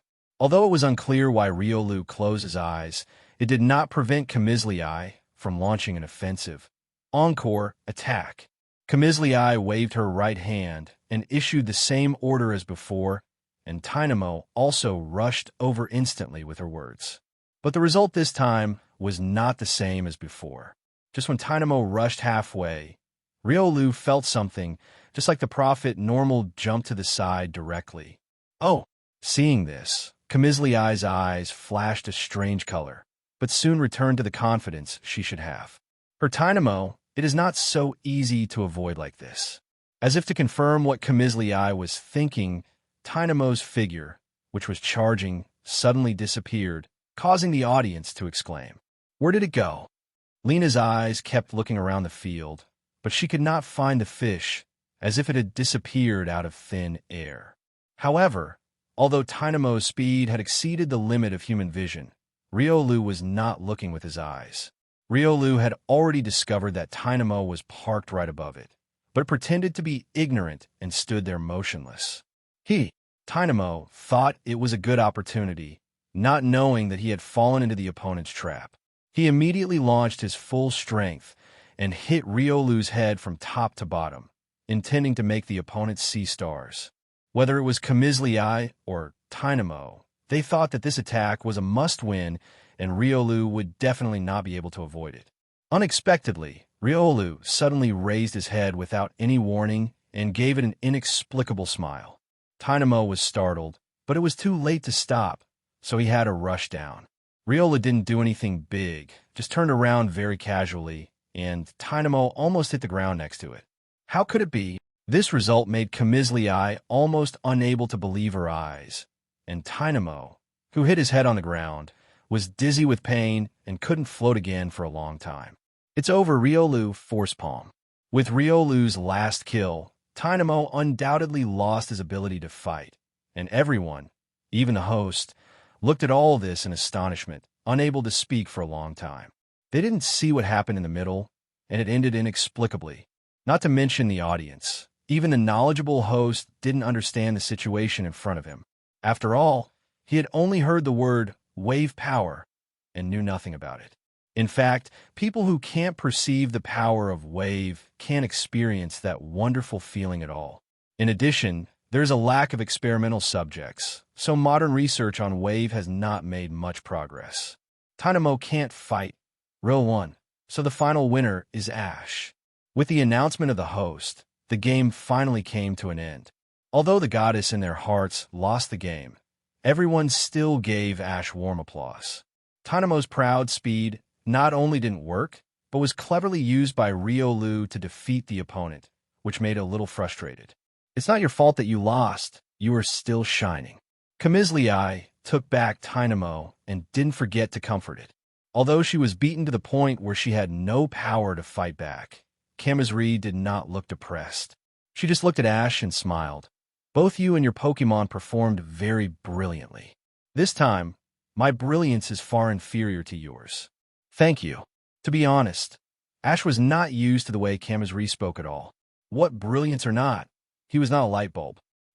Kamizri smiled lightly. She also saw what Ash was thinking, but she did not intend to change anything because of this. If Ash's goal in the battle was to respond to Pokemon's expectations, then Kamizri used the battle as a stage to show herself and Pokemon to her heart's content. Although both sides had different ideas, they shared the same love for Pokemon. In the next battle, my brilliance will not easily lose to you. Let's have another contest then. As she said this, Kamizri took the pink present box brought by the female assistant next to her, and then put it in Ash's hand with a smile. This is the promised present. Kamizlii winked at him playfully. If it's something, keep it secret for now. Remember to open it and take a look after you go back. Oh. It must be said that Kamizlii's every move is very captivating. Just a few words ignited the primal fire in the men's hearts. They stared at the pink box with their eyes fixed, wishing they could rush up and grab it. With the end of the last game, the Pokemon competition on the Santa Maria finally landed Veilstone, and the audience gradually dispersed in 2s and 3s. Ash and Seralina also returned to their suite. As soon as they entered the door, Seralina couldn't wait to urge, "Open it and take a look. I wonder what Miss Kamizlii gave you." As a loyal fan of Kamizlii, Seralina was naturally very curious about the so-called unique present, but Ash thought it was probably a gimmick. He had seen how exaggerated Kamizlii's words were. However, Ash kept this to himself and just nodded to open the box. The two looked inside and found a gold and black Ultra Ball. Ultra Ball is a type of Pokeball that can increase the capture rate, and the feel and comfort are better than ordinary Pokeballs. Of course, the price has also increased exponentially. One costs 20,000 Alliance coins, and only the rich can afford it. Come on, present, it should be a Pokemon. Ash, hurry up and take it out to sea. Lena urged again. Ash was also looking forward to what Pokemon was inside. After all, it was contained in an Ultra Ball, so it wouldn't be something that was common on the street, right? He gently pressed the switch on the Pokeball, and a white light flashed immediately. But when he saw it clearly, Ash's expectant expression froze instantly. Bye! It was just an EV. Although Ash didn't dislike EV, this Pokemon has many evolutionary directions, but it was really different from his expectations. Sure enough, the so-called uniqueness is just a gimmick. Wow, so cute. Lena was immediately attracted by Eevee's cute appearance and reached out to hug it. Bye! Unexpectedly, Eevee suddenly turned around, and the furry tail behind it swept Lena's face directly, almost making her fall. Lena was startled. What's going on? Do you hate me? Bye. Although Evie was talking like this, Lena naturally didn't understand a word it said. And what she didn't notice was that Pikachu's mouth was wide open, as if he heard something incredible. However, Ash noticed Pikachu's strangeness and curiously activated the power of Wave to listen to what Evie was saying. When he heard it, his expression was stunned. Bye. Why are you all the same? You idiot women hug me like crazy when you see me. It's really disgusting, Evie. Go to the hospital for treatment as soon as possible. Maybe there's still hope. If it wasn't confirmed that there would be no mistakes in sensing the conversation through wave reaction, Ash couldn't believe that these words came out of a Pokemon's mouth. Although Pokemon also have various personalities like humans, the Eevee in front of him is so good at cursing. Ash, who has communicated with countless Pokemon in Professor Oak's laboratory, said that this is the first time he has seen such a top-notch. Bye? You are our new master. Eevee suddenly looked at Ash and nodded with satisfaction after a long time. Bye. From a human perspective, you are quite handsome. In this case, I will temporarily admit that you are good. Hearing this, Ash couldn't help but guess, could this Eevee be female? Curious, he immediately used the system to check Eevee's attributes. Name, Eevee. Gender, male. Ability, adaptability. Attribute, normal. Strength, advanced. Special moves, charm, bite, dig, shadow ball. Information, born in the Issue region with a very flexible mind. From the perspective of a four-legged Pokemon, it is a very handsome Eevee with high talent and potential at the elite level. Ash didn't expect that this Eevee was actually a male, and the system also said that it was very handsome, but he looked left and right and couldn't tell what was so handsome about it. Pikachu. Ash turned his eyes to another male Pokemon present. Put aside your jealousy. Do you think this Eevee is handsome? Remember, put aside your jealousy. Pikachu. Why do you emphasize jealousy? I'm not jealous of it. Pikachu immediately shouted in dissatisfaction. Even though Pikachu didn't answer directly, this frustrated look still solved Ash's doubts. It seems that this Eevee is indeed very handsome, although he couldn't see it at all. Eevee, you're given away as a prize. Do you feel a little bit unacceptable in your heart? Some Pokemon are unwilling to be given away or exchanged, especially the more unique they are, the greater the possibility. So Ash has to ask in advance. Bye. If you meet an owner you don't like, just run away, but I like you at this stage. Eevee said indifferently. Is that so? Ash smiled at it. That's good. Please give me more advice in the future. Bye. Okay, you understand what I'm saying? Aren't you a human? Eevee didn't react at first, just responded subconsciously, but then it realized something was wrong. How can humans understand Pokemon? Do you understand human words? Ash asked back. Bye. I understand. Eevee nodded. Since you can understand human words, humans can naturally understand you. What's wrong with that? Ash asked in a strange way. Bye? It seems nothing is wrong. For a moment, Eevee was confused by Ash's words, tilted his head and thought for a long time, but couldn't figure out where the sense of disobedience in these words came from. At this time, Lena couldn't wait any longer and asked, Ash, you talked to Eevee for a long time. Do you know why it hates me? It doesn't hate you, it's just shy. It will be fine after you get to know each other. Ash told a white lie. Even if he translated Eevee's original words, Lena probably wouldn't believe it and would think he made it up. Bye. Who is shy? My greatest pleasure is to be hugged by such idiot humans and scold them nonstop. That feeling is really wonderful. Not to mention Pikachu, even Ash was stunned by Eevee's words. This guy's character is really bad enough. This behavior is like bullying foreigners who don't understand the local language, smiling at them and calling them idiots, not to mention how cheap it is. Ash decisively chose to turn a deaf ear to it, and quickly turned off the power of Waveguide. After saying hello to Lena, they went back to their rooms to rest. In order to allow passengers to fully enjoy the fun of sailing, the Santa Maria does not travel very fast, and it will take a long time to drift on the sea before docking. During this period, Ash was naturally not idle. He often challenged passengers on the ship to fight and trained Pokemon other than Onix and Pikachu. The reason for excluding these two Pokemon is that Onix is too big, and Pikachu is because bewitched by beauty. Ash felt a headache when he thought of this. Since the last battle, Pikachu has been absent-minded and sighed at the sea all day long. No matter how Ash asked, it refused to speak. However, Lena, Stephanie's daughter, saw some signs and took Pikachu to visit Commisrii. After a few visits, not only did she become friends with her idol, but Pikachu also found his first love. It was Commisrii's guide Amalga. Ash did not object to his Pokemon falling in love.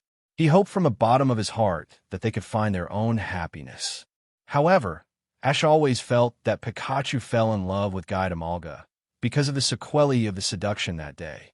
Just when Ash was about to have a good talk with Pikachu, Commisrii happened to come over. Lena, Ash, Guide Amalga, and I came to play with you. Unlike on stage, Commisrii usually spoke very normally. Pikachu, Pikachu. Before the two could speak, Pikachu was the first to jump out with cheers. Of course, it was not aiming at Commisrii, but at Amalga in her arms. Amalga seemed to like Pikachu very much. After jumping out of Commisrii's arms, the two Pokemon immediately started to chat. Hee, Pikachu really likes my Amalga. Commisrii smiled slightly. Yeah, that's great. Looking at the two affectionate Pokemon, Lena's eyes were filled with envy, and her head glanced at Ash, sitting on the sofa, uncontrollably. Unfortunately, Ash did not notice Lena's gaze, as he was chatting with EV at the moment. Bye. Alas, boss, it seems that Pikachu has been completely fascinated by Amalga. EV shook his head with a sigh. Yeah. Ash also sighed, and looked at the pig-like Pikachu in the distance, feeling even more helpless. Bye, Abu. And don't look at Amalga's cute appearance. I know this guy has a bad personality. Eevee was once Kamazree's Pokemon, but because it refused to evolve into a Thunder Pokemon, Kamazree didn't want to force it, so after obtaining Eevee's consent, she sent it to Ash as a prize. Before, Ash thought that Kamazree's uniqueness was an exaggeration, but after getting along with Eevee for a few days, he knew that this was not true at all. How can you say that about others? Ash snorted coldly. I beg you not to harass other people's Pokemon. Do you know how many people have come to me to protest these days?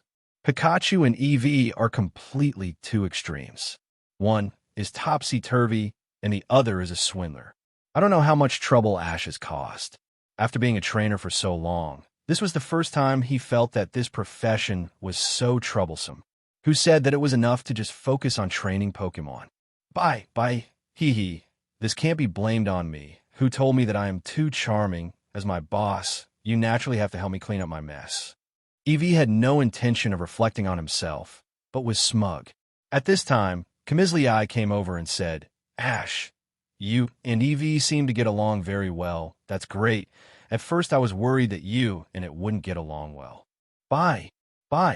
That's right. The boss is much better than you, a useless woman, who was shaved bald 3-0.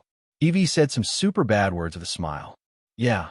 Ash's expression was a little wooden, and he decided not to activate the wave power, otherwise he would be driven crazy by Eevee sooner or later. All good things must come to an end. After nearly a week of sailing, the Santa Maria is about to arrive at the destination of Ash and Seralina, Lamperchi City. And because Commisrii still has work to do as a model, she will go to the next region with the Santa Maria to hold a fashion show, which makes Seralina, who has just become friends with Commisrii, very reluctant to leave. However, compared to Seralina, there is another person in the team who is more reluctant to let Commisrii go. Pikachu. At this time, Ash did not activate the power of waves, but just by looking at Pikachu's tearful expression, he could guess what Pikachu was saying. It was nothing more than disgusting and corny words like, Director Amalga, I really can't bear to leave you. However, compared to Pikachu, Director Amalga seemed much more mature. Although there was reluctance on his face, he kept comforting Pikachu. Pikachu, don't be like this. We will definitely meet again in the future. Seralina also comforted him. Although she couldn't accept that her love relationship didn't develop as fast as Pikachu's, this didn't stop Lena from sympathizing with Pikachu's experience, because she knew that parting with the one you love must be very painful. That's right. Camazile touched Pikachu's head and comforted it. Let Ash and Lena take you to issue in the future so that you can meet Amalga. With the comfort of everyone, Pikachu finally recovered a little spirit, and Camazile began to say goodbye to Ash and Lena one by one. Lena, you must come to Nimbasis City in the future, and I will be the host to entertain you then. Camazile invited with a smile. Yes, I will definitely come. Lena nodded heavily.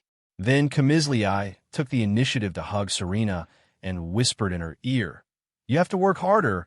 You can't even be inferior to Pikachu.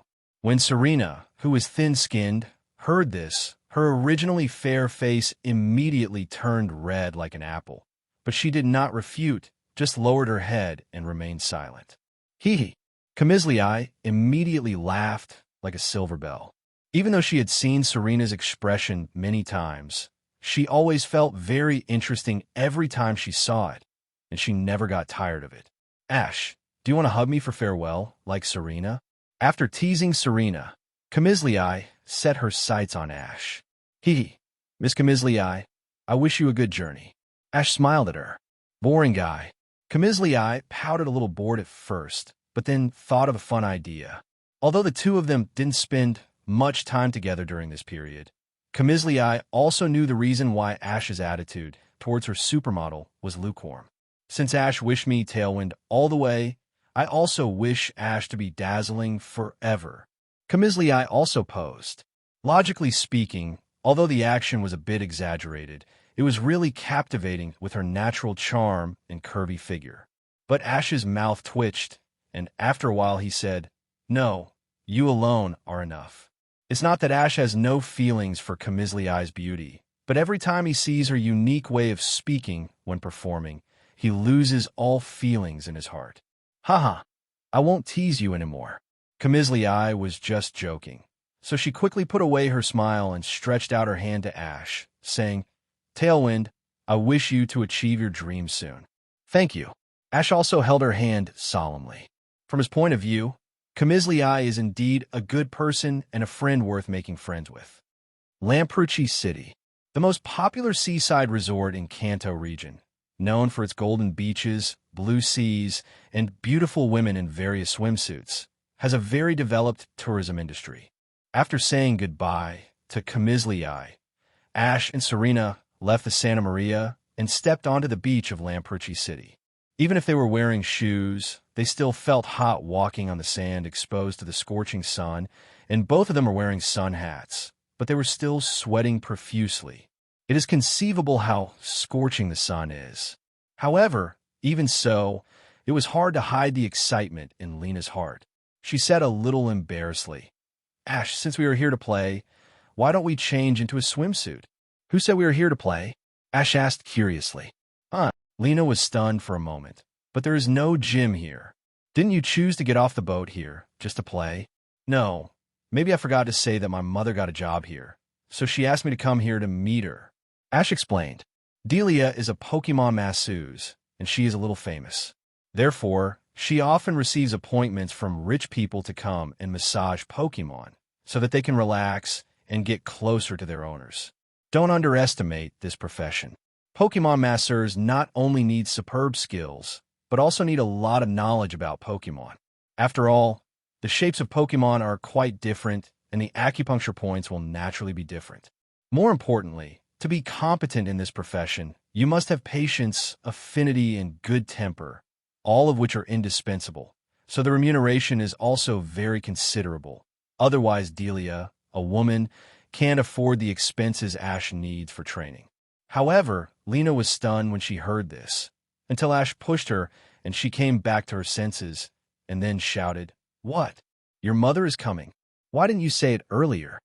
After that, Lena quickly found a cool place, took out the foundation box from her bag, and began to put on light makeup in front of the mirror. What are you doing? Ash looked at it for a while, but he was still puzzled. What are you doing? Lena's tone was unusually excited. Of course, I have to leave a good impression on my aunt when we meet for the first time. Makeup is the most basic of the basics. That's too much. Just when Ash was speechless about Lena's fuss, a gentle female voice suddenly came from the side. Ash, long time no see. Is that Lena you mentioned? Ash immediately recognized who the voice was and turned around and said, Mom, you are here, but why are Professor Oak and Oak's grandson here too? The person who came was Delia, and Professor Oak was smiling next to her, and Gary looked furious. What Oak's grandson? It's so ugly. Take that back. As always, Ash chose to ignore Gary's roar, pointing at Lena and introducing her to Delia. Mom, this is Lena, my travel companion. Hello, Aunt. I'm Lena. I'm 10 years old. Please give me your guidance. Lena quickly responded. What a polite child. Delia smiled warmly. I'm Ash's mother, Delia, and you've taken care of my Ash. No. I should thank Ash for always taking care of me. Although Lena was a little nervous when she spoke, her well-behaved attitude immediately won Delia's favor, and the smile on her face never stopped. Hey, Ash, apologize for what you said. Seeing that Ash kept ignoring him, Gary felt very unhappy. What sentence are you referring to? Ash asked deliberately. It's just, don't play dumb. Gary suddenly realized halfway through, if he repeated it again, wouldn't he be scolding himself? How would I know if you don't tell me? Seeing Gary was choked and speechless, Ash turned to Professor Oak and asked, Professor, why are you here? Are you here for vacation? I don't have a time for that. Professor Oak smiled and shook his head. There's an academic conference going to be held here, and I was invited to participate, but I happened to meet Delia and Gary, so I came to visit you together. Grandpa, don't talk nonsense. Who would come to visit him? As soon as Professor Oak finished speaking, Gary immediately retorted, I came here because the Nico Beauty and Makeup Pokemon competition is about to be held here, so I brought my girlfriends to participate. It has nothing to do with Ash. And Ash, this young master now has 3 gym badges. You don't have even one now. Gary said proudly. Unfortunately, I also have 3. Ash said lightly. In that case, let's have a competition to see who is the most talented trainer in Pallet Town. Of course, if you don't dare, forget it. Gary is a very proud person. He has always wanted to surpass Ash so that he can become the first genius in Pallet Town. No need to compete. The first genius trainer in our town is, of course, you. Although Ash looked as if it was a matter of course, in fact, deep down, he simply regarded this so-called first genius as a joke. Since Gary wants to be so much, let him be. Ha ha! You know what's good for you. After being praised by Ash, Gary's nose was almost up to the sky, and he laughed with his hands on his hips, but Professor Oak next to him frowned slightly. Ash, Gary, you are both excellent trainers in the town. It's rare to meet, so why not have a competition? Professor Oak suggested. Grandpa, I don't care, but it's a pity that someone doesn't dare. Gary spread his hands and deliberately put on a helpless expression on his face. Haha, why wouldn't you dare? As a trainer, you won't avoid a fight, right, Ash? Professor Oak asked. Ash looked at Professor Oak deeply, then said helplessly, Okay, I understand. Everyone found an open space on the beach to serve as a battle site, and Ash took the lead in taking out a pokeball and threw it out, drawing an arc in the air. Roar! With a flash of white light, Charmeleon appeared on the beach, and as soon as it appeared, it was full of fighting spirit and spit up a flame towards soaring in the sky. I don't need Pikachu, so as not to be accused of bullying you, I will send this Charmeleon who has been captured for less than a month, and Usolation will do. Ash said calmly. Seeing Ash's relaxed attitude, Gary felt quite unhappy. Pretentious guy, wait until I win and see how you can pretend. Come out, my baby. Gary took out a pokeball, put to his lips, and kissed it gently before throwing it high. This action gave Lena goosebumps. Although Kamizri had done this before, she was a beautiful woman and was pleasing to the eye no matter what she did, but if a man did this, it was really disgusting. Cammy, a flash of white light appeared, and a very strong Wartortle appeared on the field, looking at the opposite Charmeleon with a fierce look. Gary is so good. Gary, so great. As usual, Gary's girlfriends cheered for him in cheerleading uniforms, while Ash's side only had Lena and Delia. However, compared to the situation when the Santa Maria fought Kamizri, Ash said that the cheerleading team composed of Gary's 6 girlfriends was not good enough. Seeing that both sides were in place, Professor Oak, the referee, announced. Then, the game begins. War Turtle, use water gun. Gary first ordered. Cammy. After receiving the order from the trainer, War Turtle's mouth immediately bulged up exaggeratedly, and then a rapid and fast water column spit up from its mouth. Facing the water gun sprayed by War Turtle, Ash did not let Charmeleon dodge, but chose to confront head-on. Charmeleon, flamethrower. The water column and the fire column collided violently in midair, canceling each other out, and at the same time emitting bursts of water vapor. Water can overcome fire. You don't even understand such a simple truth. Ash, are you kidding me? Gary said confidently, with a disdainful smile on his lips. But soon, Gary couldn't laugh anymore because he was shocked to find that Charmeleon's flames gradually pushed over, and War Turtle was suppressed. How is this possible? Is this Charmeleon of a high level? This thought only flashed through his mind. Seeing the flames getting closer, Gary shouted, "Use Protect." As soon as he finished speaking, War Turtle immediately stopped attacking, crossed his arms to block in front, and then a faint white protective film appeared around his body. Charmeleon, use Fire Punch. Although War Turtle's Protect blocked the attack of the flames, Ash took the opportunity to order Charmeleon to rush forward and launch a close attack. Roar! Charmeleon roared, and his clenched right fist ignited a blazing flame. After approaching War Turtle, he raised his fist and hit him with all his strength. Damn it! War Turtle, use the water column tail. Gary shouted fiercely. He would never give in to Ash. Cammy. War Turtle turned around, and his furry tail rolled up a large strand of aqua ring around it, and smashed into Charmeleon's fist with great momentum. After a brief collision, the two Pokemon's special moves made a loud bang, and the smoke immediately enveloped the two Pokemon. Cammy, just as Gary was anxiously watching the situation on the field, he heard War Turtle scream and fly out from inside, with mosquito coils in his eyes. After Professor Oak went forward to check, he announced loudly, "War Turtle cannot fight. Charmeleon wins." How could it be? I actually lost like this. Gary was in a state of despair at this moment. If he had lost to Pikachu, he could still accept it. After all, Pikachu had been trained by Ash for 3 years. But now Ash was using Charmeleon, who had been subdued for less than a month, while he was using War Turtle, who had an advantage in attributes. Even so, he still failed in the end. Why on earth is this happening? How did you train this Charmeleon to this level in just 1 month? Gary was eager to find the answer. He felt that he had never slacked off in training War Turtle, and he strictly followed the nutrition and training every day, and he had not issued any wrong instructions in the battle just now. So Gary felt that there would be no other explanation except the level gap. However, Ash's answer was beyond his expectation. You got the wrong direction. The strength of the two Pokemon is actually similar. Ash did not lie. Although he used the ancient training method to train Charmeleon, because the training time was short and many parts were deleted by him, Charmeleon's strength was the same as War Turtle's. Both of them were at the advanced peak. How was this possible? Gary suddenly became excited. If the strength is similar, why can't War Turtle suppress Charmeleon? It's common sense that water restrains fire. Don't you think the weather is too hot? Ash frowned, but still answered him.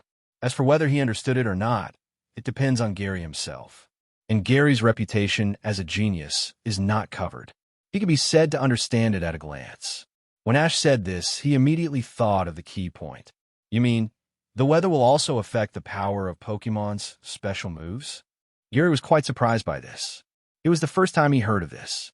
In most cases, Pokemon battles are held indoors, so they only focus on the type of venue and rarely consider weather factors. Yes, under the scorching sun, the power of Fire-type special moves will increase, while the power of Water-type special moves will decrease, so War Turtle will be suppressed by Charmeleon. Professor Oak suddenly interrupted. However, as soon as he said this, Professor Oak asked again in confusion. But Ash, the research on the impact of weather on Pokemon is still ongoing. How do you know this? Although Professor Oak asked suddenly, it did not stump Ash. He said casually, I don't know what research is. This is what I observed when I was training Pokemon. So that's it. Professor Oak nodded with appreciation. Gary, you heard it all. You didn't lose unfairly this time. You have been sitting in a sports car since the beginning of the trip, while Ash has been walking step by step with his feet on the ground. This is how you can discover many things you didn't notice. Moreover, I guess Ash has been calculating you since he sent Charmeleon at the beginning. He guessed that you would use Wartortle, which restrains the fire type. Hearing this, Ash's heart skipped a beat. Sure enough, the old ginger is still spicy. Compared with the immature Gary, Professor Oak's vision is much fiercer. What? No wonder you are so generous. And you said to let me solation. It turns out that you have planned it all along. Gary shouted angrily. He originally thought that Ash was just pretending or simply looked down on his strength. But how could he have imagined the twists and turns here? Don't listen to your grandfather's nonsense. Do I have to plot against you? Ash remained calm and refused to admit it. Fortunately, Delia spoke up to help him out. My Ash really understands Gary. You two have a really good relationship. Aunt Delia, I don't have a good relationship with that guy at all. Although he didn't get along well with Ash, Gary respected Delia very much and almost regarded her as half a mother. Is that so? Delia's expression looked very strange. Of course it is. Gary gritted his teeth. However, after being disturbed by Delia, Gary also forgot about the account he had to settle. He kept thinking about what Professor Oak said in his mind. Finally, he took a deep breath and began to announce a major news. Grandpa, ladies, I have decided that from today on, I will travel alone. Please go back to town first. Gary Oak, will spread the name of Pallet Town to the whole world. Okay, this is my grandson, Samuel Oak. No matter what, Grandpa will support your decision. Hearing this, Professor Oak was very excited. Gary lost both his parents when he was young. In order to make up for it, he always tried his best to meet all of Gary's requirements. But when he found that there was a problem with Gary's growth direction, it was too late to correct it. The reason why Professor Oak strongly encouraged Ash and Gary to compete was to let Gary see his shortcomings, and now it seems that this goal has been achieved. In the original animation, Gary grew up with a golden key in his mouth. When traveling, he had a luxury car and beautiful women. In addition, he had a pretty good mind, so it was easy for him to challenge the gym along the way. However, he lost to an unknown extra at the Indigo Plateau Conference and only made it to the top 32 before returning home. This was a major turning point in Gary's life. From then on, Gary's arrogant personality began to gradually subside, but he failed again at the Silver Conference. In the end, he chose to give up the path of trainer and become a researcher. Master, because you defeated Gary in advance, he started to think about life earlier and got 10 pieces of fate fragments. The system suddenly prompted. Ash was stunned when he heard this. You know, he didn't intend to meddle in other people's business. Whether Gary could realize it had nothing to do with him. He just decided to take this opportunity to repay Professor Oak because he owed him a favor. But now that the fate fragments are involved, it means that a series of butterfly effects will occur later. Ash is not sure whether this result is good or bad for Gary. Okay, let's not talk about this for now. Delia clapped her hands to attract everyone's attention and said with a smile, Since we are at the beach, of course we have to have fun. Let's put aside the practice for the time being. That's right, Gary. Don't put too much pressure on yourself. Professor Oak nodded in agreement. Knowing yourself is one thing, and relaxing is another. Gary thought about it and felt that this was a good idea. Besides, his girlfriends came here to participate in the competition. It was reasonable to wait until the competition was over before leaving, since Aunt Delia and Grandpa said so. But at this moment, Gary suddenly had an idea in his mind. Ash, do you want to participate in the Sunlight Beauty Contest? What are you talking about? I'm not a woman. Ash glanced at him with contempt. You can't participate, but your friend named Lena can. How about it? Do you have the courage to let Lena compete with my girlfriends? Gary said with a smile. Since I can't beat Ash in the Pokemon battle for the time being, I'll try to win back in other ways. Life is not just about battles. Lena is my companion. I'm not qualified to make decisions for her. Ash refused lightly. How could Gary's little thoughts be hidden from him? Besides, there is no 1v6 in beauty pageants. In this case, even if Lena is beautiful, as long as rival is not too ugly to look at, she will not win. But Delia said excitedly, "Is it that beauty pageant? Okay. Lena, you go and give it a try." "Well, if Ash wants me to participate, then I will participate." Although a little embarrassed, Lena still whispered, "Of course I hope so. I'll tell you quietly, don't look at Ash's face and don't care. In fact, he wants to see your swimsuit very much." Delia leaned close to Lena's ear and said.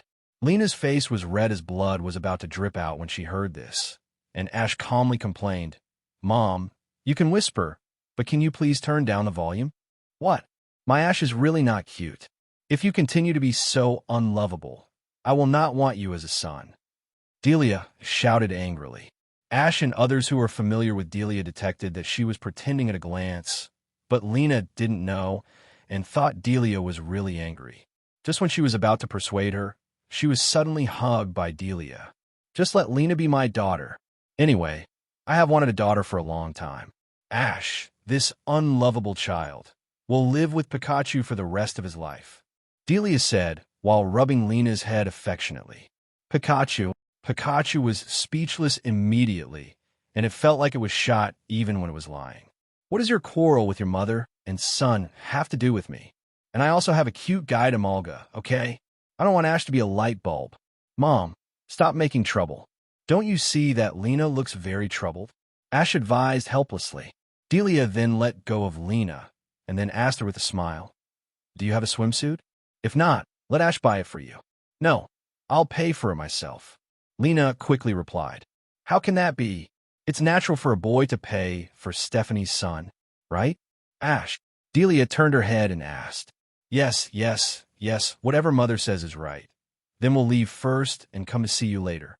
Ash was also afraid of Delia and hurriedly wanted to take Lena away, but Delia suddenly came over and picked up Pikachu. "Mom, I can only help you here," Delia whispered in Ash's ear and blinked at him after saying that. After Ash was stunned for a moment, he patted his forehead weakly and smiled bitterly in his heart. "You are really my real mother." Ash took Lena to a large shopping mall in the city and went directly to the women's clothing area. There were a wide variety of swimsuits here, almost all types. When she saw so many beautiful swimsuits, Lena's eyes lit up immediately, and she pulled Ash over directly. It was Stephanie's nature to like to pick clothes, not to mention Lena, who paid great attention to dressing up. She pulled Ash around in front of the hangers, looking at this and that, and asked Ash's opinion from time to time. It took almost an hour for Lena to finally choose one, and then went to the fitting room, and Ash was finally able to breathe a sigh of relief and found a place to sit down. Once shopping in the mall, Stephanie seemed to be given a buff, and her mobility, endurance, and physical strength increased exponentially. Ash felt tired, but Lena was not tired at all. After a while, Lena came out of the fitting room. She was shy, so she chose a cute red swimsuit. But even so, Ash was still shocked by her figure. Her breasts were bulging high, forming a sharp contrast with her slender and flat abdomen. She was wearing a swimsuit with a cute pink bow. Although Ash knew that people in this world developed early, if he hadn't known Lena since childhood, he wouldn't have believed that Lena was the same age as him. "Ash, do you think it looks good?" Lena asked in a low voice, her originally fair face full of blush. "It suits you very well." Ash nodded and smiled slightly. Lena smiled when she heard Ash's praise. "Then I decided to buy this one, and I will definitely strive to win the championship when the time comes." As soon as she finished speaking, she quickly added, "I will never let you lose to that Gary." Facing the confident Lena, Ash could only smile without saying a word, because he knew the final result a long time ago. That night, in a 5-star hotel in Lamprechi, after the beauty pageant, the group decided to rest in a hotel in the city for one night and set off tomorrow morning. However, at the dinner table, Lena and Gary both looked a little dull. "I didn't expect that I would lose to Aunt Delia. I didn't expect that my girlfriends would lose to Aunt Delia." As in the original book, Delia won the championship at the end of the beauty pageant, and this result really dealt a big blow to the two. One wanted to show off her beauty in front of the person she liked, and the other wanted to show off to everyone how beautiful her girlfriends were, but unfortunately they both failed. Well, you two don't have to be so depressed. Delia was the most beautiful girl in Palatown when she was young.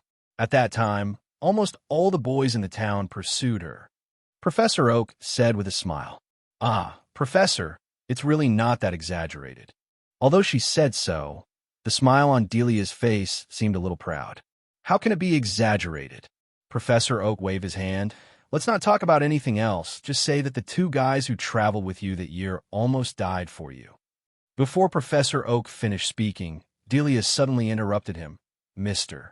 Samuel Oak, can you please not talk during the meal?"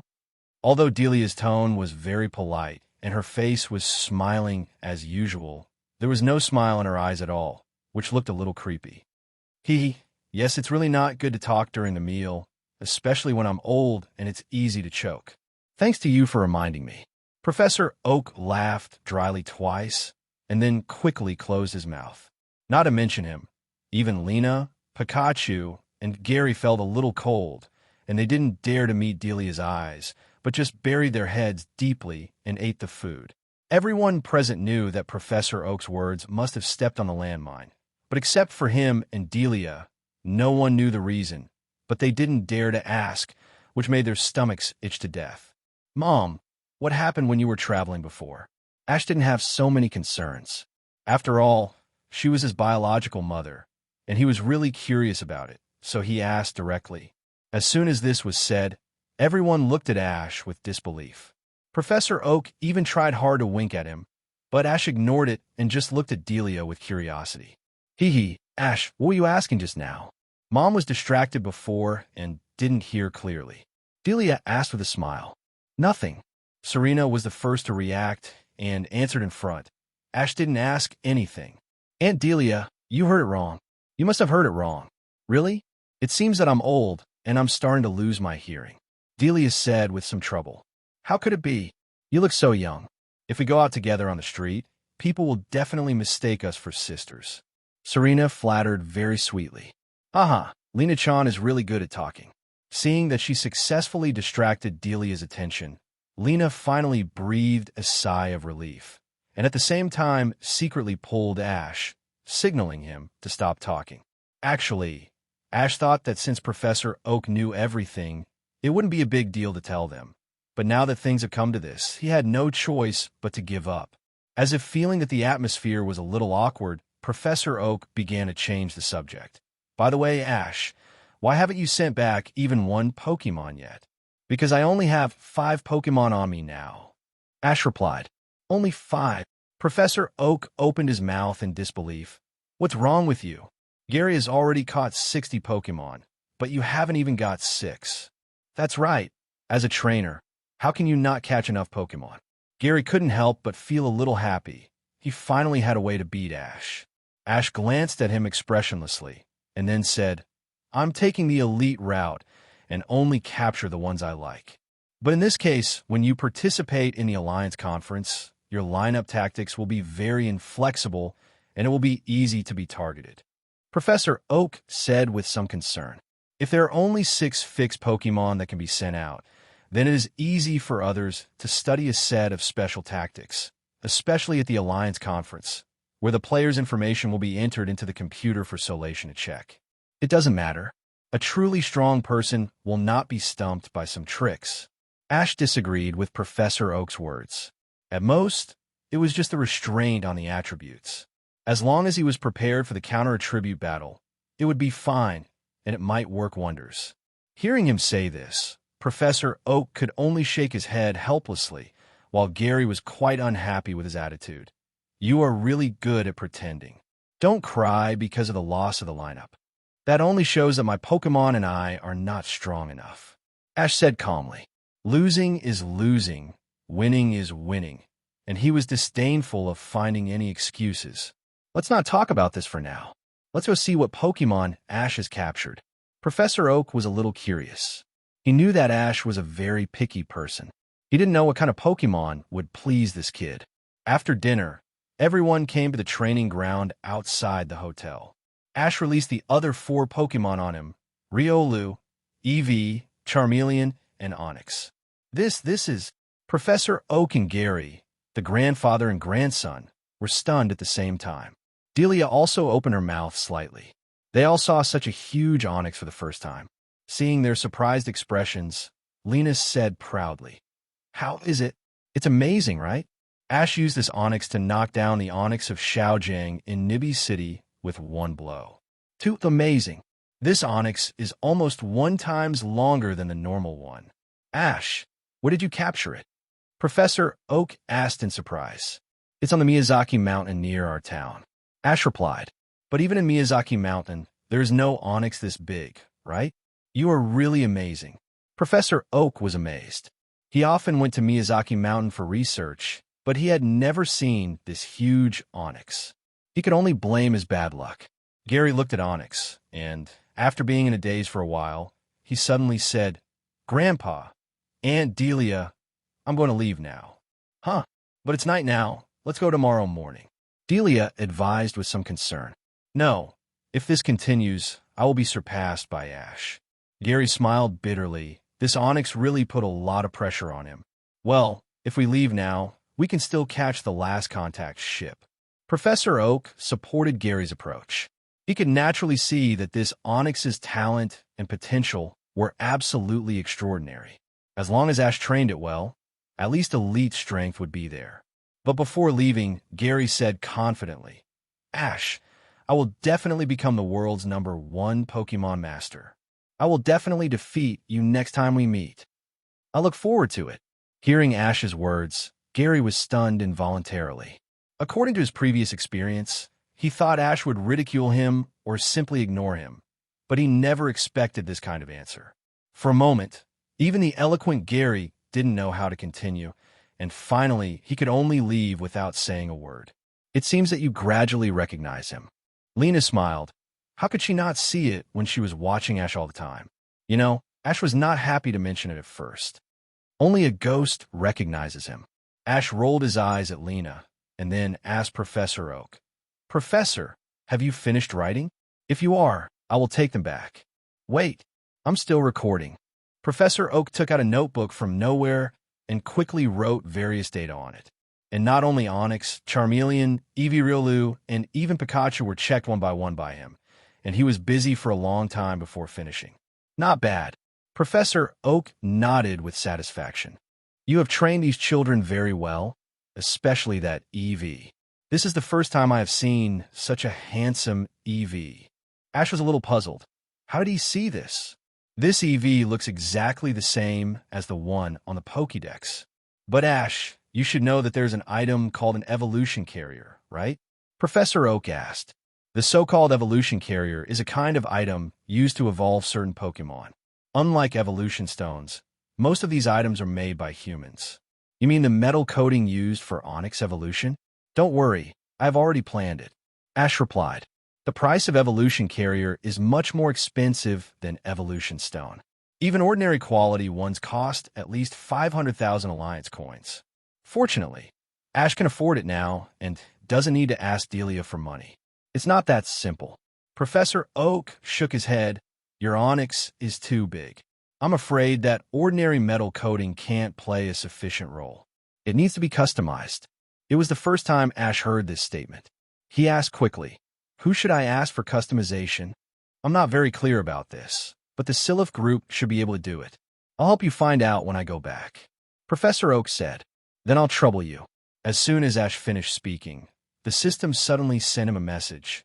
"Master, regarding the metal coating suitable for Onyx, I found a special information in the database.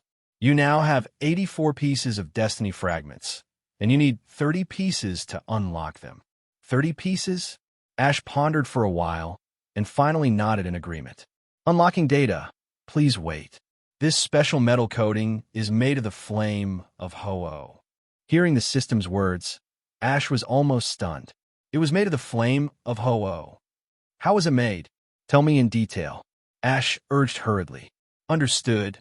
This thing was made by the Silph group. The sacred flame of Ho-Oh was collected through special means, and then made with special alloys. It was named the sacred metal coating. Through this sacred metal coating, Steelix evolved. Not only the physical defense is greatly improved, but also the special defense is also improved a lot. More importantly, because it is surrounded by the sacred flame, this coating is very light, making Steelix's speed faster than Onyx. Ash was slightly surprised. Although Steelix is the evolution of Onyx, because there is an extra layer of metal on the surface, the speed has not increased, but has decreased a lot compared to the original. But the sacred metal coating mentioned by the system does not have this disadvantage. Such Steelix not only has amazing double defense, but also has no big weakness in speed. It is simply against the sky. So you mean the sacred metal coating is still in the Shillif group? Ash asked hurriedly. No, it will be successfully manufactured about a year from now. In the original Destiny line, the sacred metal coating was used by the Shillif group to bribe Bruno in the Elite Four, and Bruno also relied on the Steelix to become the champion in the future. The system replied. Hearing the system's words, Ash immediately fell into deep thought. Although the giant Onyx was conquered by him, me first, Bruno might conquer another Onyx, and then the Shillif group might still bribe Bruno. But in Ash's current situation, to put it bluntly, he is nothing, and he can't compare with the Elite Four at all. Forget it. Thinking about these now is just a fuss. Ash smiled bitterly and laughed at himself. To put it bluntly, these are his lack of strength, but Rome was not built in a day. It is not realistic to set the goal directly on the Elite Four. First of all, he still has to win the Quartz Conference champion. Early the next morning, Ash said goodbye to Delia and Professor Oak and took Lena on the first liaison ship to the next destination. Girls' Gorge. The endless sea beat against the coast, and a Ghastly quietly accompanied the girl next to the stone she turned into. Mr. Ghastly, I'll trouble you again this year. The mysterious ghost girl smiled and said, and this Ghastly actually spoke human words. Hee, don't worry. I will let your legend be passed down forever in the world. No. The ghost girl shook her head. I have a hunch that this will be the last time, and I will find my answer soon. Have you found your lover? Ghastly asked curiously. No, it's the answer. The ghost girl replied softly. Well, I don't understand. Ghastly showed a troubled expression on his face. The ghost girl chuckled. You will know soon, Mr. Ghastly. Maiden's Gorge Harbor. After leaving Lamproch City, Ash and Lena, who were heading for Saffron City, came to this beautiful harbor. The liaison ship from Lamproch Island has arrived at Maiden's Gorge Harbor. Now Maiden's Gorge region is preparing to hold a summer festival. As soon as they got off the boat, the two heard the broadcast. Lena's face immediately showed a very interested look.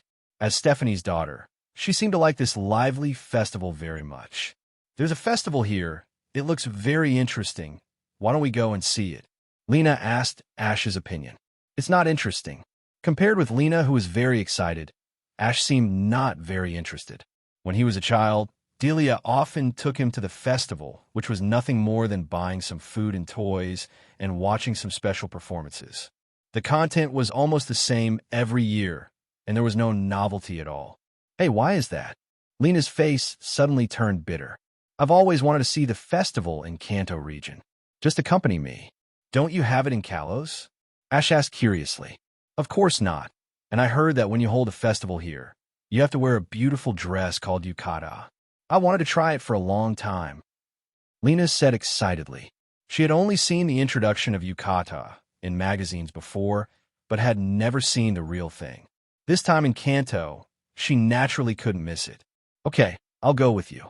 Seeing Lena wanted to go so much, Ash had to follow her. Walking on the bustling festival street, Lena excitedly pulled Ash to go around stalls, not only bought a lot of delicious food, but also tried a variety of entertainment projects. Just as the two were playing happily, suddenly an old woman with wrinkles on her face stopped them. You too. Please stay. Excuse me. Lena turned around and asked curiously. Ash immediately recognized the old woman in front of him as the one played by the 1,000-year-old Ghastly in the original book, and he immediately wanted to tame her. After all, a Ghastly that has lived for thousands of years might be very powerful. Thinking of this, he quickly used the system to scan the information of this Ghastly, but the result made him feel disappointed. Name, Ghastly. Gender, male. Ability, float. Attribute, ghost. Intimacy, 0, stays with wild Pokemon. Strength, elite. Special move, hypnosis, nightmare. Information. Ghastly has lived for nearly 1,000 years and can speak human language. However, because learning to speak has used up all its energy, it can not only not evolve, but also cannot learn other special moves. After reading this, Ash's interest in this Ghastly suddenly decreased. Although its strength is not bad, for Ash, the potential of Pokemon is the most important. Oakman's own energy is limited, so they can't learn too many skills at once, otherwise they will hurt their roots and produce unexpected sequelae. This is just like human exercise. The amount of exercise must always be increased little by little. If you over-exercise without knowing your own ability, it is easy to damage your body. The situation of this Ghastly in front of us is similar to that of Meowth of Team Rocket.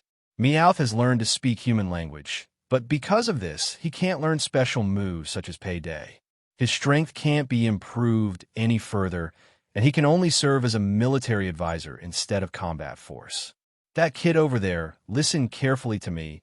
Be careful of beautiful women, otherwise you will be in trouble sooner or later. After the old woman from Ghastly role play suddenly said such a confusing thing, it really confused Lena, and she began to think about it involuntarily. What does this old woman want to do? Is she trying to destroy her relationship with Ash? Ash, don't worry. I will definitely not do anything bad to you. Lena quickly made a promise. Actually, it's not surprising that she would think so. Although Ghastly's goal is to let the legend of Maiden Rock spread, Lena doesn't know this and instinctively associates Ghastly's words with her and Ash. Stop talking nonsense. Ash replied to her unhappily, then looked at the old woman and said lightly, Have you finished talking? If you have time, go to the shrine to have a look. Ghastly told the two to go to the shrine, wanting them to listen to the legend of Maiden Rock. But Ash had other ideas. He walked up to Ghastly and whispered in his ear, Don't play this trick. I have long seen that your true body is a Ghastly, and instead of letting this legend spread, why don't I help that woman become a Buddha? Although Ash thought the ghost girl's behavior was a bit stupid, it touched his heart. After all, in the era when he lived before crossing, there were too few such infatuated people. So if it was convenient, Ash wanted to try to help this ghost girl. You figured it out? But it's no wonder you really give me a different feeling. Ghastly was not surprised that Ash could see through its true form. It had lived for so long and had seen many extraordinary people in this period of time. It was not the first time that it was foresight. Moreover, compared to this, Ghastly was more concerned about Ash's next sentence. You said you could help her become a Buddha? How do you plan to do it? That woman was waiting there because she wanted to know the whereabouts of her lover, right? So wouldn't it be enough to just tell her? Ash said, You think too simply. Ghastly sneered at his words. For hundreds of years, I have been looking for information about this all over the world, but have found nothing. How could you possibly know it? Don't worry, I definitely know. Ash patted his chest and promised. Seeing that he was so confident, Ghastly thought about it and felt that it would be okay to try. So he nodded and agreed. Okay, go to the girls' rock tonight. If you can really help her become a Buddha, I will give you a thank you gift. After saying that, Ghastly left without looking back, and Ash immediately asked the system, Can you find out the final outcome of the ghost girl's lover? How many fate fragments do you need? Master, no fate fragments are needed. That person is just an ordinary soldier. His life or death cannot have a significant impact on the world. If you want to know, I can tell you at any time. The system replied, Stop talking nonsense and tell me what happened to that person later. Ash said a little unhappy. Soon after he set out, he died in a shipwreck along with other soldiers. He didn't even reach his destination, so the original war didn't start. Hearing this, Ash suddenly realized that it was no wonder that the ghost girl couldn't wait for the whereabouts of her lover. After all, this is a war. Whether her lover died in the war or not, someone should have sent back the news. What does it mean to become a Buddha? Ash, what were you talking about with that old woman just now? A puzzled look appeared on Lena's face. Ash thought for a moment and replied, It's almost the same as what you call going to heaven. The cultural differences between Kalo's region and Kanto region are quite large. Lena doesn't know much about Buddha, but she does know about God. Then, Ash explained the legend of Maiden Rock in detail, and also told her Ghastly's purpose. It's so touching that Stephanie actually turned into a rock to wait for her lover. Lena is at the age of fantasy. This kind of love story is so lethal to a little girl like her that she was almost moved to tears. Ash, let me go with you, Lena asked. After listening to the story, she really wanted to see the infatuated girl. Aren't you afraid? You'll see a ghost. Ash was a little worried. Normally, Stephanie's daughter is afraid of ghosts. It would be bad if Lena fainted. Lena blushed and whispered, "It's okay. As long as you are with me, I'm not afraid of anything." Seemingly influenced by the love story of the girl rock, Lena was so excited that she shamelessly said such a disguised confession. Although she felt very shy, Lena still stared at Ash closely, looking forward to his answer. "Okay, but you have to follow me closely," Ash warned carefully. "Yes." Lena nodded heavily, feeling a little sweet in her heart. Although Ash was not good at expressing his feelings, he was still as gentle as always. They played at the festival until the sun went down, and then they came to the place where the girl rock was as agreed. "Come out, Ghastly, I'm here," Ash shouted loudly, knowing that Ghastly should be waiting nearby. As soon as the voice fell, the two felt a gust of cold wind blowing behind them, and then two figures appeared in front of them, which were the dark Ghastly and the purple-haired ghost girl. Wow! Even though Lena had already prepared herself mentally, when she really saw the ghost girl appear, she was still frightened and her hands and feet were cold. She threw herself into Ash's arms and trembled. However, Ash was not very scared. He felt that the reason why Ghost was scary was that he could not confirm whether they existed. Once they really appeared in front of him, he felt that it was nothing. Only the unknown is the most terrifying. "Excuse me, do you really know where my lover is?" the ghost girl asked anxiously. She didn't care about what others thought of her. She only cared about one thing. Just as Ash was about to speak, Ghastly warned him with me first. "Boy, I advise you not to talk nonsense if you don't know, so as not to get into trouble. You can't lie in front of us ghosts." Ghastly said this out of helplessness. It felt that Ash didn't even know the name of the ghost girl's lover, so how could he know the whereabouts of that person? In fact, Ghastly didn't know the man's name, and even Ghost Girl herself gradually forgot it during the 1,000 years of waiting. The only thing she remembered was to wait here, which was her only remaining obsession. I said, "I don't have to lie to you." Being repeatedly suspected by Ghastly, Ash was inevitably a little unhappy, but out of sympathy for Ghost Girl, he still told all the information he got from the system. After listening, Ghastly and Ghost Girl were stunned together.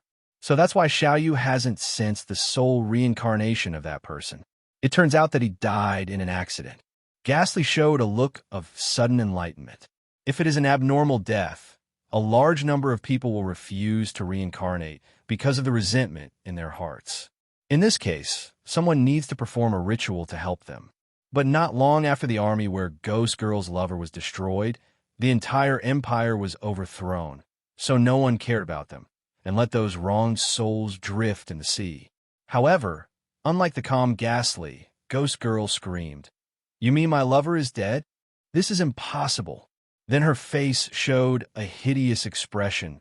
Her body began to emit bursts of black air. Her eyes were full of endless hatred, and even the air around her was affected by her resentment and suddenly became cold. Not good. This is the rhythm of blackening. Ash thought it was bad, and quickly protected Lena behind him and released EV at the same time. The Pikachu on his shoulder also noticed something was wrong and looked at the ghost girl with a vigilant look, ready to attack at any time. Looking at the ghost girl in front of him, Eevee's face was covered with cold sweat. Bye, boss. You want me to deal with this woman? I always feel that this guy is a little abnormal. Of course I have to send you. Aren't you the best at dealing with women? Actually, Ash thought that Eevee was a normal Pokemon, and the ghost-type moves were useless against it. Although he knew that the ghost girl was not a Pokemon, at least the word ghost was related. Besides, there was no harm in trying. Maybe it would work wonders. Bye, Boo. I'm only good at dealing with female Pokemon, not female humans. What's more, this guy is a human ghost. Eevee shouted dissatisfiedly. Stop talking nonsense. Prepare to blast her with Shadow Ball. Pikachu is also ready to fight. Although he felt a little sympathetic to the ghost girl's experience, Ash was not a saint. If anyone dared to threaten his life, he would kill anyone alive, not to mention a dead beauty. Wait a minute. Just as the two sides were on the verge of a fight, Ghastly stepped forward and advised the ghost girl. Xiaoyu, don't get excited first. Now that we know where your lover is, why don't I take you to find him? Mr. Ghastly. Upon hearing this, the ghost girl's eyes immediately returned to clarity, and the originally terrifying expression disappeared, returning to the harmless look before. I'm very sorry, I was excited just now, I was really rude. The ghost girl bowed and apologized. Ash waved his hand to indicate that it was okay. Since it was okay, it would be the best. He didn't have to bother with the ghost. Xiaoyu, although this guy didn't make you ascend to heaven, this result is okay now, right? What do you think? Ghastly asked the ghost girl. Yes, Mr. Ghastly, as long as I know where he is, I will find him sooner or later. The ghost girl's face was filled with a happy smile. After 1,000 years of waiting, the result is finally coming. After saying that, the ghost girl took out a piece of paper from her pocket and handed it to Ash. This is the reward that Mr. Ghastly promised. Please accept it. What is this? Ash took it and looked at it curiously. From the outside, it seemed to be a talisman with some strange things drawn on it. This is called the Curse Amulet. It is a prop used by you humans in ancient times to enhance the strength of ghost Pokemon. However, this one is not a common item. It is attached with Xiaoyu's grudge for more than 2,000 years. Ghastly replied on the side. After waiting for nearly 1,000 years, it is impossible to say that there is no grudge in Ghost Girl's heart. It is just suppressed by her strong obsession and did not erupt. At the same time, she also used the curse amulet to absorb some grudge, so as to keep herself calm and not be overwhelmed by hatred. After all, ghost emotions are very unstable.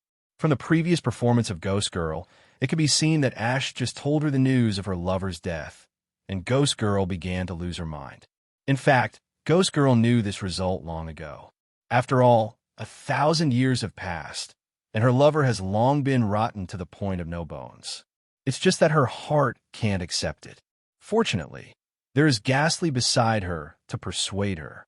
Master, the cold mechanical voice of the system suddenly sounded in Ash's heart.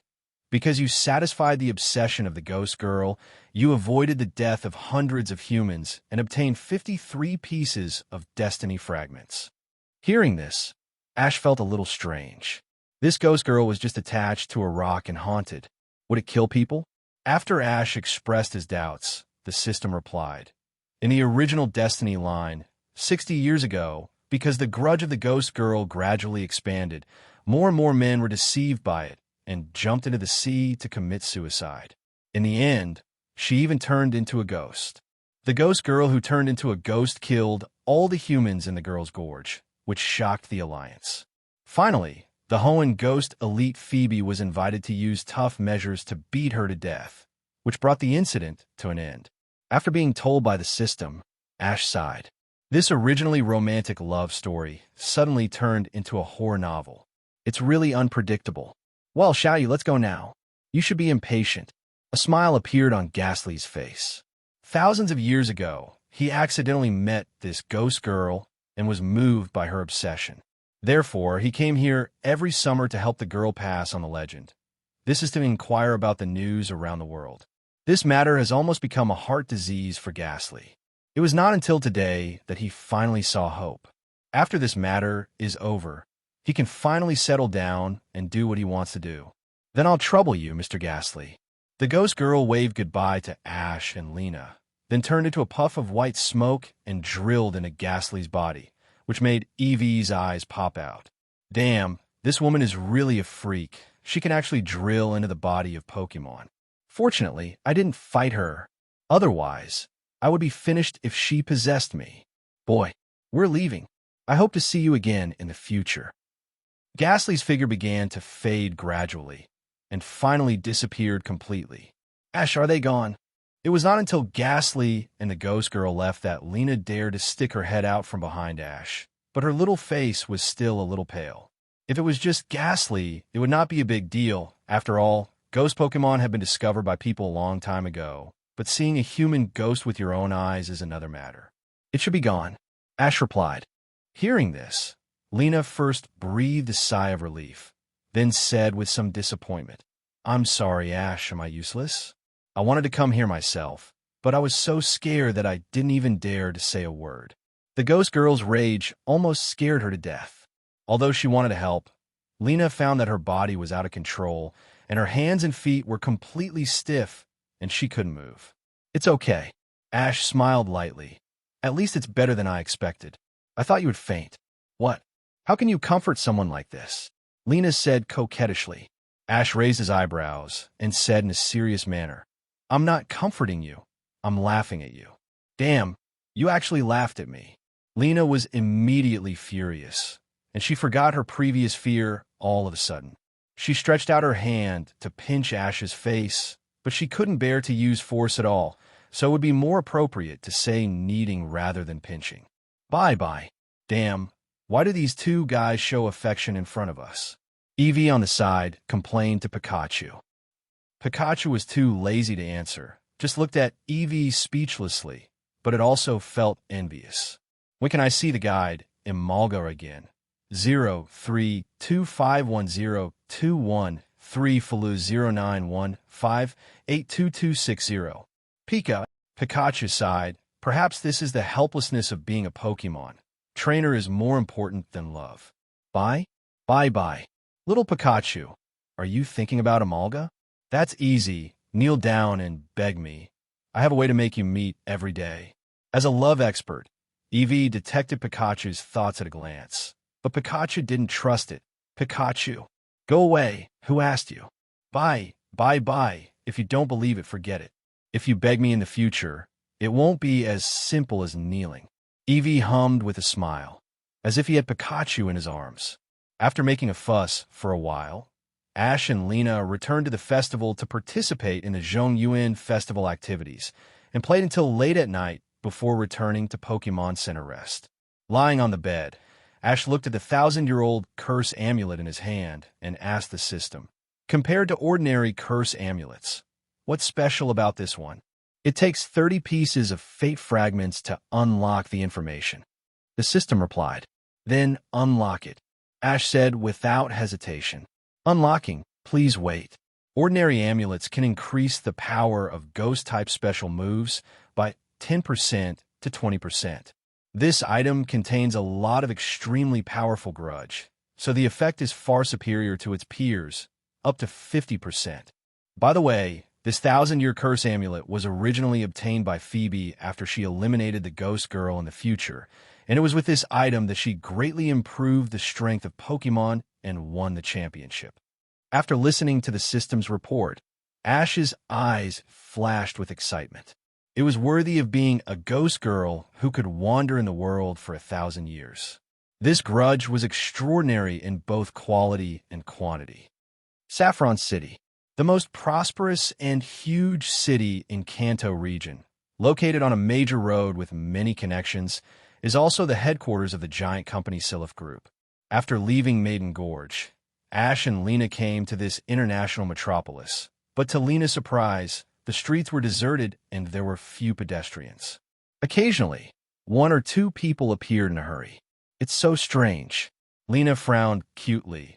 I heard about the name of Saffron City when I was in Kalos, but it seems a little wrong. Saffron City is not only famous in Kanto, but also in the world. Just like the status of Mier City in Kalos, they're all landmark cities in the same region. Ash knows a rough idea. According to the plot of the original animation, the one who caused all this is probably the 050 Golden City Gym Master, who is not called Sabrina. Sabrina is a psychic, and so is her father. However, in this Pokemon world, psychics are not particularly powerful compared to Pokemon, so they're not captured and dissected or kept under surveillance. However, Sabrina has shown her terrifying talent since she was a child. Not only are ordinary humans afraid of her, but other psychics are also very repulsive to her, which leads to Sabrina's mental abnormality. However, Ash thinks it is normal. When his wave power was discovered, except for Professor Oak and Delia, other adults also looked at him in a strange way. Originally, children are extremely sensitive to the eyes around them. If Ash is not a time traveler, he might also become mentally abnormal. Passing through the deserted streets, the two came to a huge building like a palace, which was almost the Saffron Gym. Is this a gym? Lena couldn't believe it. Compared with this extremely luxurious Saffron Gym, the gyms she had seen before were just like houses. The two were not on the same level at all. Ash was about to reply when a voice suddenly sounded from behind them. You came to Saffron City, but you didn't know that this is Sabrina's Saffron Gym? Wow! Lena was startled and looked back quickly. She saw a middle-aged man wearing a baseball cap and a sports suit who seemed to be rock running. Although his hat brim was pulled down so low that people couldn't see his appearance clearly, Ash still recognized his identity at a glance. This person was Sabrina's father. If you want to challenge Sabrina, I advise you to leave. Besides, the gym is not only in Saffron City. The uncle said coldly. Why is that? Lena asked curiously. The uncle seemed to be hesitant to speak, but he finally said, because if you fail the challenge, you will be turned into a puppet by Sabrina. Turn into a puppet? Lena was stunned at first, and then laughed. Huh, how is this possible? Uncle, don't brag. This is true. Before, a rookie trainer ignored my advice and went in a challenge. After failing, he has not been changed back to his original form by Sabrina until now. The uncle said anxiously. Hearing Sabrina's father say this, Ash felt a little strange. It seems that there is no such part in the original animation, and the rookie trainer he mentioned. Uncle, do you know the name of that person? Or what he looks like? Ash asked. Let me think about it. The uncle lowered his head and touched his chin and began to think. After a while, he replied, the child is about 10 years old with a brown hedgehog head. Judging from his clothes, he should be quite interesting. Ash and Lena looked at each other when they heard it, and then said in unison, could it be Gary? In the original animation, although Gary won 10 badges in the Kanto region, there were no badges from the 3 strongest gyms, Saffron Gym, Cinnabar Gym, and Tokiwa Gym. Ash thought that Gary might have come to challenge Sabrina, a strong enemy, because he was stimulated but failed and was trapped. It seems that the man is your friend, but don't worry, Sabrina will not hurt his life and will release him in a few days at most. The uncle comforted and repeatedly persuaded them to give up the idea of challenging. These are 2 different things. I don't think I will lose. Ash said confidently. Yes, Ash is very powerful. Lena naturally supports Ash's decision. Although she doesn't know how strong Sabrina is, she believes that Ash will win. The uncle stopped trying to persuade him after hearing this. He just shook his head and trotted away. At the same time, he sighed in his heart. He had persuaded everyone he should persuade. He could only blame these rookie trainers for not knowing their own limitations. Ash, who is that uncle? Lena looked puzzled. She always felt that the uncle seemed a little mysterious. Whoever he is, let's go in. As he said that, Ash took the lead in entering the gym, and Lena hurriedly followed. The gym's interior decoration was very luxurious, but the atmosphere made people feel a little depressed inexplicably. The two walked along the corridor and passed many rooms on the way. The two looked in from the window on the door and saw that many people in the room were doing some strange things. Some people stared at the spoons, and some people were guessing cards. What are they doing?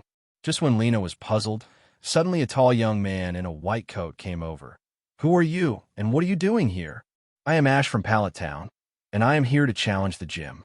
Ash reported his name and purpose as usual. The young man looked at Ash with a strange look and asked, You want to challenge Lord Natu? Do you have psychic? Psychic? Do humans also have psychic? Lena asked curiously. She had only heard of psychic Pokemon, and it was the first time she saw a psychic.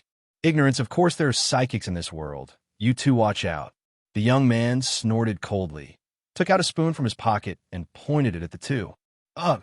The young man stared at the spoon with his eyes, and soon he was sweating profusely, and even the veins on his forehead were bulging, and this action made Lena confused. Are you feeling unwell? Lena asked carefully. Ah, seemingly stimulated by Lena's words, the young man shouted loudly, and finally made the spoon bend a little, and then said proudly, "See, this is a psychic. People without psychics cannot exert the power of psychic Pokemon." Idiot. Ash glanced at him expressionlessly. "Take me to see Sabrina. I'm here to challenge the gym, not to watch you do stupid things." After being scolded by Ash, the young man suddenly became excited and roared. "People like you don't understand the greatness of Psychic. You will never be able to beat Sabrina. You think Psychic is great just because you're ignorant. Okay, stop talking nonsense and take me to see Sabrina." Ash urged impatiently. Hearing this young man talking about Psychic all the time, Ash really felt annoyed. Others may think that Psychic users are mysterious, but in his opinion, they're just that. Psychic users are indeed 1 in a million, and Sabrina's strength is even rarer in the world. However, compared with Ash, who possesses the power of Wave Guide, at least the preciousness is far less. "You? Okay, come with me. I hope you won't regret it then." The young man was also speechless because of Ash's attitude, so he simply stopped explaining the greatness of Psychic and took the two people to the gym. They walked to a big door, and the young man pushed it open. A battlefield appeared in front of the two. The field was of ordinary type, but the decoration was exaggerated, just like an ancient temple. The young man came to the door curtain opposite the high platform 13 and knelt on one knee, saying respectfully, "Sabrina, someone wants to challenge the gym, but I don't think they are qualified to challenge at all." He. When Lena heard this, she immediately wanted to stand up for Ash, but before she could speak, she was surprised to find that the young man's body floated up out of thin air. "Sabrina, please forgive me. I'm too talkative." Wow. The young man hurriedly wanted to beg for mercy, but he was thrown out of the field by this invisible force, and then with a bang, the door closed automatically.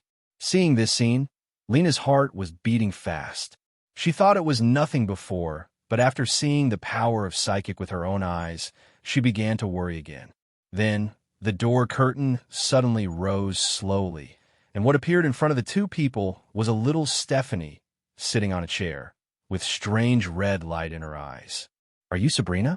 Lena couldn't believe it. She didn't expect that the owner of this gym was a little Stephanie, and she looked much younger than her and Ash.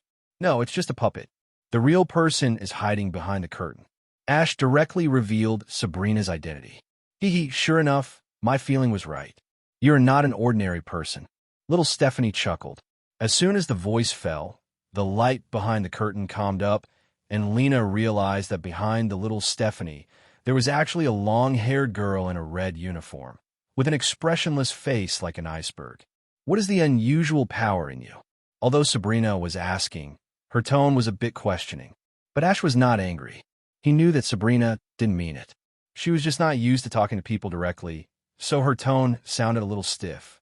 However, even though he was not angry, Ash did not answer her obligation. "I am not here to teach you, but to challenge the gym. Can we start?" "Okay." Sabrina did not ask any more questions, but just nodded, and then the little Stephanie in her arms said, "But there is a condition. If you lose, are you willing to be my friend and play with me?" "Being your friend to play with you?" Lena's heart moved, and suddenly she thought of the uncle before and hurriedly asked, "What do you mean by toy body? Like this?" Little Stephanie just finished speaking, and a puppet floated from nowhere. Lena took a closer look and was immediately surprised.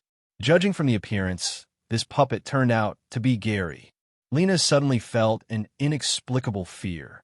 Could it be that what the uncle said before was true? Sabrina really has the ability to turn people into puppets. And soon, her worries were confirmed. "You are. Ash, come and save me. This woman named Sabrina is completely crazy." Gary saw Ash as if he saw a savior. Now, Gary regretted it so much that his intestines turned green. When he came to challenge Sabrina a few days ago, he was also persuaded by Sabrina's father, but unfortunately he didn't believe it at all. Who would have thought that those words were all true? After failing the challenge, Gary was turned into a puppet by Sabrina and couldn't move. His life and death were in the hands of others. This kind of fear is simply unimaginable for those who have not experienced it personally. Ash looked at him and said with a strange face, "Who are you? Are you blind?" "I'm Gary," Gary yelled. "Gary? Gary is not as young as you. I don't have much education. Don't lie to me."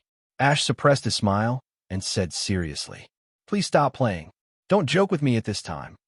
Hearing Gary's voice about to cry, Ash stopped and said to Sabrina, "I accept your conditions. Let's start." Then it's settled. The game is one-on-one, and it is a game that cannot be regretted. Sabrina floated to the battlefield, and the little Stephanie in her arms threw a pokeball. The one that appeared on the field was a Braveheart. Gary on the side reminded loudly, "Ash, be careful. That woman, 667, can use her psychic to make Pokemon evolve directly." And, "Shut up," Sabrina interrupted him coldly, and then Gary's voice stopped abruptly. Obviously, Sabrina did something with psychic. "Please, Pikachu." Faced with the mysterious Sabrina, Ash did not dare to be arrogant. He directly sent out his strongest Pokemon and activated the power of Wave Guide at the same time, intending to use the silent command method to decide the outcome. Pikachu. Pikachu rushed to the battlefield with full momentum. After both sides stood still, it immediately received the message from Ash using the Wave Guide. "Pikachu, use Thunderbolt." Pikachu chew. In the blink of an eye, Pikachu released a powerful electric current that merged into a golden lightning and attacked Yangela at a very fast speed. Yangela used Teleport to avoid it. Although Sabrina's reaction was very fast, it was still not faster than Ash's silent command method. Yangela was hit by Thunderbolt before he could launch his special move, and a painful expression appeared on his face. "Is this your special ability? Then come and compete with my psychic to see who is more powerful." Sabrina's face rarely showed a trace of excitement, and her eyes began to emit a terrifying red light. Yangela used self-recovery. In a blink of an eye, the Pikachu-like, charcoal-like Yangela that was electrocuted immediately returned to its original state, and from the outside it looked unharmed. Ash was slightly surprised to see this. Although self-recovery is a special move that can restore the physical strength of Pokemon, it only restores part of the physical strength, and it is not as exaggerated as the situation of Yangela in front of him, which is almost fully revived. However, Sabrina can use her own psychic to stimulate Yangela's mental power, greatly enhancing the power of its special move. The reason why the Saffron Gym is so powerful is that in addition to the difficulty of dealing with psychic Pokemon, it also has Sabrina's own ability, which means that challengers almost have to deal with two rivals at once. However, unlike other challengers, Ash also has his own unique wave power. As Sabrina said, this battle is not only a contest between Pokemon, but also a contest between the abilities of the two. "It's my turn to attack now. Yangela, teleport." Sabrina's voice had just fallen, and Yangela's figure suddenly disappeared from the spot. "Pika." Seeing his rival disappear inexplicably, Pikachu's head turned around restlessly, and he observed the surroundings vigilantly, trying to find the shadow of Yangela. Before Yangela's figure appeared, Sabrina had already ordered again. "Yangela, Spirit 1000 Ascension." Unfortunately, Ash had already used the Wave Guide to lock on Yangela's position. "Pikachu, use Orbird Tail behind you." Although Pikachu had not seen Yangela's figure yet, out of trust in Ash, Barry immediately swung his tail behind him without hesitation. The next second, there was a wave in the space behind Pikachu, and then Yangela's figure appeared, but before it could stand firm, it was hit hard on the foot by Pikachu's Orbird Tail. In pain, Yangela almost fell down, but before he could react, he was horrified to find that Pikachu's tail attacked him again, slapping him away like an iron bar, and hitting the wall of the hall with a bang. However, the damage to Yangela was not great, and he stood up again soon, but there was an inexplicable fear in his eyes when he looked at Pikachu. How did the other party find the location of its teleport? Not only Yangela, but also Sabrina was thinking about this question.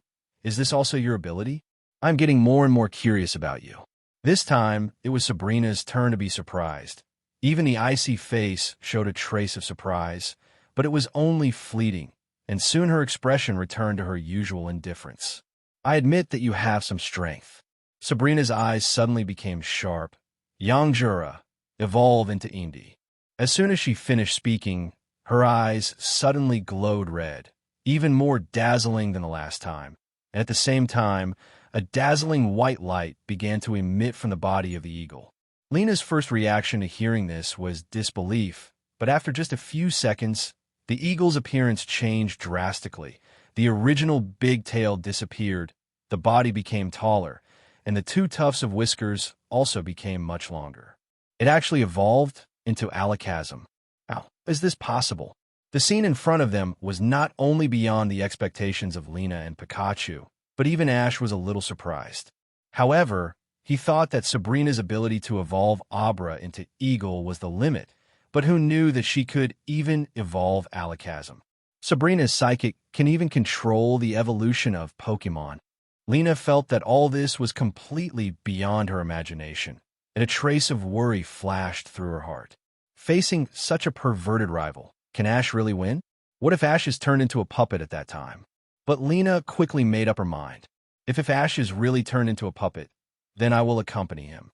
Anyway, the uncle also said that Sabrina will not do anything to them, and they will be transformed back in a few days at most.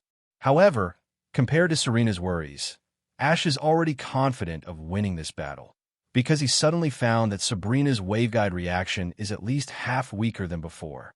Different people have different waveguide reactions. When Ash first used the waveguide to detect Sabrina, the energy on the other party was as deep as the sea, but now it is at most 10 small. This means that even psychic, like the power of waveguide, needs to consume the user's physical strength when used, and Sabrina forced Yangjila to do it. Obviously, she is a little exhausted. The reason why Sabrina is difficult to deal with is that the other party can rely on psychic and him to consume almost infinitely. But now Sabrina has given up this advantage. Thinking of this, Ash is very calm. If rival is a combination of alakazam and Sabrina, it will be terrible. But if it is just a simple alakazam, it is really not difficult. Pikachu, Thunderbolt. You're overestimating yourself. Alakazam, use confusion, Sabrina said calmly, but her face gradually turned pale. Although Sabrina's skin was very white and it didn't look very obvious, Ash, who had been paying attention to Sabrina's situation, naturally noticed this. Alakazam. Alakazam crossed his hands holding the spoon in front of his chest, and then his eyes condensed. The lightning that was originally hitting, it was controlled by its invisible mental power, and it turned in the air and began to attack Pikachu. Pikachu was shocked when he saw this. What kind of trick is this? He can even control his lightning. How can he fight like this? He tried to avoid it, but heard Ash's command. Pikachu, use your tail as a ground wire, just like the last time at the Vermilion Gym. Pikachu suddenly realized it and quickly let his tail touch the ground. Just after doing all this, lightning struck within a few seconds. However, all the currents were led into the ground by Pikachu and did not cause much damage. Seeing that this trick was ineffective, Sabrina's eyes flashed red again and ordered, Alakazam, use the illusion technique. Alakazam's eyes also flashed with a strange red light, which was obviously amplified by Sabrina's psychic. He tightly grasped the spoon in his hand and crossed it in front of his chest. In an instant, a colorful and irregular light wave attacked Pikachu. Pikachu, clone technique, Ash said calmly. After receiving Ash's order, Pikachu launched the double team technique without hesitation, took a step and swayed, and then more than a dozen Pikachu appeared on the field. This time Alakazam couldn't confirm the target of the attack, and looked at the large number of Pikachu jumping in front of him, and couldn't help but be dumbfounded. Who should he hit? A tough guy. Looking at Ash, who was expressionless, Sabrina's eyes flashed with a trace of solemnity. The battle between trainers often relies on listening to the commands issued by the other party and responding quickly. It is said that some experienced trainers, such as Elite Four and Champion, can make the right judgment the moment the other party issues a command. However, Ash's silent command method cuts off this way.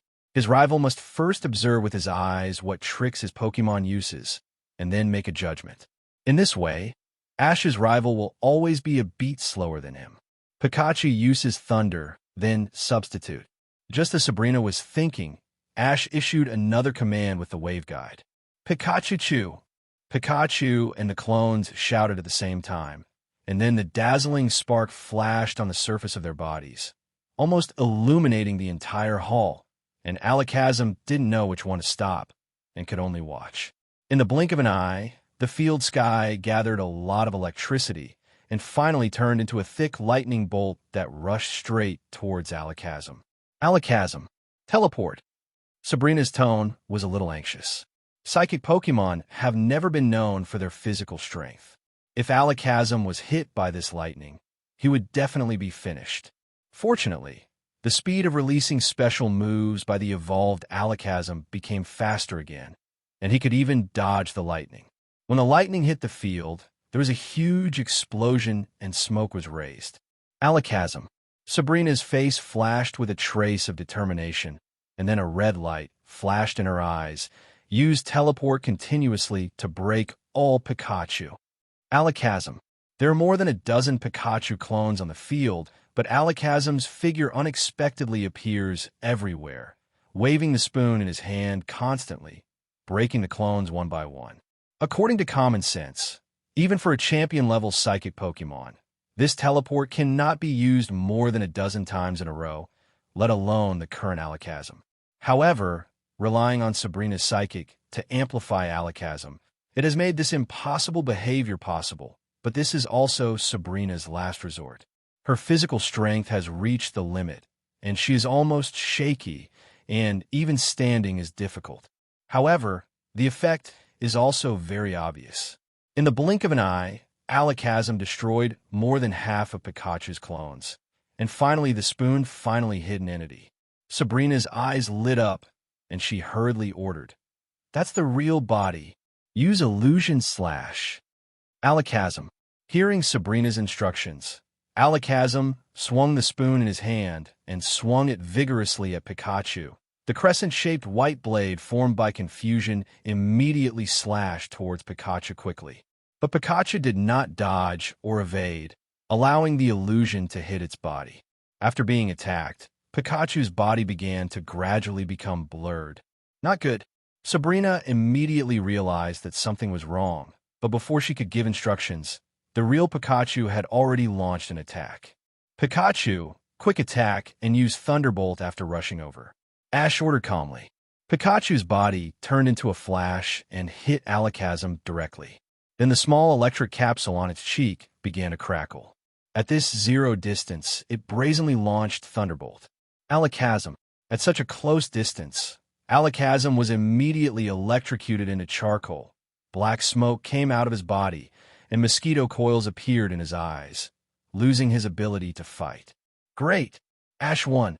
Just when Lena was about to jump up with joy, an excited voice suddenly came from the side. Finally someone can defeat Sabrina. Wow! Lena was startled and turned around to see that it was the uncle they met before. What's more exaggerated is that such a big man was in tears at this time, with tears and snot all over the floor. "Uncle, where did you come from, BD? And who are you?" Lena asked curiously. "Actually, I am Sabrina's father." The uncle's face was full of bitter smiles. "Because of my negligence, Sabrina was addicted to psychic. I wanted to prove that this was wrong by defeating her, but I was suffering from insufficient strength, and now this wish can finally come true." On the other side, the loser Sabrina seemed a little lost. This result was completely beyond her expectations. As a genius-level psychic girl, she had never lost to others since she was a child. After becoming the leader of the gym, no challenger had ever been able to get the Saffron badge. This battle with Ash was her first defeat in her life. "When did you let Pikachu use Substitute?" Sabrina asked. She wanted to lose clearly. She knew that Ash could give silent orders, so she kept a close eye on Pikachu's movements, but there was no sign that he had used Substitute. The special move of Substitute is to use one's own physical strength to create a clone that can withstand attacks. When creating it, the clone needs to emerge from the body, not appear out of thin air like the double team technique. During Thunder, Ash answered briefly. I see. Sabrina understood it immediately. It was secretly created during the smoke and then mixed into the double team. If it was an ordinary trainer, it would not be possible to do this, because they need to shout out instructions so that rival will also be alert, and only Ash can do it silently. Your special ability beats mine. It seems that my training in psychic is not enough. Sabrina looked a little lonely. She had been practicing psychic for more than 10 years, but she still lost in the end. Stupid, this has nothing to do with psychic. Ash was convinced by Sabrina. She was simply practicing psychic until she became stupid. Seeing Sabrina looking at him in confusion, Ash simply explained, "We are now in a Pokemon battle. The most important thing is, of course, Pokemon. Trainers play the role of command and assistance. But you are putting the cart before the horse. You have not trained Pokemon well at all. You just use your psychic to help them increase their power. However, this is not their own power and cannot make them perform at their due level. Since you are a trainer, you should trust your Pokemon more and believe that they can win by their own strength." Ash said at last, "Believe in your Pokemon?" After hearing what Ash said, Sabrina couldn't help but fall in a deep thought. She had always believed in her own strength more than Pokemon. The invincible Sabrina had always believed in this. However, this failure made her start to reflect. Could it be that what she did was wrong? You win. According to the agreement, the saffron badge is yours. Sabrina took out a badge from her pocket and gave it to Ash. After Ash took it, Sabrina said again, "If everything is fine, you can leave." Upon hearing this, Gary, who was sealed by Sabrina, became anxious, but fortunately Ash did not forget him. After all, Gary is Professor Oak's grandson, and he must save him out of both emotion and reason. "What do you mean it's okay? Hurry up and restore Gary to his original state." Ash was a little dissatisfied. This woman actually wanted to fish in troubled waters in front of him? Unexpectedly, Sabrina said calmly, "We have never made such an agreement between you and me. We just agreed that if you win, I will give you the badge, and if you lose, you will stay." Hearing this, Ash, Lena, and Gary were all stunned. Thinking back carefully, Ash really didn't say that he would ask Sabrina to let Gary go if he won. In fact, this can't be blamed on Ash's carelessness. After all, he used himself as a bet. If he lost, he would be turned into a puppet, and if he won, he would only get a badge. This is too unfair. Why is it like this? Lena smiled bitterly. Who could have expected Sabrina to take advantage of this loophole? But compared with Lena, Ash is not so good-tempered. He can't stand being fooled the most. The reason why he taught Sabrina such a long paragraph just now was that he hoped that the other party would correct it and not use psychic, did whatever he wanted, and successfully rescued Gary from the city. Otherwise, Ash would not have the time to talk so much nonsense with this woman. "I advise you not to mess with me." Ash's eyes suddenly turned cold. "The man named Gary, his grandfather, took good care of me, so I must take him away today, no matter what. Don't force me to demolish your gym." Ash's words were not just to scare people. Anyway, even if the situation got out of hand, there was still Professor Oak. After all, he did this to save Gary. Professor Oak had to help with the aftermath out of emotion and reason.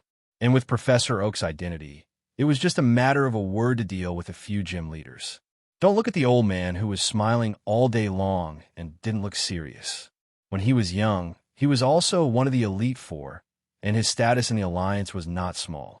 Sabrina was not intimidated, but said lightly, "If you insist on me letting him go, you have to agree to one condition of mine." "You dare to make conditions with me?" Ash's voice suddenly became higher, and he felt that his patience was almost exhausted. Unfortunately, Sabrina refused to give in. "If you don't agree, this Gary will be like this for the rest of his life." "Young man," Sabrina, "calm down." The uncle hurried to persuade them to stop fighting, but the tense atmosphere between Ash and Sabrina did not diminish at all. One is a genius psychic who is rare in a century, and the other is a wave guide who has not been seen for 1,000 years. Both sides have an indescribable pride in their bones, so naturally, neither of them is willing to give in. "Ash," Lena ran up and grabbed his arm. "Don't be so impulsive. Listen to her conditions first." "Pika Pika." Pikachu stretched out his little hand to pull his trouser leg, with an embarrassed look on his face, obviously not wanting the two to clash. Pokemon senses are very sensitive, and it feels that Sabrina doesn't seem to be a bad person. $308. After a moment of silence, Ash took a deep breath and said in a cold tone, "Tell me your conditions, but I advise you to be a little self-aware. It's simple. I want to follow you." Sabrina didn't care about Ash's cold words, but just said lightly, "What?" Ash was a little surprised. He didn't expect Sabrina to make such a request. "Observe you defeat you. As the strongest psychic, I don't allow myself to lose to others." Sabrina replied lightly, "I'm not a big shot." Ash was a little amused. "There are so many people in this world who can defeat me. I can't deal with any Elite Four or champion." Unexpectedly, Sabrina showed a puzzled expression. "Elite Four? Champion? What is that?" "You don't know." Ash was shocked by Sabrina's words. He didn't expect that there would be someone in Alliance who didn't know about Elite Four and Champion. 00. "I don't know, and why should I know?" Sabrina shook her head, not realizing how wrong her words were. Was this woman really born in Jinwang City? Are you sure she didn't just come out of some mountain valley? She is so out of touch with the times. Ash was speechless about this, and at the same time, he understood why Sabrina was so bold and dared to play with the challenger. It turned out that she was a frog in the well. She didn't know the truth that there is always a mountain higher than the mountain. This woman was lucky. Alliance didn't send anyone to deal with her. The uncle next to him looked very embarrassed, scratching his head and said, "In fact, Sabrina has lived a secluded life since she was a child. She only knew how to practice psychic all day long and didn't communicate with the outside world at all. She didn't become the leader of this gym until a few weeks ago. Whose fault do you think this is?" Ash glanced at him. "It's the fault of the father if the son is not educated. It's entirely your responsibility that your daughter has become like this today." "Yes, it is indeed my responsibility." The uncle didn't argue, but bowed to Ash. "As a father, I am not qualified and have no ability to discipline her. So please agree to Sabrina's request to take her out for a trip and let her see this vast world." Ash was stunned, and then he cursed. "What's wrong with you? If you know you're not qualified, then work hard to be qualified. Why do you come to me for help?" "But I really can't do it." The uncle's face was full of embarrassment. "My psychic is not Sabrina's rival at all. Only you can defeat Sabrina, and she will only listen to you." "Uncle, men can't say no." Ash was impressed by the uncle's thick skin. He could say that he couldn't do it without shame. Ash couldn't say it anyway. However, at this moment, Lena on the side actually helped. "Ash, if you say so, then you won't say no to Sabrina either?" "Lena," Ash looked at her with disbelief. "Who are you on? Do you want to be a traitor?" "No," Lena hurriedly explained. "I just think Sabrina is really 70-80 pitiful. Don't you think so?" "No." That being said, Ash couldn't completely ignore Lena's opinion. After all, there was the issue of Gary's safety. At this moment, Sabrina seemed to be fine and asked calmly, "You haven't answered me yet. What are the Elite Four and the Champion?" Alas, Ash sighed helplessly and then spent 5 minutes briefly explaining the problem. After hearing this, Sabrina showed a rare, incredible expression on her face. "You mean these people have no special abilities at all, but they're still stronger than me? Most of them are just ordinary people. I told you a long time ago that the most important thing in Pokemon battles is the strength of Pokemon." Ash replied, "I didn't expect that there are so many strong people in this world." Sabrina's eyes flashed with a strange light. "It seems that I was indeed blinded by my own psychic, and the excessive exploration of psychic has become the source of my ignorance." "Sabrina, in fact, this can't be blamed on you. It's all because I didn't care about you enough. If I could have..." The uncle couldn't continue speaking halfway, his face full of guilt. Sabrina was used to it and said without any concern, "I understand what you mean. Even if you are my father, you will be afraid of me because I am a monster." Lena didn't know how to evaluate this father and daughter. Sabrina's father might be wrong, but it seemed reasonable. Humans are always wary of aliens. But Ash hated this statement very much and said with contempt, "Do you think you are a monster? Don't flatter yourself. It's not that I think I'm a monster. It's the people around me who think so. Sabrina said calmly. That's just because they are ignorant. There is more than one psychic in this world, and there are also powerful ones like you. Ash's words were not nonsense. He remembered that there seemed to be a powerful psychic in the Sinnoh region. As powerful as me? Sabrina chewed on this sentence, and then said with a firm face, in that case, I will follow you even more. I want to see other powerful trainers. No, I don't understand. Can't you go by yourself? Why do you want to follow me? Ash asked curiously.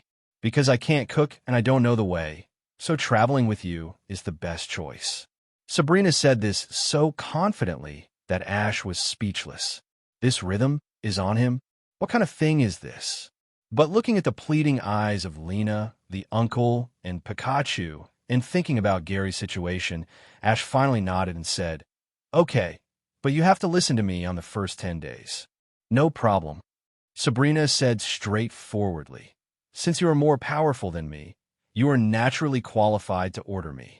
Ash was too lazy to complain about this statement, and just asked her to fulfill her promise to change Gary back.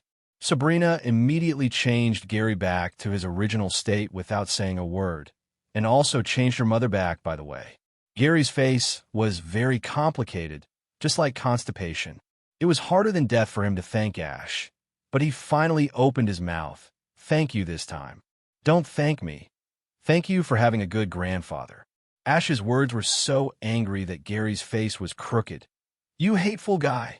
As hateful as that iceberg face. How hateful am I? Sabrina's face was indifferent. You knew the agreement before challenging me, and if your willpower is strong enough, my psychic will not work on you. You me? Humph, I'm leaving first. Gary felt that if he stayed any longer, he would only bring shame upon himself, so he simply fled away. Sabrina's mother looked at Sabrina, and her eyes were filled with guilt instead of hatred. Sabrina, Mommy doesn't blame you. Mommy just hopes you can return to the cheerful little Stephanie you used to be. Sabrina's mother choked. The original me? Sabrina seemed stunned for a moment, but soon returned to her original state. At the same time, the little Stephanie doll in her hand began to gradually blur until it disappeared. I have long abandoned the past. Now I only live to be the strongest psychic. Sabrina said, looking at Ash, and you are my first target to defeat. Ash did not answer, but just twitched his lips slightly, and then led the way out of the gym. Seeing this, Lena and Pikachu hurriedly followed him, and Sabrina did not say anything, but just glanced at her parents and started to catch up. Sabrina's mother opened her mouth, but in the end she could not say the words to keep her. The child's father, Don't say anything, it's all my fault. The uncle sighed helplessly. It was his own fault that things had developed to this point. As he watched the group of people walking away, he suddenly felt uneasy. Is it right or wrong to let Sabrina follow this boy? Since Sabrina had just joined the team, Ash decided to take her to buy various daily necessities first. So the three of them came to the Silph department store, located on the 3.3 RD floor of the Silph headquarters building in Saffron City. Here, whether it is for humans or Pokemon, almost all goods can be bought. It is the largest mall in the entire Kanto region. Sister Sabrina, that brand of tint is good. It is fully automatic, and it is still warm inside. Along the way, because Ash and Sabrina did not say a word, Lena had no choice but to find a way to ease the relationship between the two and kept getting close to Sabrina. Unfortunately, the effect was not very obvious. Neezy's answer was always just, oh, and she basically had no ideas, and she would not speak actively. It was usually Lena who asked a question and Sabrina answered it. And sometimes she didn't even answer. Just when Lena felt exhausted, a young man in a suit suddenly stopped them. Or to be more precise, stopped Ash. Excuse me, are you Mr. Inochi? Because he had been staying in Pallet Town, Ash rarely heard people call him by his full name. After a moment of hesitation, he quickly nodded and said, Yes, that's me. Nice to meet you. The young man bowed slightly. Please allow me to introduce myself first. My name is Sato, and I am the secretary of President Hiref. The president would like to invite you and your companions to have lunch together. Would you do me the honor? Hirath? Ash's heart moved, but his face remained calm. Excuse me, what does your president want to see me about? It's like this. You helped us expose the conspiracy of Team Rocket last time, and the president has always wanted to thank you in person. Sato replied with a smile. However, Ash felt that something was wrong. The other party was the dignified president of Hirufu. Was it necessary to thank him like this? If you are too attentive without any reason, you're either a traitor or a thief.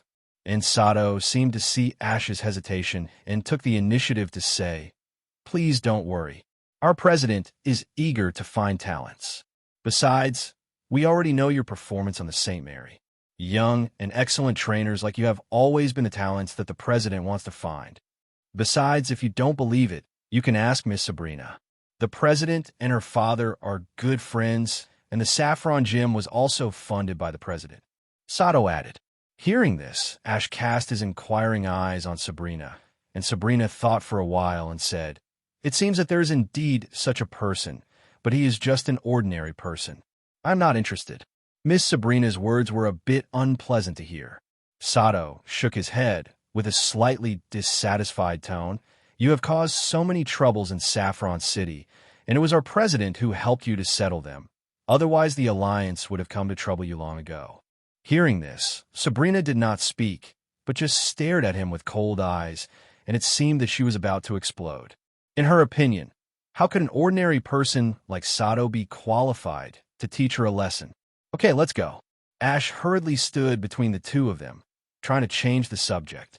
He hoped to meet with Siliph, and it would be best if he could get some information about the sacred metal coating. Although it has not been manufactured at this time, some plans may have been made. Ash's words were quite useful to Sabrina. She slowly retracted her gaze, and Sato did not want to make trouble, and his face soon returned to a smile. Then, please follow me, the three of you. The three followed Sato and took the special elevator to the top of the group building. In a room with simple decoration, they finally met the legendary President Hirath, an ordinary old man with a kind face and a slightly fat body. The three of you are finally here. Come and sit down. The meal will be served soon. Hirath was like entertaining an old friend normal. This posture was not only uncomfortable for Lena, but also for Ash and Sabrina. Soon, various exquisite dishes were served on the table. Hirath smiled and said, I just found out that you three came by chance, so I didn't have time to prepare. It's just some working meals. Please don't be surprised. That being said, the working meal mentioned by Hirath was really surprisingly rich. Shark fin and bird's nest were just the basics. There were many foods that Ash had never even seen. But Ash didn't come here to eat. He came to inquire about the news. But as a businessman, Hirath's speaking skills were really amazing. He completely dominated the right to speak at the dinner table, so that Ash had no chance to ask.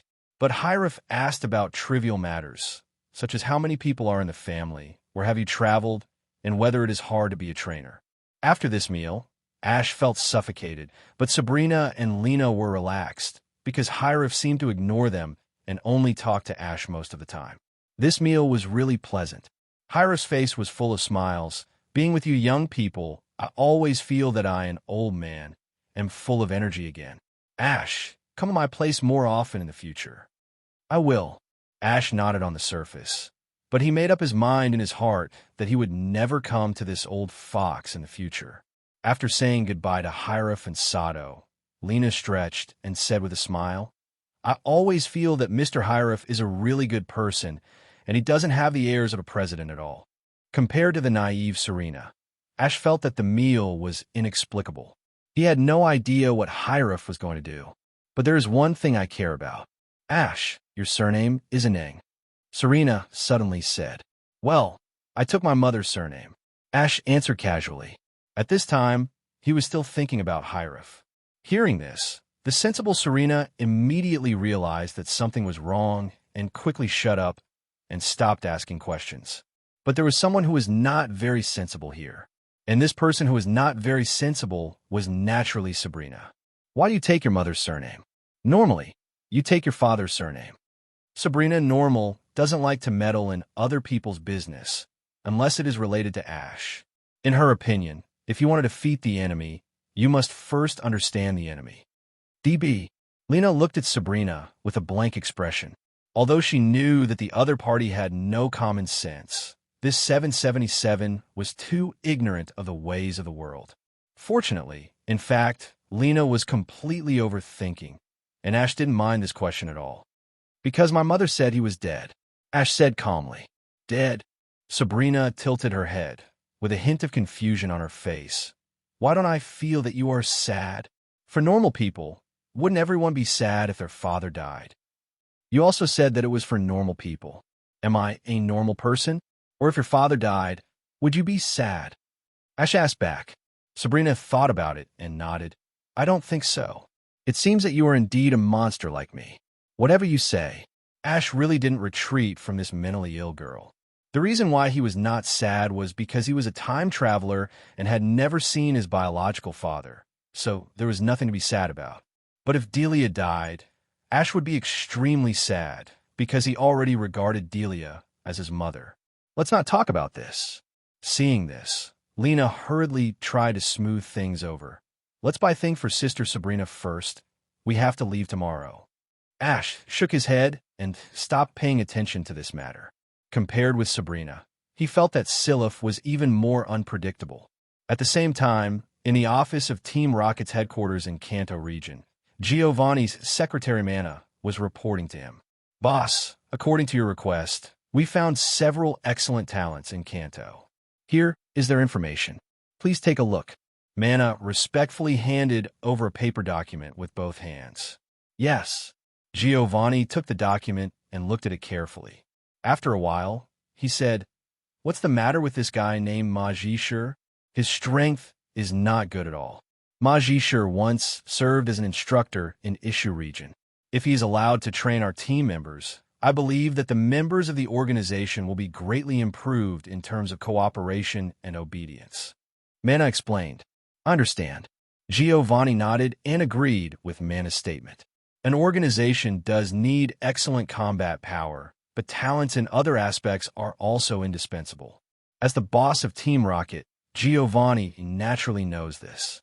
That guy named Koga is not bad. His strength is quasi-elite junior. What is the possibility of recruiting him successfully? Giovanni asked again. It's very likely. Mana's tone was very confident.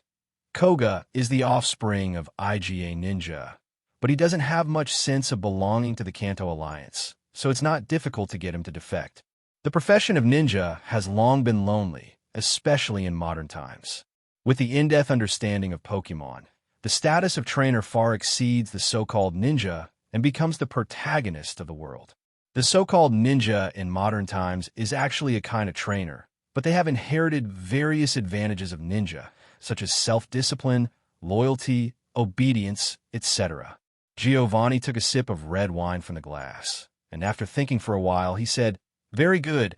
Mobilize all the resources at hand and make sure to absorb him into the organization. A quasi-elite can already be regarded as a powerful trainer, even in the Alliance. But after listening to Mana's report, Giovanni is confident that it is not difficult to recruit Koga with rocket means. Especially for this kind of grassroots trainer with no background, as long as they're catered to and given money and resources that they will never get in their lifetime, these civilian normals can't resist Captivate at all. Yes, Mana responded immediately. By the way, Giovanni suddenly thought of something. What's going on with Siliph? Is there any special action? Siliph has always been Giovanni's focus. One is a business tycoon, and the other is a gangster godfather. The relationship between the two can be called a partner, but also a potential enemy. In a word, use each other and beware of each other. It's not much different from before. They've been looking for excellent trainers, and Siliph seems to value a psychic named Sabrina. As he spoke, Mantorai told Giovanni in detail what Sabrina did in Golden City, and Giovanni immediately showed an interested look on his face. Interesting, that old guy actually went out to settle it himself, put Sabrina on the watch list, and tried to recruit her. Although he was a potential enemy, Giovanni always admired Siliph. Whether it was investment products or talents, the other party's vision was slightly better than his. Yes, boss, but there is one more thing. The reason why the St. Anna project was destroyed has been found out. Then Mana informed Giovanni of the information he had found out. The intelligence ability of Team Rocket was really amazing. The result was almost the same as the fact. 3 good-for-nothings. Giovanni showed a trace of anger on his face, but he quickly suppressed it. Have we rescued all our people? Yes, according to your instructions, except for Meowth and his 3 teammates. We have used all kinds of connections to bail them out. Mana replied. Team Rocket is far more than just a mafia organization. Under the years of operation of Giovanni and his mother, Team Rocket has already infiltrated the Alliance and has various connections with many business groups and forces. But in addition to this, there is another more important factor. Unlike the Water Fleet and the Magma Team in the Hoenn region, the Rocket Team is not an extreme organization. Their purpose is very clear and reasonable. That is money. When money is involved, things in this world can often turn black into white, white into black, and finally into gray. So many officials in the Alliance have dealings with the Rocket Team. Very good. This matter ends here, and those team members are appeased. Giovanni urged. Although the members of the Rocket Team may not be strong, their loyalty is unquestionable because Giovanni has an extremely strong personal charm, making almost everyone in the organization like one heart. This is also one of the reasons why Yolongdu and his subordinate investigators have been difficult to get rid of the Rocket Team for many years. Even if they catch the members of the Rocket Team, those people will not leak secrets until they die, and the investigators dare not torture them. Because there are countless cases that prove that if anyone dares to torture the members of the Rocket Team, their family and friends will be subjected to crazy revenge. 1. What should we do with the boy named Inochi? Manitorai asked. Don't worry about him. Giovanni rubbed Persian's head at his feet nonchalantly. He's just a little brat. If those 3 idiots weren't so naive, he wouldn't have discovered it at all. Yes, I understand. After explaining everything, Giovanni stood up and walked to the door. Persian followed him obediently. He stepped out of the office and came to an underground facility of the headquarters. This is where Pokemon are cultivated and trained, but it looks like a high-tech laboratory. There are many Pokemon locked in cages, including precious Pokemon such as Quasigod. An old scientist saw Giovanni coming and hurried over to greet him, but he was a little puzzled why Giovanni came down in person, knowing that they usually went to the office to report on their work. Seeing Giovanni walk straight to a money is good cage, the old scientist hurried over and said, Boss, this Bangla has been injected with V elements to strengthen muscles, plus a little strength. Giovanni interrupted him. Don't tell me something I don't understand. Tell me, what level of strength this Bangla can reach? Yes, at this stage, the strength of this Pokemon is at the middle level of Elite. According to our estimation, after several enhancements, it should be able to reach the advanced level of Elite, but there is a high probability that it will die. The old scientist replied. Very good, continue the experiment, and send someone else to capture the backup. Giovanni ordered. If others heard it, they would probably be scared to death. They actually used the precious Quasigod Pokemon as an experimental subject. Normal people can't even keep up. Only Giovanni has such courage. Pokemon is just a prop to realize his ambition. Whether it is precious or not depends entirely on its strength, not its rarity. Rainbow City, a city in the central part of Kanto region, and also one of the largest cities in the region, second only to the international metropolis Saffron City in the east. Ash and his team came to this city, but since Sabrina joined, the atmosphere in the team has become a little strange. Along the way, except for the occasional competition with Pokemon, the two did not talk to each other, completely ignoring each other, which made Lena feel super awkward. If it were someone else, such as Ash, they would definitely choose to ignore the cold Sabrina. But Lena is a good child. She thinks that since she has joined the team, she is a companion, so she should play nice. Therefore, she tried to ease the atmosphere along the way, but even if she talked her mouth off, the effect was minimal. Ash, Sister Sabrina, you two should talk to each other.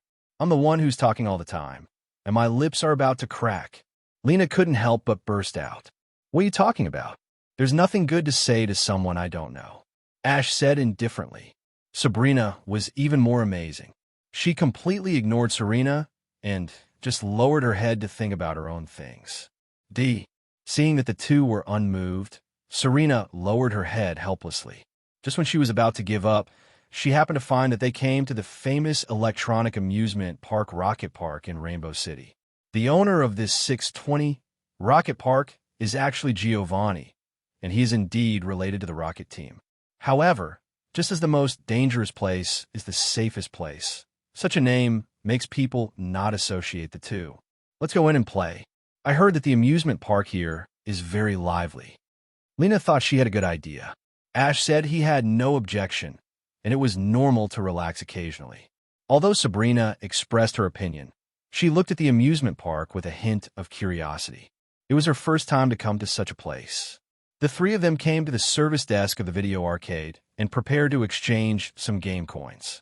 The ratio of Alliance coins to game coins here is 1 to 2, but game coins cannot be exchanged for Alliance coins, but can be exchanged for various prizes. Wow, Ash, look at that doll, it's so cute. Lena pointed to a huge Pikachu doll with stars in her eyes. You like Pikachu so much, why not catch one? It's not rare outside. Ash said disapprovingly. This prize is similar to what he had seen in his previous life. Most of them are cute dolls and figurines to attract Stephanie, and some are Pokemon. BBB. Although the Alliance law stipulates that Pokemon cannot be bought and sold, this is a borderline, and Giovanni gave a lot of benefits, so the Alliance officials turn a blind eye. What? How can this be compared? Ash, can you help me get one? Lena pulled his arm charm. Okay. It will fall apart if you shake it again. Since Lena wanted it so much, Ash simply followed her wish and ran to the front desk to take out 1,000 Alliance coins. Please help me change it for 2,000 game coins. Wait, Lena hurriedly stopped her. Ash, what are you doing? Why do you want to change so much? Don't you want that Pikachu figurine? It says 2,000 on it. Ash looked at her strangely. Lena didn't know what to say, and after a while she said helplessly, what I mean is, you go play the game console to earn game coins, and then help me exchange that doll. Why is it so troublesome? Ash frowned. This kind of machine has been tampered with, and it is difficult to earn game coins. Lena. Sabrina suddenly spoke, looking at the Pikachu on Ash's shoulder. If you want a Pikachu doll, I can help you. Pika. Seeing Sabrina staring at him expressionlessly, Pikachu suddenly felt a chill running up his spine, and then quickly hid behind Ash's head to avoid Sabrina's sight. That's enough. Anyway, just listen to me. Lena couldn't help but burst out again. She felt that if this continued, her good temper that she had cultivated over the years would sooner or later be worn out by these two guys. Seeing Lena's determination, Ash had to exchange 200 game coins and started fighting these pitfall slot machines. The gameplay of these slot machines is exactly the same as in the previous life, except that the patterns printed on them have been replaced with Pokemon avatars, and the winning rate is just as Ash expected. They almost lose every time they play. But even so, Lena felt very happy, laughing with Ash to lose together, and occasionally getting 3 Rattatas. She would be surprised. Rather than saying that Lena wanted the Pikachu doll, it would be better to say that she just wanted to play with Ash. Half an hour later, the 200 game coins in her hand had been almost lost. Just when Ash was about to exchange some more, Sabrina, who had been watching silently beside her, suddenly said disdainfully, "Is your level only this low? Weak, huh?" Ash looked at her inexplicably. "You said I'm weak? Why don't you try it yourself?" Sabrina watched for a long time beside her. She had already figured out the rules. She didn't say anything nonsense. She took a coin and put it into the slot machine, and then her eyes glowed red. Ding, ding, ding.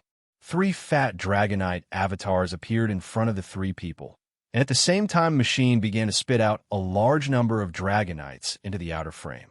3 Dragonites? Sister Sabrina is so lucky. Lena was stunned for a moment, and then opened her mouth in disbelief. Ow! Convinced, Sabrina looked at Ash with a little complacency. What? You're cheating. Be careful, or they'll catch you. Ash retorted. I didn't cheat. Sabrina shook her head. The rules only say that you can't use Pokemon, not psychic. Hearing this, Ash's mouth twitched, and then he said unconvincedly, "Do you think you're the only one who is psychic? Watch out." As he said that, Ash contacted the system and spent one fate fragment to find the time when the machine would produce a leopard. It took several minutes to get a second. Fortunately, Ash himself reacted quickly. Under the fully focused contest condition, he pulled the lever in time and also shook out 3 dragonites. Ow! Ash said this to Sabrina, but he suddenly thought of something. If he used the power of the system to gamble, wouldn't he be able to become a gambling god? This time, Lena also saw that something was wrong. She knew that these 2 people were not ordinary people and must have used some tricks, so she quickly stopped. "Okay, let's not play this anymore. Let's go somewhere else." "No, I still haven't decided who will win with him." Sabrina stared at Ash. "Cut it out, come on. Who's afraid of who?" Ash was naturally unwilling to be outdone. Seeing that neither of them was willing to give in, Lena wanted to cry, but had no tears. If they really continued like this, sooner or later the staff would come to trouble them. She secretly swore in her heart that she would never bring these 2 guys to the arcade again. Soon, everyone in the arcade focused their attention on Ash and Sabrina. The reason was that the game coins that were about to burst out were the best proof. It was even exaggerated to the point that all the game coins in a machine were cleared directly. The 2 did not know what politeness was and immediately changed the machine to play again. The fat manager who rushed over after hearing the news immediately realized that he had met a master. There were cameras everywhere in the venue, and ordinary people could not cheat at all. "You too. You have won so much. Why don't you take a break?" Although the fat manager's face was full of smiles, there was a hint of warning in his tone. Unfortunately, he met Sabrina and Ash, 2 fearless guys. Ash was fearless and decisively chose to ignore it, while Sabrina directly used psychic to imprison the fat manager, making him unable to say a word. Although Sabrina is an adult, she behaves more like a child, neither good nor evil, and completely based on her own preferences. Otherwise, she would not have done such a thing as turning the challenger into a puppet. Seeing the fat manager standing there stiffly, Lena knew that it must be Sabrina who did it, and hurriedly advised, "Sister Sabrina, don't be like this. We are just out for fun. He disturbed me, so he should be punished." Although Sabrina is a little more humane than before, she is still so domineering. "That's right. Lena, don't be afraid. They don't have any evidence anyway." Ash comforted, not to mention Sabrina's psychic, the system's ability can't be found out. Before Lena could speak, Sabrina said in surprise, "You agree with me? Haven't you always ignored me?" Ash was confused. "What are you talking about? Why can't I understand it at all? Didn't I learn who shall well? I mean, why do you take the initiative to agree with me? Don't you usually ignore me?" Sabrina asked with a frown. Ash was really stumped by this question. It's not that he didn't know how to answer, but he never thought that someone would ask such a question that didn't need to be asked at all. "Because your approach is in line with my concept." Ash thought for a while and answered, "Then you usually ignore me because my approach doesn't conform to your concept?" Sabrina asked again. "No, it's just that I can't think of a topic for you." "Then why?" It seemed that Sabrina had opened her mouth. The 2 of them kept asking and answering each other, and for a while they forgot about the slot machine. However, Ash soon became impatient. He found that Sabrina was a questioner. No matter what he answered, she would always add a question in front of it and continue to ask. But Sabrina didn't mean it. She didn't understand the ways of the world and didn't understand these things at all, so Ash couldn't get angry at her. After being bombarded with such a series of questions from Sabrina, Ash didn't feel like playing the slot machine anymore. He just exchanged the doll for Lena and didn't want the remaining game coins. Although these game coins can be exchanged for Pokemon, Ash used the waveguide to explore that the talents and potential of those Pokemon were extremely ordinary. Even if some of them were rare species, Ash was not interested in cultivating them. Pokemon can never be more refined. This is his consistent idea. After leaving the arcade, Ash and his group went straight to the Rainbow Gym to challenge. Fortunately, the gym owner, AI Erica, was right in the gym and enthusiastically showed the owner around the gym. The Rainbow Gym was huge. Although not as luxurious as the Saffron Gym, it was much larger. There were lush trees and grass inside, and various grass-type Pokemon were raised. "Excuse me, do you like perfume?" Erica asked Ash out of the blue when she was introducing him. Hearing this, Ash was slightly stunned, then nodded and said, "I like it very much. Perfume makes people feel happy, and I heard that some scents can cure diseases." Although he didn't care about perfume, Ash would naturally not tear down others like in the original book, otherwise it would be embarrassing to be kicked out. Unfortunately, now there's another person to tear down his stage. "Lie," Sabrina suddenly interrupted. "I have been observing you all the way, and your current expression is undoubtedly a lie." For a moment, the scene suddenly became cold, and Ash really wanted to ask Sabrina, how did his expression look like a lie? Admittedly, Ash did not tell the truth, but his disguise has always been very good, not to mention that on such an insignificant issue as perfume, Ash felt that he would not reveal any flaws at all. "Haha, Erica, don't mind. Sister Sabrina always likes to joke." Lena tried to smooth things over, but she didn't even believe it herself. "Please give me flowers." With Sabrina's icy face, you said she likes to joke? No one would believe it. Fortunately, Erica didn't pursue it any further, just smiled and said, "Ash, you are here to challenge the gym, right? Then let's start now." Ash naturally agreed. He wished the challenge would end sooner so that he could leave this embarrassing place earlier. The following will be a match between gym trainer Erica and challenger Ash. Both sides will send out 3 Pokemon. Now it starts. A female referee in the Rainbow Gym announced. According to the rules, the gym trainer will send out Pokemon first. My first one is it. Go, Weed Monster. Erica sent out her Pokemon first. Then, mine is Charmeleon. Go. To deal with the grass type, you naturally have to use the fire type. Ash sent out Charmeleon without hesitation. 0. Woo! Charmeleon roared as soon as it appeared, looking at the short Tangela opposite with disdain in its eyes. This Pokemon has such an arrogant look in its eyes. Erica frowned slightly. "Tangela, teach it a lesson. Use the whip." After receiving Erica's order, Tangela immediately stretched out 2 purple vine whips and whipped Charmeleon quickly. "Charmeleon, take the opponent's attack." Ash did not choose to ask Charmeleon to dodge, but let it take these 2 hits, and, at the same time, took the opportunity to grab Tangela's vine whip. "No, Tangela, break free." Erica immediately realized that the situation was not good. She did not expect the opponent's style to be so tough.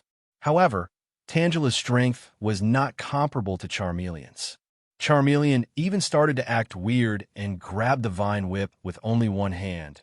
The 10th song hooked his index finger at the opponent. Erica was naturally D off by Charmeleon's behavior, and Ash was also somewhat helpless. Charmeleon had excellent talent and potential and worked very hard to train.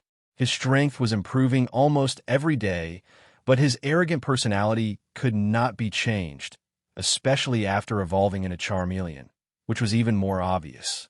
"Stop playing, kill it, flamethrower," Ash said helplessly. Because Vine Whip was dragged, Tangela had no way to avoid it. He was burned by the raging fire of Charmeleon spit up, and the fire type restrained the grass type, so he was knocked down with just one blow. Tangela loses the ability to fight. Charmeleon wins. The referee announced with his right hand raised high. "That Ash is so powerful. He defeated Miss Erica so easily. And he looks so handsome. That Charmeleon is so strong too." Some of the female apprentices in the gym in the audience immediately started to chatter, and Ash's handsome and cold appearance really attracted a lot of female attention. "Thank you for your hard work, Tangela."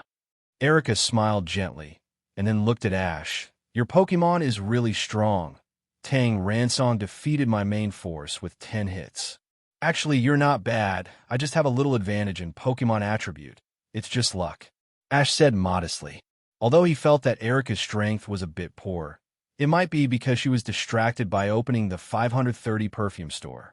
But it's better not to hit someone in the face, and Erica's attitude has always been very friendly, and Ash doesn't want to ridicule others for no reason.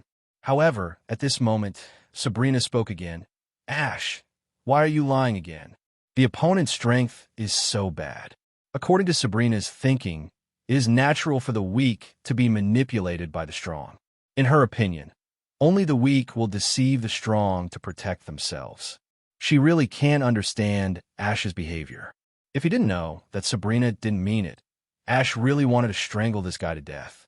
If the time allowed, he really wanted to yell at him now. Why are you staring at me? What does my lying have to do with you? Seeing Erica's expression become very strange, Ash had to cough dryly and cover up. Well, Erica, the gym leader, don't pay attention to her. Send out the next Pokemon quickly. Yes, you continue. Lena also chimed in and focused her attention on Sabrina to prevent her from causing trouble again. Then my second Pokemon is this one. Come on, Weepinbell. Erica threw the Pokeball, and this time it was Weepinbell that came out. Charmeleon, you go this time. Ash did not choose to change Pokemon because the previous battle did not consume too much of Charmeleon's physical strength. Weepinbell used Razor Leaf. Zhiye took the lead in launching the attack. After receiving the trainer's instructions, Weepinbell's body quickly spun on the spot, and countless leaves with a faint green light floated around it, and then flew towards Charmeleon like blades in the sky. Charmeleon, flamethrower. Ash ordered. Roar! Charmeleon immediately opened his mouth and spewed out high-temperature flames, directly igniting all the flying knives in the sky. And this is not over yet. The hot ashes produced by the burning of Razor Leaf kept falling from soaring in the sky, as if it was raining fire, scaring Weepinbell like a headless fly. Normal didn't know where to hide and looked very embarrassed. Weepinbell, Erica shouted worriedly. But Ash would not miss this great opportunity and immediately ordered. Charmeleon, use Slash. Charmeleon was of course not afraid of fire. Without saying a word, he rushed up in the rain of fire, raised his sharp claws high, and chopped Weepinbell with all his strength. Bang! Weepinbell's defense was not very good to begin with, and he was directly knocked away by Charmeleon. Mosquito circles appeared in his eyes, and he lost his ability to fight. Come back, Weepinbell. You have worked hard.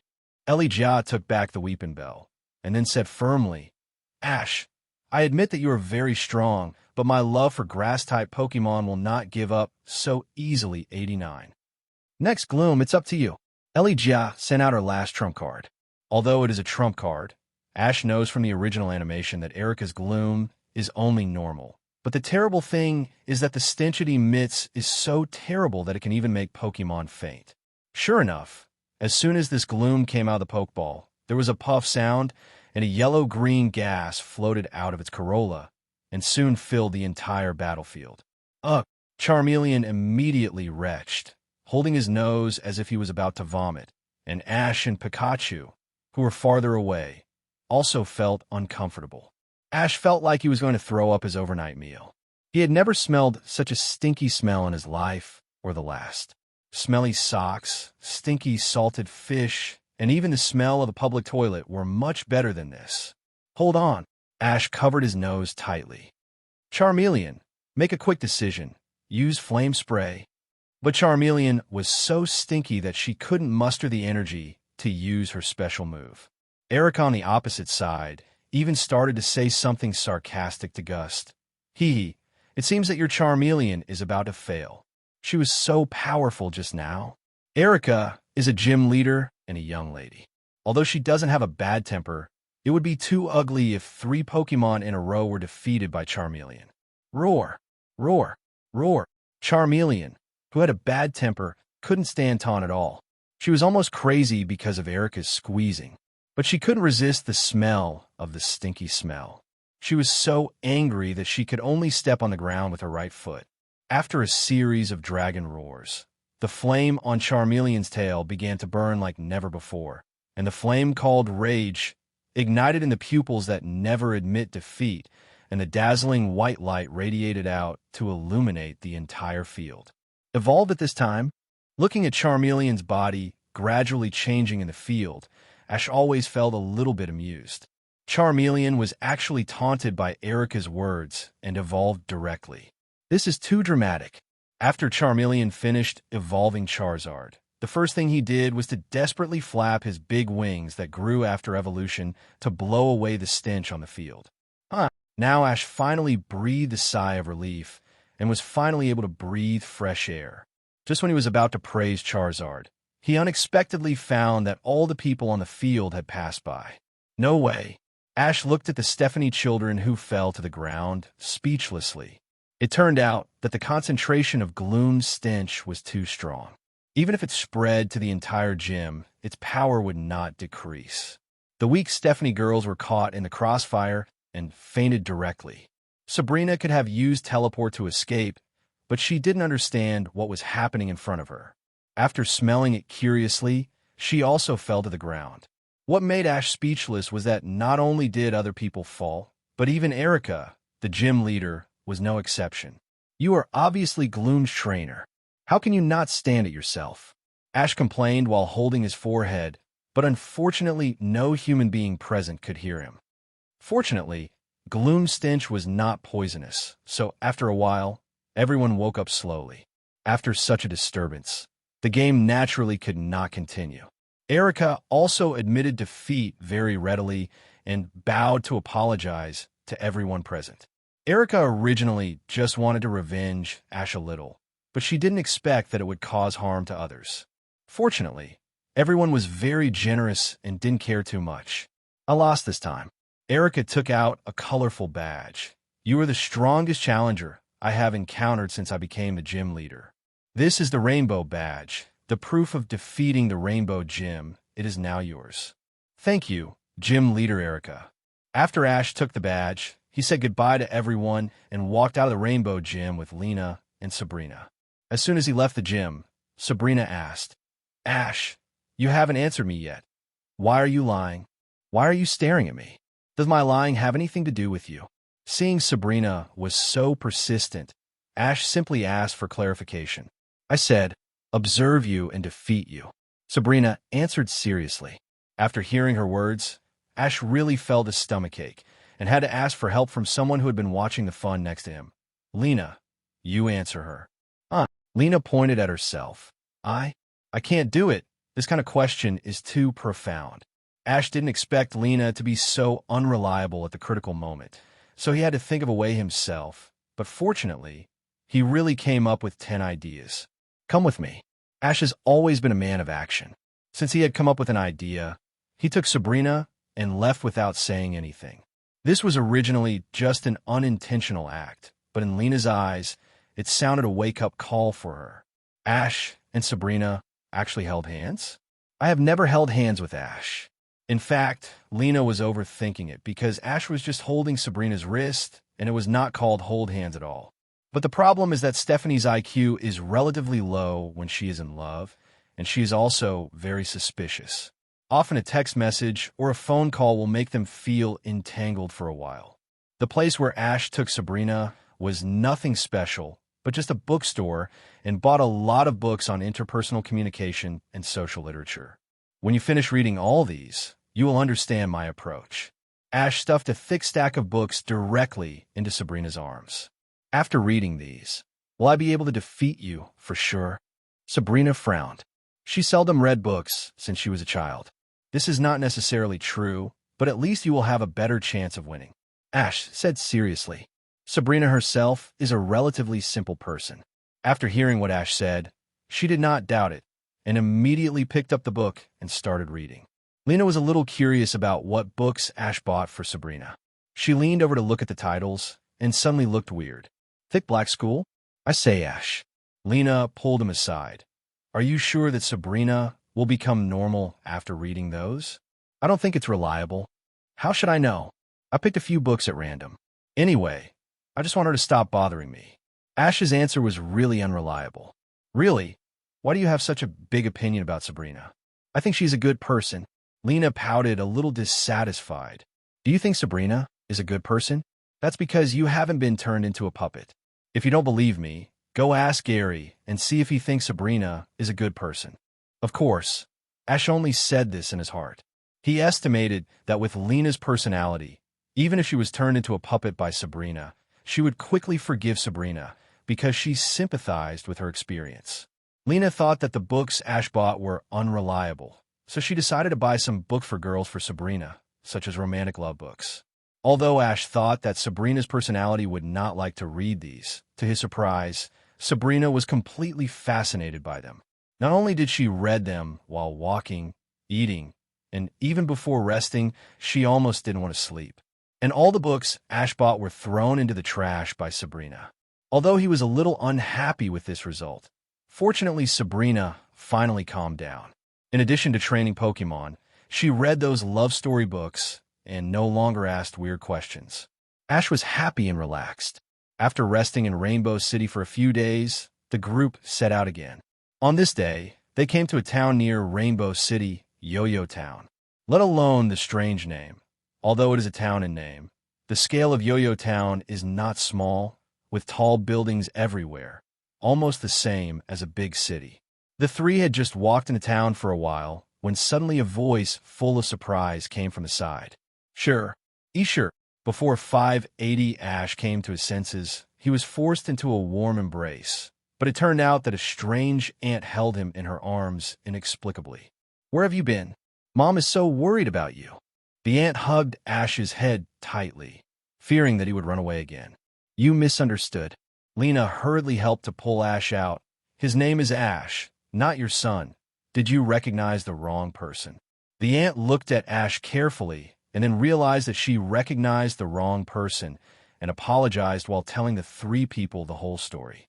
It turns out that there have been many cases of missing children in this town, more than a dozen of them, and my aunt's son is one of them, which has caused panic in the town. Have you found out who did it? Asked Lena. No. Aunt shook her head bitterly. Officer Ginny has been searching for several days, but has found nothing. Now the adults in the town who have the same experience as me are looking for them personally. Looking in the direction pointed by my aunt, the three found that the walls were covered with missing person notices, and there were anxious adults handing out flyers everywhere on streets. Although it was like looking for a needle in a haystack, these parents did not want to give up this glimmer of hope. Ash, this aunt is so pitiful. Why don't you use your wave power to help her find her? Lena asked. With Ash's wave power, it is not difficult to find a few people, but he knows that it is not necessary to be so troublesome, because the truth behind the children's disappearance is not complicated. Just inform the police of the location of the club.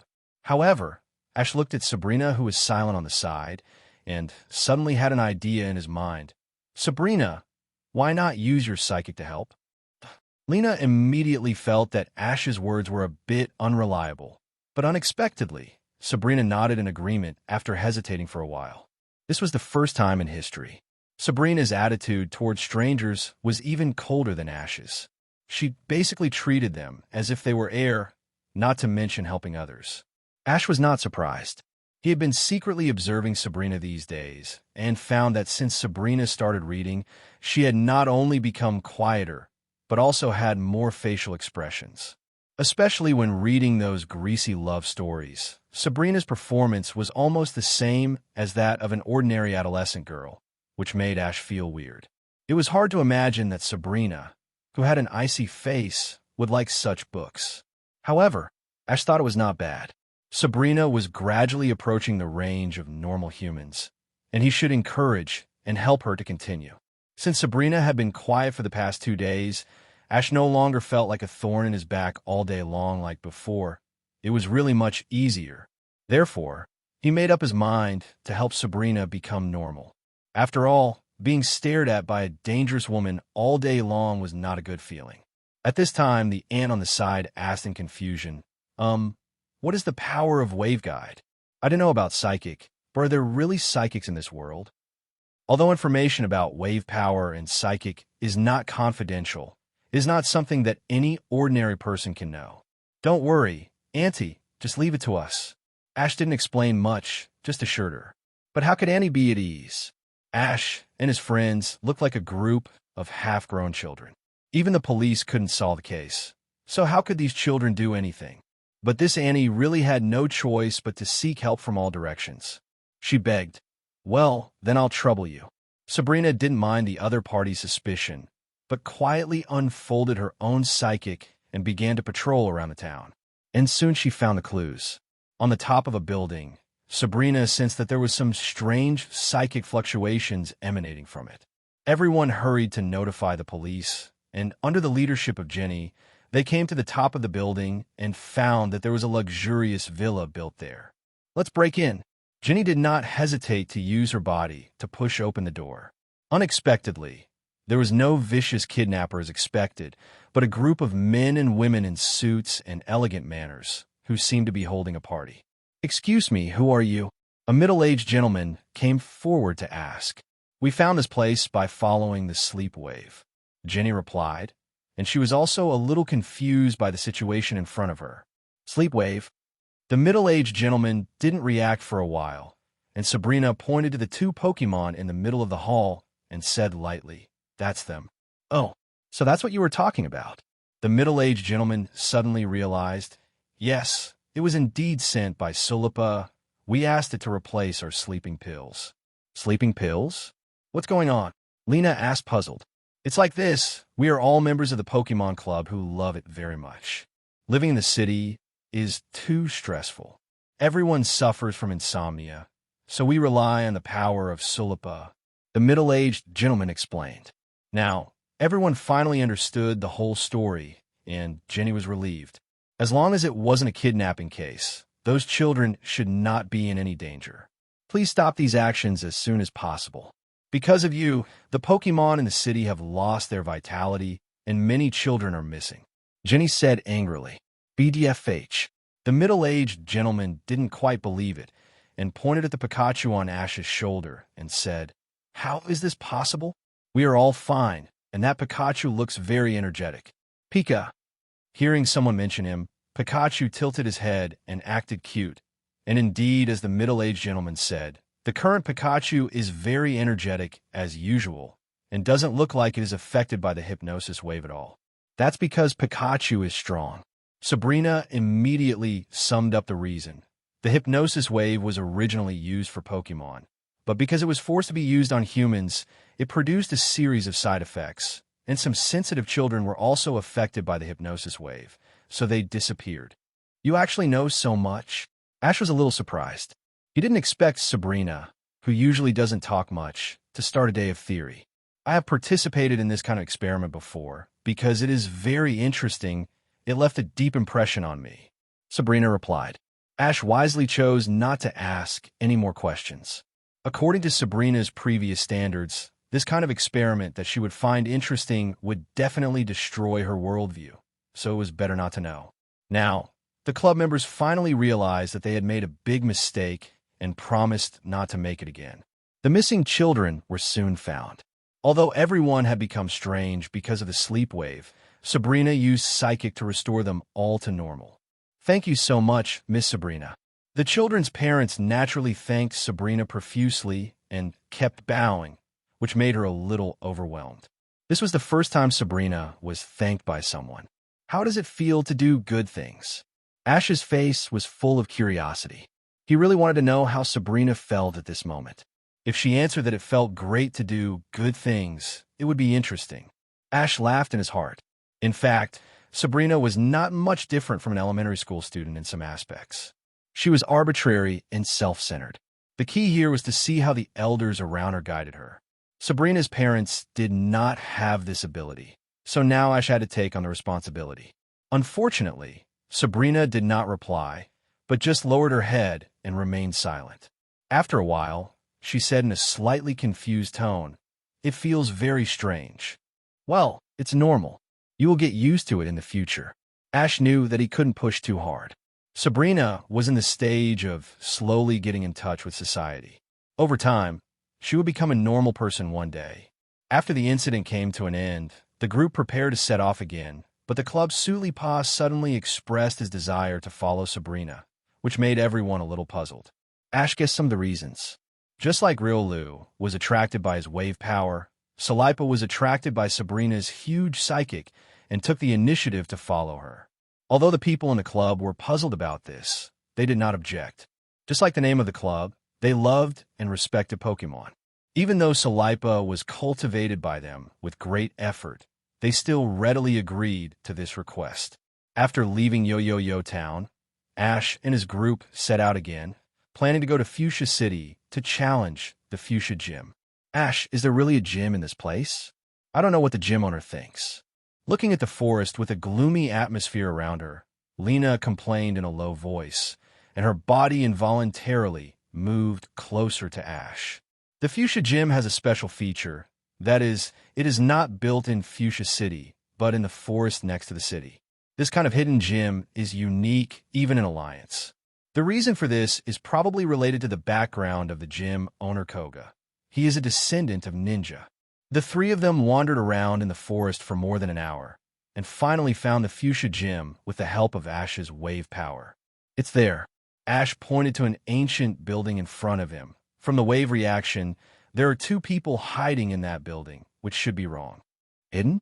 Why are they hiding? Lena asked, puzzled. Because the gym owner there is a ninja, he might be planning to give us a surprise. Along the way, Ash had already discovered that a Venonat was following them stealthily. Although its movements were as agile and hidden as those of a ninja, it was a pity that even the most agile ninja could not hide from the wave power. The three had just stepped into the door of the building and had not taken a few steps when they heard two sounds of breaking through the air. Chi-Chi, Ash, and Sabrina, who reacted quickly, immediately looked up and saw that two shurikens were shooting towards them. Sabrina snorted coldly, and then a red light flashed in her eyes, and a powerful mental force burst out. The shurikens that were originally flying at high speed suddenly stopped, and even stopped in midair. Seeing that Sabrina actually took the initiative to help them block the attack, Ash was about to praise her, but saw that the two shurikens suddenly flew back, and then a Stephanie girl wearing a pink ninja uniform fell from a big tree screaming. Damn it. Ash was dumbfounded when he saw the scene. According to his memory, this woman should be Koga's sister, Ain. Before he even started challenging the gym, he had already injured someone's sister. Ash always felt that he was in big trouble this time. Sabrina looked at Ash with a tangled face and asked puzzledly, "What? Do you think I did something wrong? You taught me to pay back an eye for an eye." That's true. Ash's expression was a little helpless, but the opponent's shuriken didn't aim at our bodies. You went a little too far. Ain is a low-class ninja, which can be seen from her dress. As a ninja, she wears so bright clothes, as if she is afraid that others will not notice her. And it is precisely because of Ain's low class that she would scare Ash and the others. Just like the fat samurai they met before, both of them are incompetent but like to die. I don't know these. I only know that she wants to attack us. Sabrina replied calmly. Ash was speechless and could only wait silently for the other party's reaction. You damn guys. My brother will not let you go. Ain, who fell to the ground, covered his thigh with a painful look on his face, but did not forget to speak harshly. Before Ash could reply, a hedgehog-headed man wearing a dark purple ninja suit suddenly appeared in front of him like a ghost. He ignored the three people and just squatted down and said anxiously, Ain, how are you, brother? I'm fine. Teach them a lesson. Ain looked at the man in front of him and called out in a medical voice. That's right. This man is the current gym leader of Fuchsia Gym and one of the future Elite Four of Johto Region Koga. Nonsense. I saw it all. You were wrong to attack first. She was just defending herself. Fortunately, Koga was reasonable and did not unilaterally blame Sabrina. However, even so, it was her sister who was injured. Koga's expression was very ugly. He stared at Sabrina with a bad face. Your Excellency is very skillful.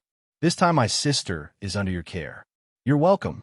But Sabrina didn't hear the signs yet and thought that the other party was really praising her. This made Koga very angry. He thought Sabrina was playing dumb and shouted coldly, You are too arrogant. After all, it was you who hurt Ain. She deserves it. Sabrina said calmly, not afraid of the other party's threats at all. You. Seeing that the two sides were about to fight, Ash quickly stood between them. Wait a minute. This is a complete misunderstanding. Are you Mr. Koga? I am Ash from Palatown, and I am here to challenge the gym. Yes, I am Koga. I advise you to take care of your friend and not let her do whatever she wants. Koga said bluntly. He was still angry at this time. Ask for flowers. Ash was immediately annoyed when he heard this. He was kind enough to give Koga a way out, But the other party did not appreciate it and even taught him a lesson. How can this be tolerated? Ridiculous.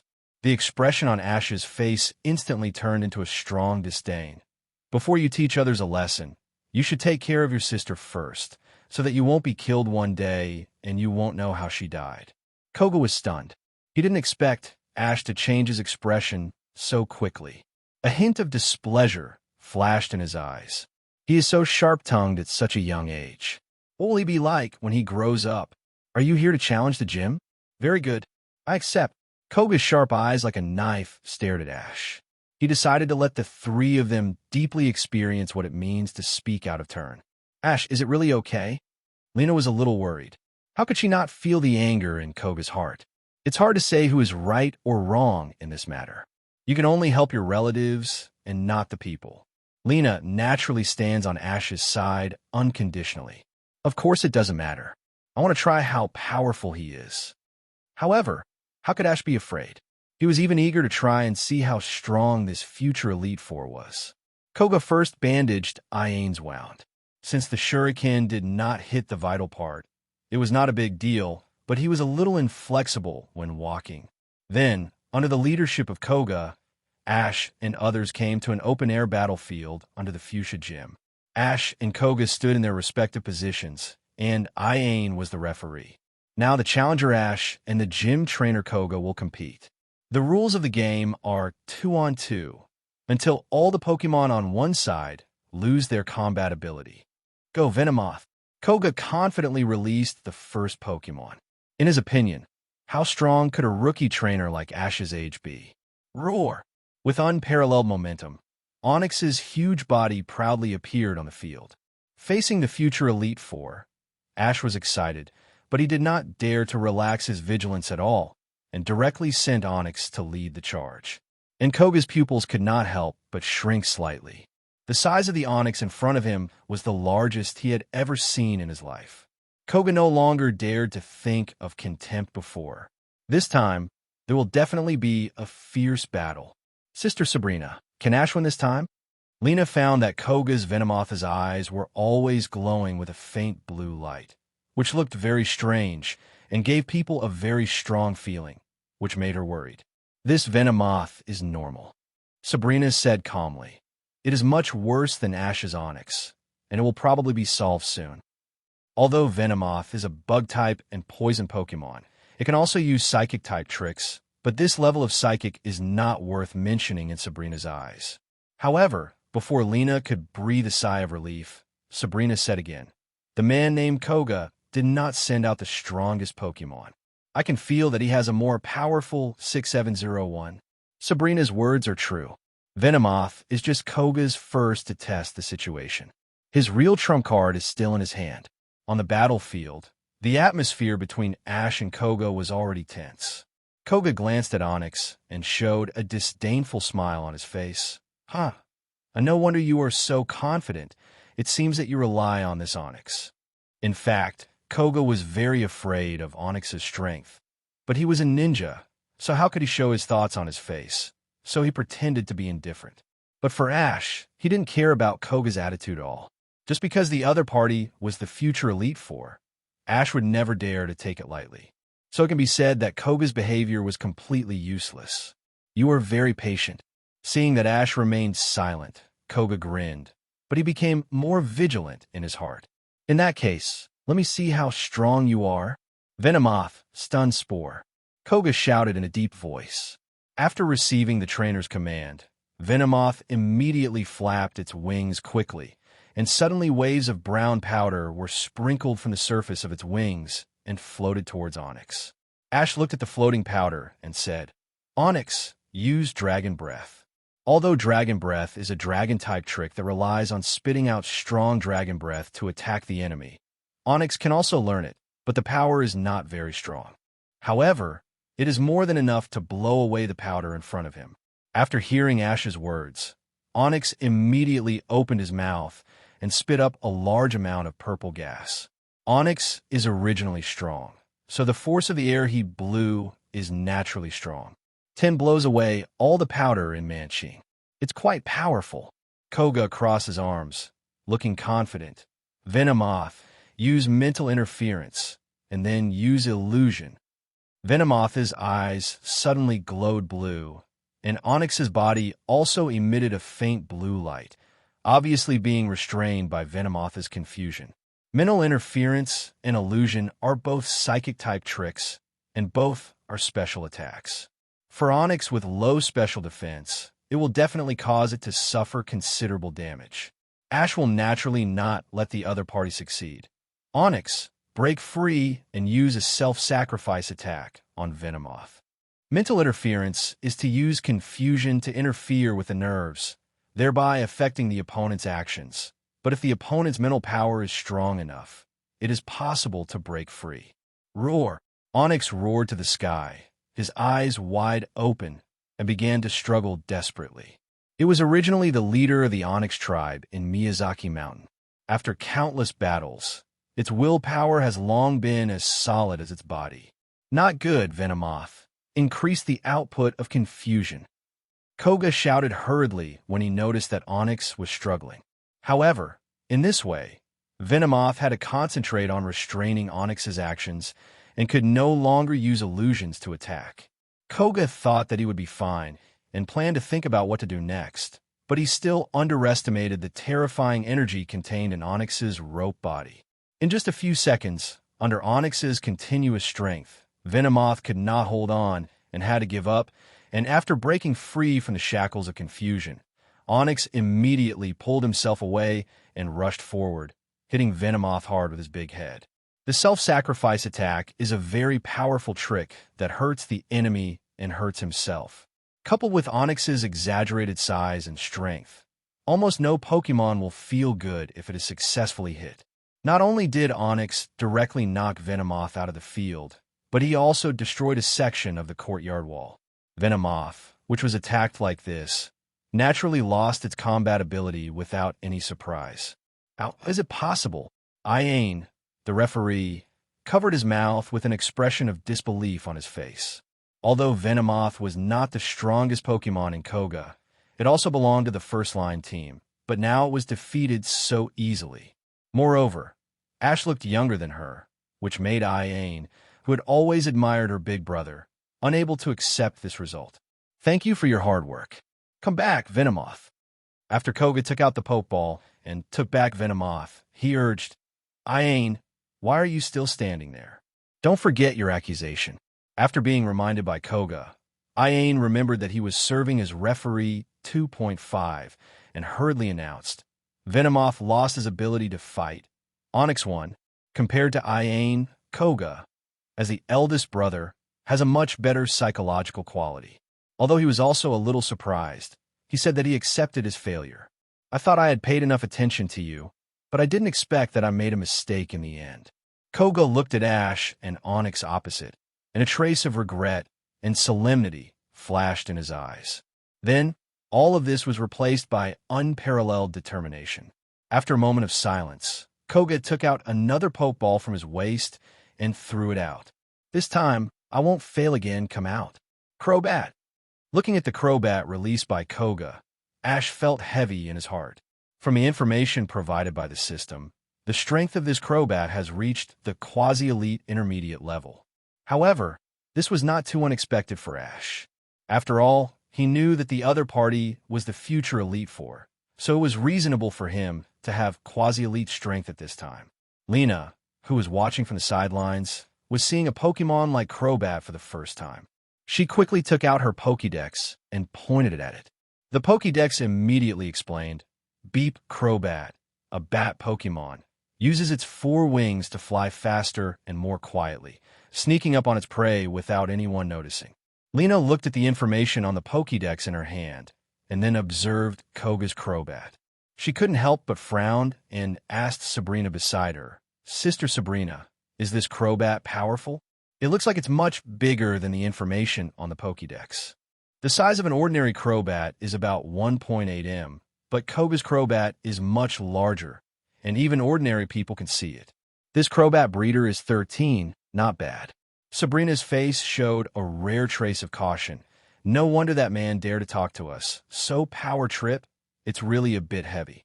Hearing this, Lena felt ashamed. If it comes to power trip, she always feels that Ash and Sabrina seem to be more serious. Come back, Onyx. Ash took out the Pokeball and took Onyx back, then looked at Pikachu who had been standing at his feet. Pikachu, I'll leave it to you this time. Pikachu. Pikachu nodded and ran into the venue, looking at the Crobat flying in the air with a serious expression. It can feel that the strength of the bat in front of it should not be underestimated. I'm afraid this battle will not be so easy to resolve. Crobat is a poison and flying type, which should be very beneficial to Pikachu. It seems that Ash is serious. Lena was relieved a little. She knew that Pikachu was the strongest Pokemon in Ash's team. As long as it was sent out, it has never failed. Unexpectedly, Sabrina shook her head. This Crobat is a little stronger than Pikachu. What? Lena was shocked. Stronger than Pikachu. Doesn't that mean? It doesn't matter. Ash will definitely not lose. Sabrina also agreed with her opinion, but the reasons for both were different. Lena had a blind trust in the person she liked, and she knew the terribleness of Ash's special ability. The unique silent command method. Anyone who fights with Ash must be nervous and stare at the movements of his Pokemon.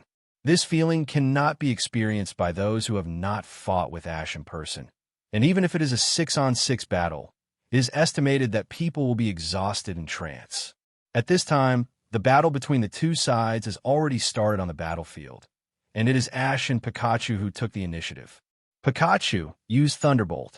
Ash directly issued a command using the Wave Guide. Facing the quasi-elite level rival, he must go all out from the beginning. Pikachu.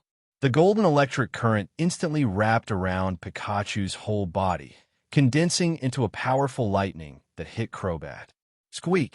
Koga did not expect the opponent to launch a sudden attack, and there was no time to give instructions to dodge. Crobat immediately let out a sharp cry of pain. Electricity-type tricks are very effective for flying-type Crobat, not to mention that Crobat was hit by Thunderbolt in the unprepared contest condition. At this time, smoke came out of its mouth, and its body was blackened by the electricity, looking extremely embarrassed. Damn, what happened to your Pikachu? This is a foul. Iane immediately asked, loudly with dissatisfaction. Foul? What rule stipulates that Pokemon cannot take action if the trainer does not give instructions? Ash asked back lightly. After being said this, Iane was speechless and could only stare at Ash fiercely. However, Iane was also a little happy in his heart. Since Pikachu launched an attack before Ash gave any order, it meant that this Pikachu simply did not listen to orders.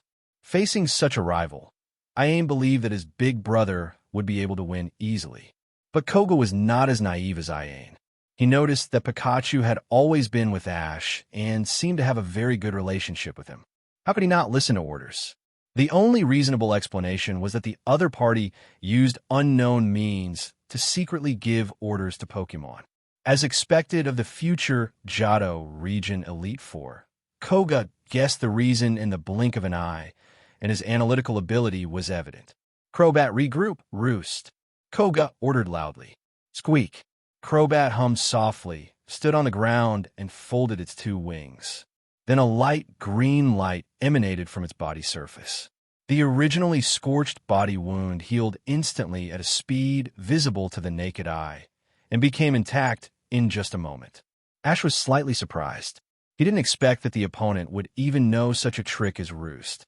In addition to restoring physical strength, this trick can also transform the user's flying attribute into normal attribute. It can be said to be a must-have trick for flying Pokemon, especially used to deal with their nemesis, electric Pokemon. Although I don't know what means you used, it's our turn to fight back now. Crobat, Supersonic. Koga's full voice came again. Supersonic is a special sonic attack, which is powerful enough to shatter glass and put rival into chaos. Pikachu felt extremely uncomfortable, but covering his ears was useless. Good opportunity, 300. Crobat, Wing Attack. Take advantage of your illness to kill you. Koga certainly wouldn't miss this great opportunity. Squeak. After receiving the trainer's order, Crobat suddenly flapped his wings and flew down from soaring in the sky. The huge wings glowed with a faint silver light and cut towards Pikachu at a very fast speed. Koga was quite confident in this attack. His Crobat was trained to be very large, and even had enough strength to drag 2 people flying. If it hit Pikachu with 1 wing, Pikachu would definitely be seriously injured. Just when Koga was full of confidence, he heard Ash say, "Pikachu, Thunderbolt." Ha, Thunderbolt again. Koga sneered in his heart. Crobat was not afraid of electric tricks now. If they really had a fight head-on, Crobat would definitely have the upper hand, because he did not order Crobat to dodge, but just went over. But unexpectedly, Pikachu did not emit lightning, but used Quick Attack, turning into a residual image to avoid Crobat's attack. Then Pikachu appeared beside Crobat, and the lightning-like tail behind it turned into Orberg, hitting Crobat hard and knocking him out in an instant. What the hell is going on? Koga, who had always kept a straight face, could no longer maintain it at this time, and could not help but be moved. Everything in front of him was beyond his imagination. Retreat for now. Koga immediately took countermeasures. Crobat, double team technique. Crobat, who had originally flown backwards, immediately spread his 2 pairs of X-shaped wings and stabilized his body in midair. Then he shook his body and used the double team technique, and suddenly more than a dozen Crobats appeared on the field. The double team technique can temporarily confuse the enemy. Koga also took this opportunity to quickly analyze the situation, while staring at Pikachu and Ash on the opposite side without blinking. He really couldn't figure out what was going on just now. The opponent clearly shouted Thunderbolt, but Pikachu's behavior was very different from the trainer's instructions. In fact, the reason is very simple. Ash's words were just used to confuse Koga, and the real instructions were directly transmitted to Pikachu using the power of Waveguide. However, not every Pokemon is suitable for this method. After all, 2 sounds ringing in the ears at the same time can easily cause confusion. Only Pikachu, who has been rehabilitated and trained in the past few years, can adapt. Although Koga didn't know the reason, he knew that Ash's words must not be listened to. His expression quickly returned to normal, pretending to be indifferent, and said, "I didn't expect you to have so many tricks. Language is a sharp weapon. As a ninja, you actually believe my words so easily. It's really funny." Ash's words were as sharp as ever. "What did you say? Say it again if you dare." Koga didn't care, but Iane was immediately angered. Ash glanced at her lightly and said with disdain, "Please shut up, referee, and don't disrupt the order of the game." "You!" Iane was about to explode again, but Koga glared at her fiercely, and then she shut up in anger, staring at Ash with anger in her eyes. Ash didn't care about her thoughts. After using the waveguide to detect Crobat's true body, he immediately gave an order. Pikachu used Thunderbolt on the one in the upper right corner. Unprepared, Crobat was hit by Thunderbolt again, and Koga saw that Crobat's true body was Foresight, but he didn't panic and calmly ordered, "Crobat, bide." Black. Why?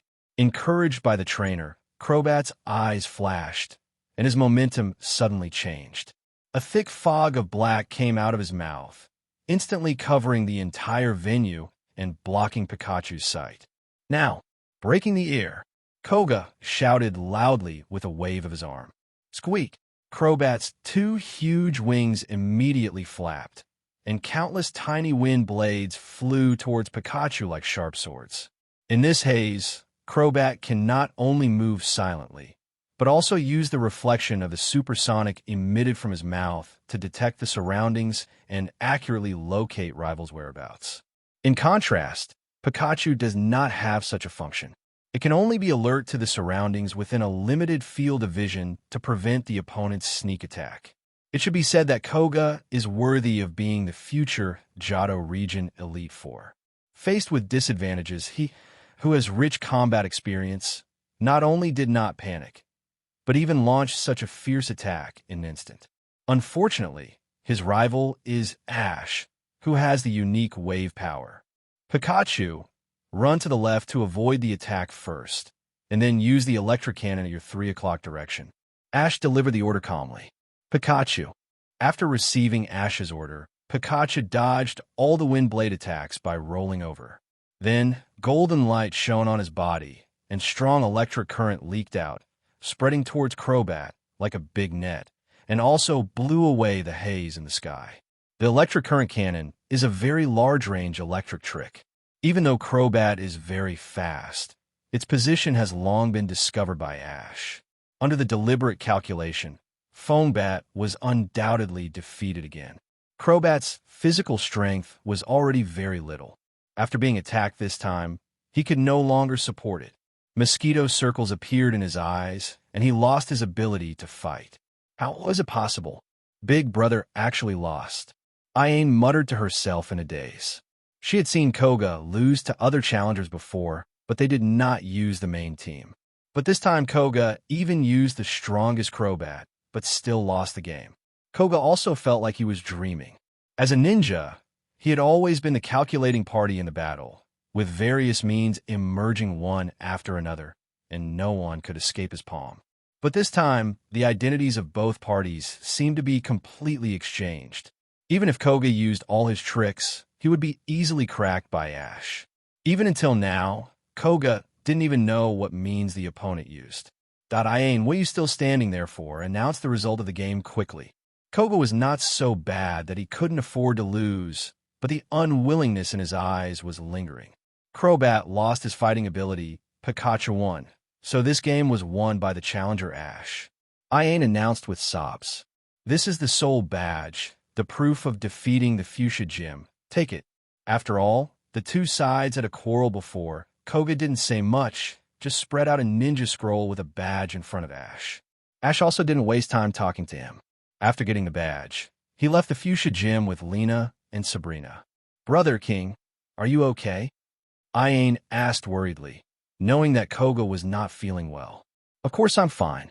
In front of his sister, Koga smiled. As a trainer, failure is very common. There are wins only after losses. Okay, go back to your room and have a good rest so that your wound can heal quickly. Koga urged. After sending Awaken back to her room and closing the door, Koga came to the courtyard, looked up at soaring in the sky in a daze, and sighed helplessly. For the first time in his life, Koga felt a strong sense of frustration. He was already nearly 30 years old, but even with all his strength, he couldn't even beat Xiao Si, who was more than 10 years old. Just when Koga was disappointed, a mysterious voice came to his ear. Mr. Koga, you lost miserably this time. Koga was shocked. He was approached without noticing. He stood up quickly, reached for the pokeball on his waist, and shouted in a deep voice, "Who? Come out. Please don't be nervous. I'm not a suspicious person." As he spoke, a young man slowly walked out of the shadows. He wore a black mask on his face and a frivolous dress. "Who are you?" Koga looked at the strange man in front of him warily, holding the pokeball tightly in his hand, intending to take action if anything went wrong. "Please call me Will."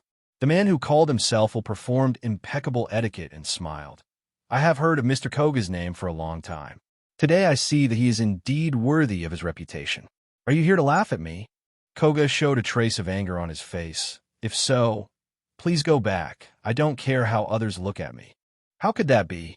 Although Mr. Koga lost, your strength is that of a real quasi-elite. Who dares to laugh at you?" Will's compliment immediately reduced Koga's anger by more than half. Koga thought about it carefully, and it was true. After all, he was a quasi-elite. How many quasi-elites were there in the 7 major alliances? There was no need to worry too much about a failure. He could only blame himself for being too lucky. He met a genius that was rare in a century. Koga couldn't help but think back to the battle just now. The young black-haired boy was always calm and composed during the battle. His wonderful methods emerged one after another. His Pokemon was also extremely powerful, and his strength was only slightly worse than Crobat, who he had bred for more than 20 years. Such a person, his name will definitely resound throughout the 7 major alliances in the future. "So what exactly do you want to see me for?" Koga's tone was better. "If it's a challenge, please wait until tomorrow. My Pokemon need a rest." Will shook his head gently. No. I came here to ask Mr. Koga a question." "What question?" Koga frowned slightly, then returned to normal. The other party liked to keep things in suspense, which made him a little unhappy. "Do you want to go one step further than the quasi-elite?" Will asked with a smile. Hearing this, Koga suddenly felt a sense of laughter and tears. He waited for a long time, but didn't expect the other party to ask this question. He was just talking nonsense. Which trainer would not want to improve his strength? But once the level is higher, the more difficult it is to improve. Duh. Elite and quasi-elite are not the same. If you want to train Pokemon to elite, you need not only sufficient training, but more importantly, resources, a lot of resources, that is, money and connections. If you have money but no connections, you can't buy those precious materials. And if you don't have money, there's no need to talk about it. Koga is just a descendant of Ninja. In this era, Ninja has long been desolate. The gym he inherited does not even have 10 apprentices except him and his sister Ayane. To put it bluntly, Koga is a pauper. Seeing that Koga did not reply, had a clue in his heart. Well, Mr. Koga is also a straightforward person, so I'll just say it directly. My boss has taken a fancy to your talent and wants to invite you to join us. Your boss? Koga looked at him strangely. Don't tell me you are from Team Rocket. Oh, Mr. Koga, how did you know that? Pretended to be surprised. Don't treat me as an idiot. You Team Rocket have been investigating my intelligence for the past few months. Do you think I didn't notice it? What do you want to do? Koga said angrily. However, was not worried because Koga was angry. Instead, he felt that this matter was almost done. Koga clearly found out that Team Rocket was investigating him, but he didn't report it to the Kanto Alliance. What does this mean? Since you know, I won't keep you in suspense. Our Team Rocket is strong, and the boss is generous. As long as you have enough ability, money will definitely not be a problem. We'll invite him straight to the point. As the saying goes, a penny can make a hero fall, not to mention that Koga is at least short of millions of dollars. It is estimated that he will not be able to make up for it in several lifetimes just by relying on the subsidies given to the gym by the Alliance. You Team Rocket is an evil organization. How can I be in cahoots with you? Koga refused loudly. Smiled disdainfully. I can thank you. Mr. Koga and I are both pure trainers. We only pursue strength, evil, or justice. Does this have anything to do with us? Koga was silent for a moment. Seeing this, quickly struck while the iron was hot. I'm not in a hurry to hear your answer now. I'll visit you again in 3 days. I believe Mr. Koga will be able to make the right judgment. Then I'll take my leave first. Bowed slightly and then turned away. Looking at Will's back, Koga, who has always been decisive, fell into a dilemma for the first time. After all, if this matter is not handled well, it will not only cause great trouble to him, but also to Ayane. It's just that Koga may ignore pleasure, but it is difficult to resist the incomparable captivate brought by the word elite. Koga has been stuck at the elite level for almost 10 years. Although he is less than 30 years old now and still has many more decades to go, people are like this.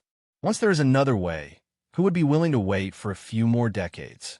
On the other side, after Ash and the other two walked out of the Fuchsia gym, they planned to go to Fuchsia City to rest for a night before setting off. However, because of the previous conflict with Koga, the atmosphere in the team seemed a little stiff. This time, it was not Lena who broke the silence first, but Sabrina. Ash, do you think what I did just now was wrong? You can say it's wrong, or you can say it's not wrong. Ash thought for a long time before answering, but Sabrina heard that this was the same as not saying anything. She asked, I want a definite answer whether it is right or wrong. Everything is false. Everything is allowed, as long as you have the courage to bear the corresponding consequences. Ash was really annoyed by Sabrina's pestering, so he simply gave her a wise saying. I don't understand. Sabrina tilted her head with a puzzled look. If he could understand it, it would be a ghost. Ash laughed in his heart, but said seriously, different people have different opinions on this sentence. I can't give you an answer. You can only rely on yourself to figure it out. Really? Seeing Sabrina nodding solemnly, Lena beside her smiled bitterly. Ash's words were obviously a lie. Only Sabrina would take it seriously. She was really easy to fool. After leaving Fuchsia City and passing through the nature reserve, Ash and the other two came to a vast grassland. Ash. Lena looked at the map in her hand with great interest. It seems that there is a wild wilderness area nearby. Should we go and have a look? Before Ash could answer, Sabrina beside him asked curiously, What is the wild wilderness area? There are all kinds of Pokemon living there. It is a natural area specially designated and managed by the Alliance. Trainers can freely capture the Pokemon they want in it. Lena explained with a smile. Hearing this, Sabrina's eyes flashed with expectation. Like Ash, she has high requirements for Pokemon qualifications. She has no Pokemon other than Alakazam and Salipa, and the wild wilderness area is just right for her to expand her team. Along the way, she has seen many Pokemon she likes in the nature reserve, but unfortunately, as the name suggests, Pokemon in the nature reserve cannot be captured by Solation. If Sabrina had been like this before, she would not care about these things. Even if Ginny came, it would still be useless. However, since she followed after Ash's trip, her concept began to change. She learned to restrain herself and gradually became like a normal person. Seeing that the two seemed very interested, Ash naturally agreed. Not to mention that he also wanted to try to find out if there were any Pokemon with good qualifications to capture. If there were, that would be great, but if not, it didn't matter. Anyway, it didn't cost money. The three stopped in front of a small wooden house, and Ash went forward and knocked on the door. "Excuse me, is anyone there?" After a while, the wooden door was opened, and a tall and thin uncle dressed in cowboy clothes and with gray hair walked out. "I'm Tommy, the administrator here." Tommy narrowed his eyes and looked at Ash and the other two with a serious expression. "Who are you? What are you doing here?" Lena felt that the uncle in front of her was very unfriendly, and she couldn't help but feel a little puzzled. They didn't provoke anyone, but this uncle not only had a fierce look on his face, but even put his right hand on the pistol on his waist. This is very dangerous. Okay, what if it goes off accidentally? Lena wanted to shout out these words in her heart, but she was worried about irritating the other party, so she had to say carefully, "Well, we heard that Solation can capture Pokemon here, so we can take a look, okay?" "Is that so? Follow me." Tommy turned and led the three into a wooden house and was busy preparing behind the counter. While Ash and the others were waiting, they began to look at the decorations in the house. In this small house, the four walls were covered with various large and small photo frames, including trainers' commemorative photos, landscape photos of the wild wilderness, and various photos of Tommy himself and Pokemon. One of the photos immediately attracted Lena's attention. "Come and take a look at this." Lena took down the photo frame and showed it to Ash. "This seems to be Mr. Tommy when he was young, but do you know what this Pokemon is?" Sabrina also came over curiously, but she naturally didn't recognize it because she lacked common sense. Ash took a look and immediately replied, "This is Dratini, who is called a quasi-god in Kanto." No, there is no Dratini here." Before Ash finished speaking, a loud shout suddenly sounded from behind the three people. Before they turned around, Tommy rushed up at a very fast speed and snatched the photo frame away. "Ah!" Lena was startled. "Mr. Tommy, what's wrong with you? You don't need to scare me like this. This is an old photo from 30 years ago. There is no Dratini here." "Absolutely not." Tommy yelled like crazy. Although Lena had no idea what was going on, she still laughed dryly and comforted him. Yes, if you say there is no Dratini, then there is no Dratini. Please calm down." "Yeah, I'm glad you know." Tommy seemed relieved, and then handed them the 3 boxes he had prepared. "There are 30 Pokeballs dedicated to the wild wilderness area. Only these wild balls and fishing rods can be used to catch Pokemon here. Pokemon battles are not allowed. If anyone dares to violate the rules." As he said that, Tommy reached his right hand to his waist again. Seeing his action, Lena nodded quickly to show that she understood. Asking for flowers, 0. After taking the box, Lena quickly pulled Ash and Sabrina out of the cabin, wanting to get away from this mentally abnormal administrator as soon as possible. After entering the wilderness area, the scenery here immediately attracted the eyes of the 3 people, the Tauros running in groups, the armored rhinos taking a leisurely nap, and the Myodulang and Duolon who fell in love. 032510213 Philo 1010222100. All this makes people feel so relaxed and at ease. Along the way, Ash did not meet the Pokemon he liked because the wilderness area had a comfortable environment and sufficient food. Although these Pokemon were still well developed, they almost completely lost their fighting spirit. Lena and Sabrina each captured a Pokemon they liked. Lena captured Chansey, and Sabrina captured a Slowpoke. Lena, have you heard that people who capture Chansey can gain its friendship and their luck will improve? Looking at the round Chansey, Ash couldn't help but reveal a hint of color in his eyes. Chansey is a kind Pokemon, very rare in the wild. Normally, it will not appear in front of strangers, but kind-hearted people can attract it. This is also the reason why most of Joy's assistants are Chanseys. The compatibility of the two is really good. Really? Hee hee, that's great. Lena smiled shyly, not knowing what she was thinking. Her face turned slightly red. Sabrina on the side was staring at her newly captured Slowpoke, the two of them staring at each other, not knowing what they were doing. However, Ash had some clues. Although no one could understand what Slowpoke was thinking, Sabrina was a psychic, and maybe she was communicating with him in a special way. Just when Ash and the others were thinking about their own things, a huge explosion sounded from a distance, and they turned their heads and saw a thick black smoke rising continuously. Ash took a closer look and found that the place where the explosion occurred was actually the Dragon Valley in the wilderness area. Hello, everyone! As we wrap up this video, I want to share a quick note. I have a Patreon account. If you'd like to support me and enjoy on-demand audiobooks, you can become a Patreon member. Alternatively, you can check out my Google Drive link, which has 500-plus novel audiobooks available through my Ko-fi or Patreon shop. I appreciate your support.